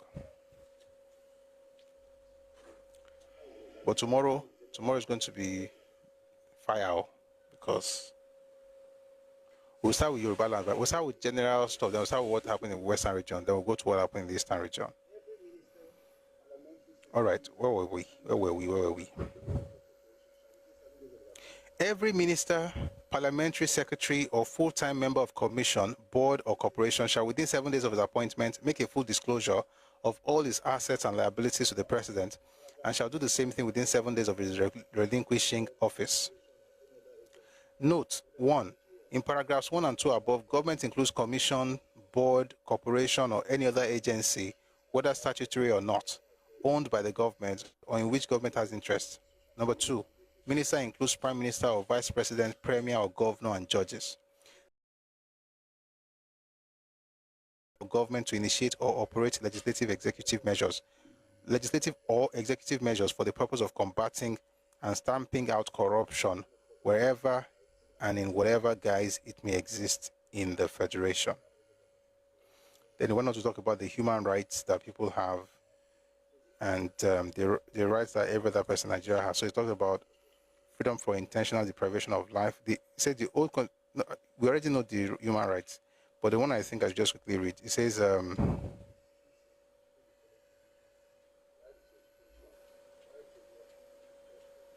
The new constitution should include the following provision: right to education, right to work and to just remuneration, right to just and favorable conditions of work, right to protection against unemployment, right to social security, especially in the event of unemployment, sickness, disability, or old age, right to property and to protection of property against confiscation or acquisition without compensation, freedom from discrimination on any grounds and with respect to the enjoyment of any right whatsoever, right to every child, whether born in or out of wedlock, to equality of treatment and social protection. And then so on and so on and so forth. There are many things that he talked about also in this. But I think it's a good place to stop for now. But I think I'll also give like an introduction to what we're going to be reading tomorrow so that we kind of whet our appetite. But if you'd like to come up, I saw somebody who sent his request earlier. If you'd like to come up, please feel free to send your request.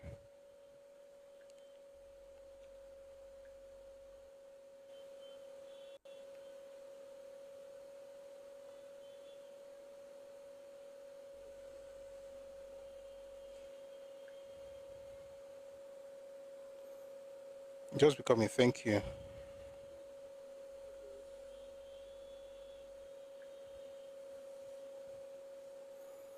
I'm going to bring people up very soon. Just want to read a bit of it.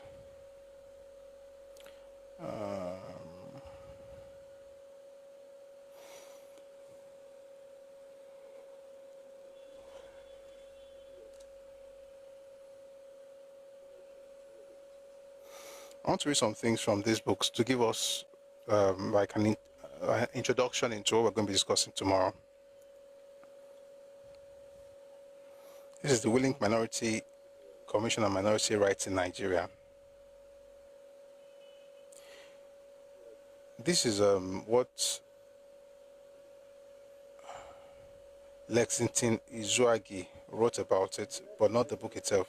We'll read the book itself tomorrow, just like an about, so to speak. Nigeria emerged as a fragile social formation from the colonial partition of Africa. The vociferous forces accommodated by the colonial arrangement vividly manifested during the decolonization process. In the terminal year of colonial rule, minority rights agitation emerged as one of the dominant national discourses. Post-independence politics intensified the endemic centrifugal forces within the Nigerian polity, peaking in complete absence of national consensus. Let me jump to the part. The minorities question and related challenges in Nigeria are founded in the character and historical circumstances of the evolution of the Nigerian state, set in motion by the colonial initiative of Britain in 1900. The landmark event saw the establishment of effective political authority over three separate territories: the colony of Lagos and the protectorate of northern and southern Nigeria. This area was home to a multitude of politically autonomous mini-states before the colonial conquest. They existed in diverse brands of social formations, including chiefdoms, kingdoms, feudal aristocracies, and acephalous states. The merging of Lagos colony in 1906 with the protectorate of southern Nigeria established two administrations in the country that was to effectively polarize it into north-south. And because the expediency of colonial governance dictated it, the 1914 amalgamation of the two protectorates was haphazard, uniting the country mainly in name and geography. You know what? I'm going to look for that book, but let me bring somebody up. While the person is speaking, I'll find the book. So, J-Fad, I'm bringing you up now. And let me also quickly change the audio source. Hello, J-Fad.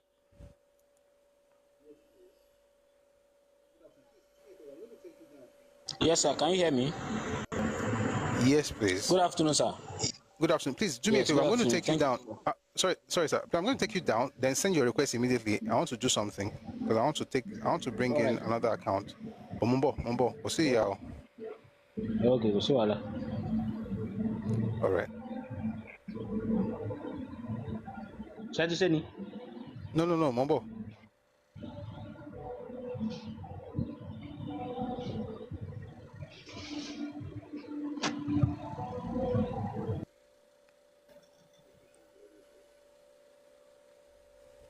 Send your request immediately, please. Let me quickly change the audio source.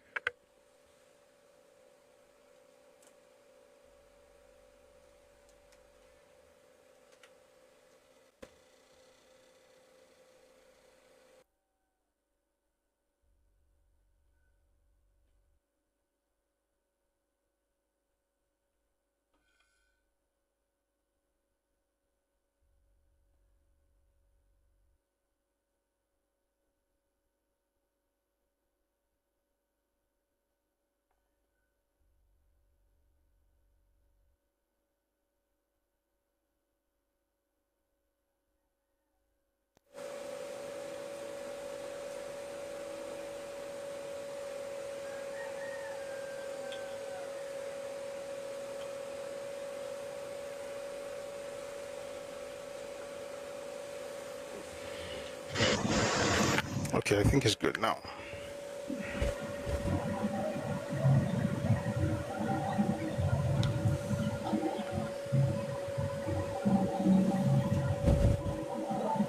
Hello? Chief, are you there? Please, can anyone hear me? Just to be sure.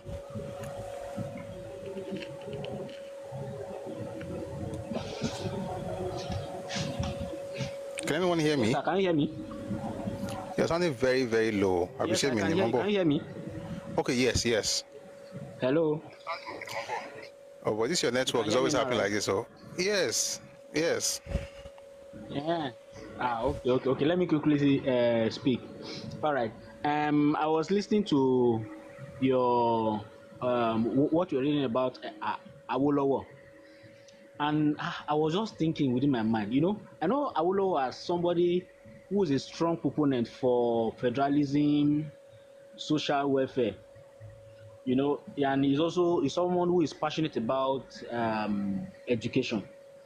Now, from what you've read so far, it's kind of seemed to me like he has this communist style of the government. He wants to. Are you sure? It's more of like that's what I'm looking at, like, because. Sorry, what's in what I've read tells. Okay, no. It's called code of conduct. Even today, wait. No. Even today, if you join the civil service, there's a code of conduct. I hope you know that. Okay. I hope you know that some of the things that Papa's. No, hold on. I don't know. There's a lot of noise in the background. Some of the things that Papa wrote inside. Jeez, man. Some of the things that he wrote in these things are actually in the Nigerian Civil Service Commission Code of Conduct. We just don't observe it. That's not how you know a communist, though. I thought you were going to talk about what it's a code. It's code of conduct. Everybody has code of conduct. Even we have code of conduct. Maybe I'm the one who is not getting exactly what you're trying to say, Sha, but that's not what makes a person a communist. You have to go a bit deeper than that. But yeah, please continue. Okay. All right. I understand you. My point is this. I don't have a preferred style of governance, whether be it communism, fascism, democracy, anyone, or socialist, capitalist. I don't have a preferred one. I'm only interested in the one that will benefit the larger society. That's what I'm interested in. You understand? For example, now in China, I read a little about how their government were able to turn around China within a very short period of time. They created this system of government whereby you have to kind of attain. Sorry, did you say short period of? Sorry, did you say short period? Wait, please. Did you say short period of time? Yeah, when I say short period of time, I mean within at least maybe 50 years now. You understand? Okay. Like 50 years. I'm not saying like maybe 10 years. No, I mean like 50 years. To me, that's a short period of time to turn around the country, because the way China was compared around 1920s or 1930s, if you look at how it is now, it's a very huge difference. Very, very huge. So I now looked at their style, what they did. You understand? From what I read, I was able to find out that they created a kind of leadership school whereby people attend those schools. They are taught leadership on how leadership can impact the society, and then when they are appointed to, probably, let's say for example, a councillor now their achievements or how they measure their results based on how they are able to impact their own group or their own domain. Then that will now determine whether they will be promoted to another level. You know, this kind of leadership, to me, it makes people more responsible to what they are doing. It makes leaders more responsible. The way China is doing it, that's what I feel like. I think, to me, it's kind of the best way. Because in our own style of democracy, or the American style of democracy that we are looking up to, we are looking up to this kind of popular kind of democracy. We choose people based on popularity, not based on past achievements, not based on anything, just because this person is popular. We don't care whether. Wait, Jeffard, wait. I think you don't like what Oyinbo is doing. You want to go and copy China. Why must you copy anyone? Why can't you develop what that is unique to you? Why can't you design one that is unique to you as a people? Right. Why must you copy China? Now, which one is unique to There's not like what several times. China has over 90% one ethnic group. It's not Nigeria. Nigeria has more ethnic groups than China. China may have more population, but we have more ethnic groups than China. Are you saying we should do exactly what China is doing, and then we have that kind of structure as Nigeria with all the issues that we have? No, you can't.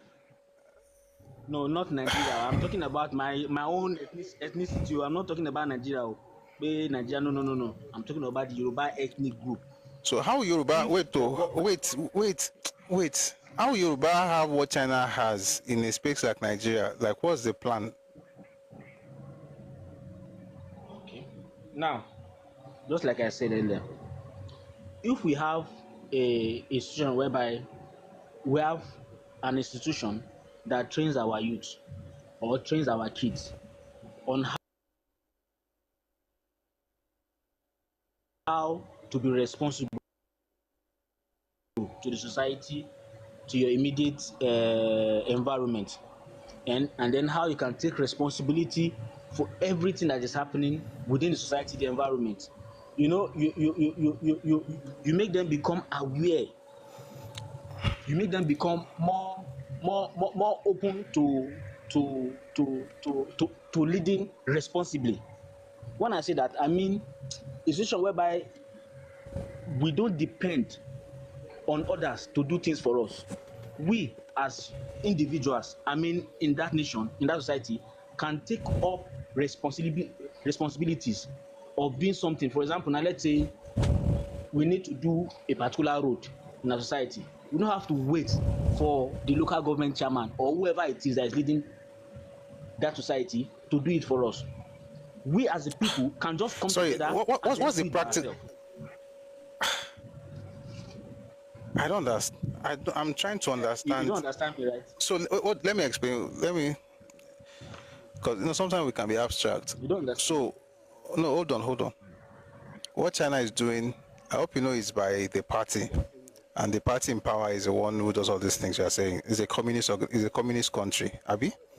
What you are saying, I think what you are saying is you're not saying that we should be a communist society. That's not what you are saying. I hope I got you correctly.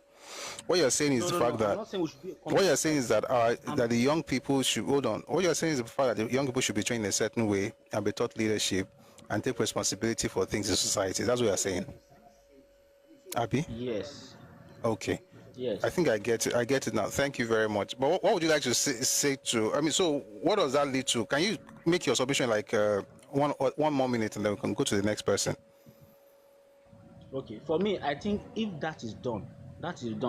I think wealth creation, everything good will be distributed evenly within the society. What are you saying? From leadership to distribution of wealth? Yes. Look, Maybe you should think about it, because you are going from a system of government to. Wait. What I'm saying is this now. If you have Please on TikTok, please, let's our tab. Hold on. Please, TikTok, this thing is about to go off. Let's our tab, please. Thank you very much. Oh yeah, please take 1 minute, Jfad. You can go, so we'll go to the next person. All right. Now, if we have a responsible leadership within a nation, a leadership that is alive to the plight.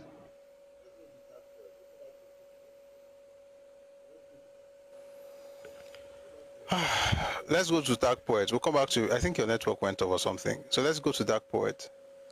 Hello, Dark Poet. We'll wait for Jfad to come back later. Yes. Good evening, Prof. Good evening, everybody. Evening, sir.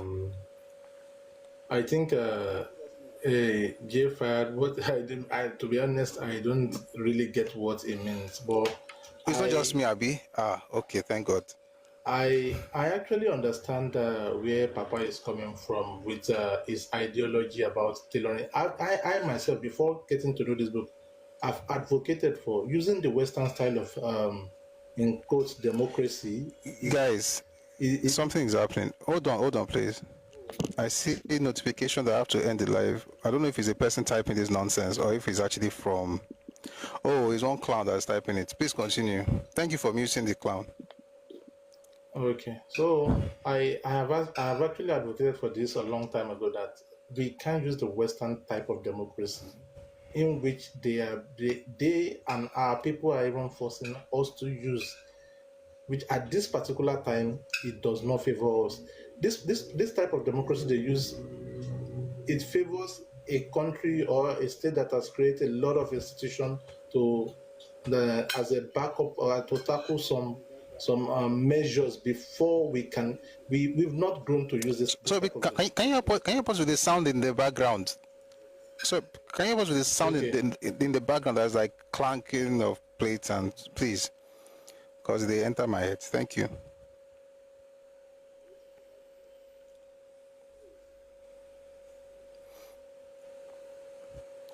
We're waiting for Dark Poet because of the things the headset is. A bare piece in the enter my. Yeah, is it better now? All right. Yes, please. Yes. Okay. Yes. Like I've said, I think one of the mistakes we made is when they tell us, "Oh, this is democracy," we just accept without looking into it. Like, is this what we need right now, or does this favor us? Even the communism people call China for. It's actually not a full-blown communism. It's been bent most times to suit their needs sometimes. So why should we say, okay, and then this one-size-fits-all ideology that, oh, everybody take this, it works for you, that the West is pushing to everybody. If you're not a democracy, we don't work with you. You are either a dictatorship or you socialist or communism, and we can't be friends or except if we have mutual dealings that favor both of us. It doesn't make sense to me. Pick the part of the democracy that favor you. Tailor it very well to what suits you. Like you said, majority of China is un-Chinese. It's easy for them to use communism. Now tell that to Nigeria, who has 250 different ethnic groups, and use communism, whether it will work. It will never work for us. In as much as the ideology sounds, because we are seeing it succeed in China, doesn't mean it will work for us. And same thing with the present democratic system that is being dashed to us. It won't work for us except we tweak it, twist it, and bend it to our own taste, and which works for all of us.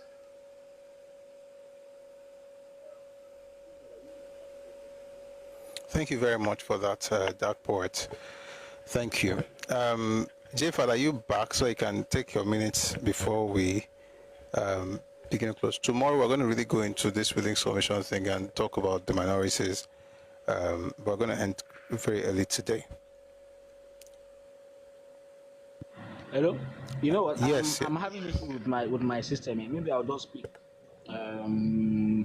Maybe tomorrow. I'm having a very serious issue with my system. No problem. No problem. No. We're everyone glad you came up. Thank you very much. All right. Oh,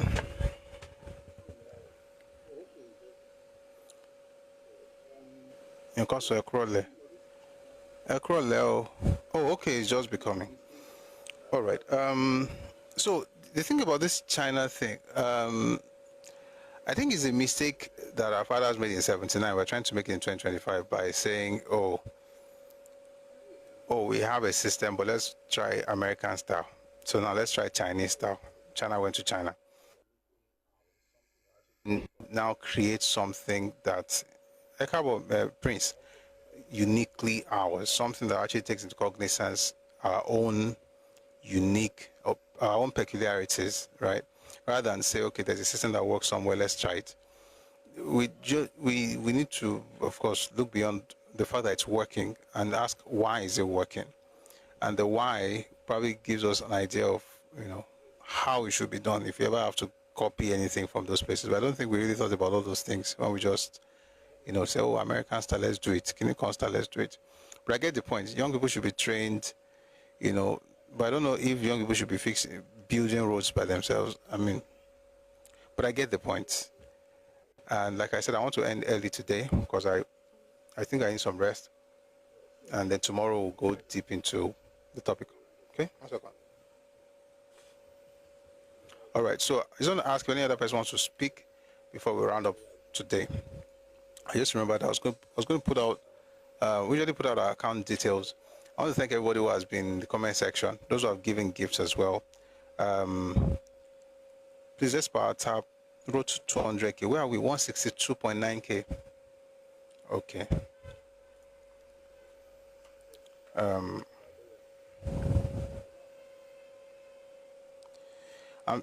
I'm tempted to start reading that stuff, but I don't want to read it because if I read it, I will now start talking, and I want to go early.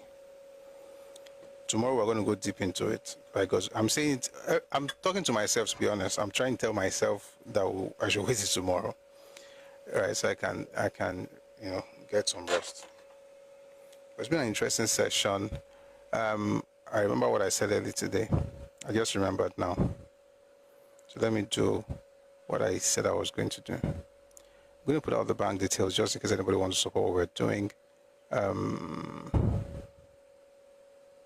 1 second, please.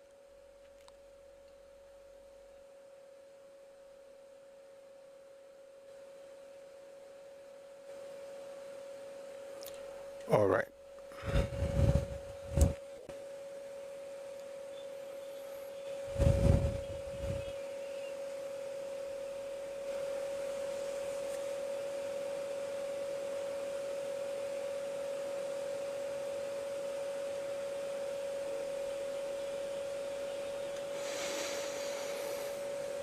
Well, this is so sweet. But tomorrow we'll read Within Commission report.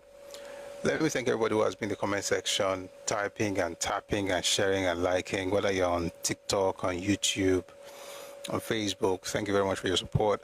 And thank you very much for joining us today. It's been a fantastic session. Everyone in the comment section, thank you. Those who are giving gifts on TikTok as well, thank you very much for your support. We should put our bank details. Okay, it's up now. It takes a while sometimes, but it's up now. So if you want to support what we're doing, please use the bank details. Thank you very much for everything.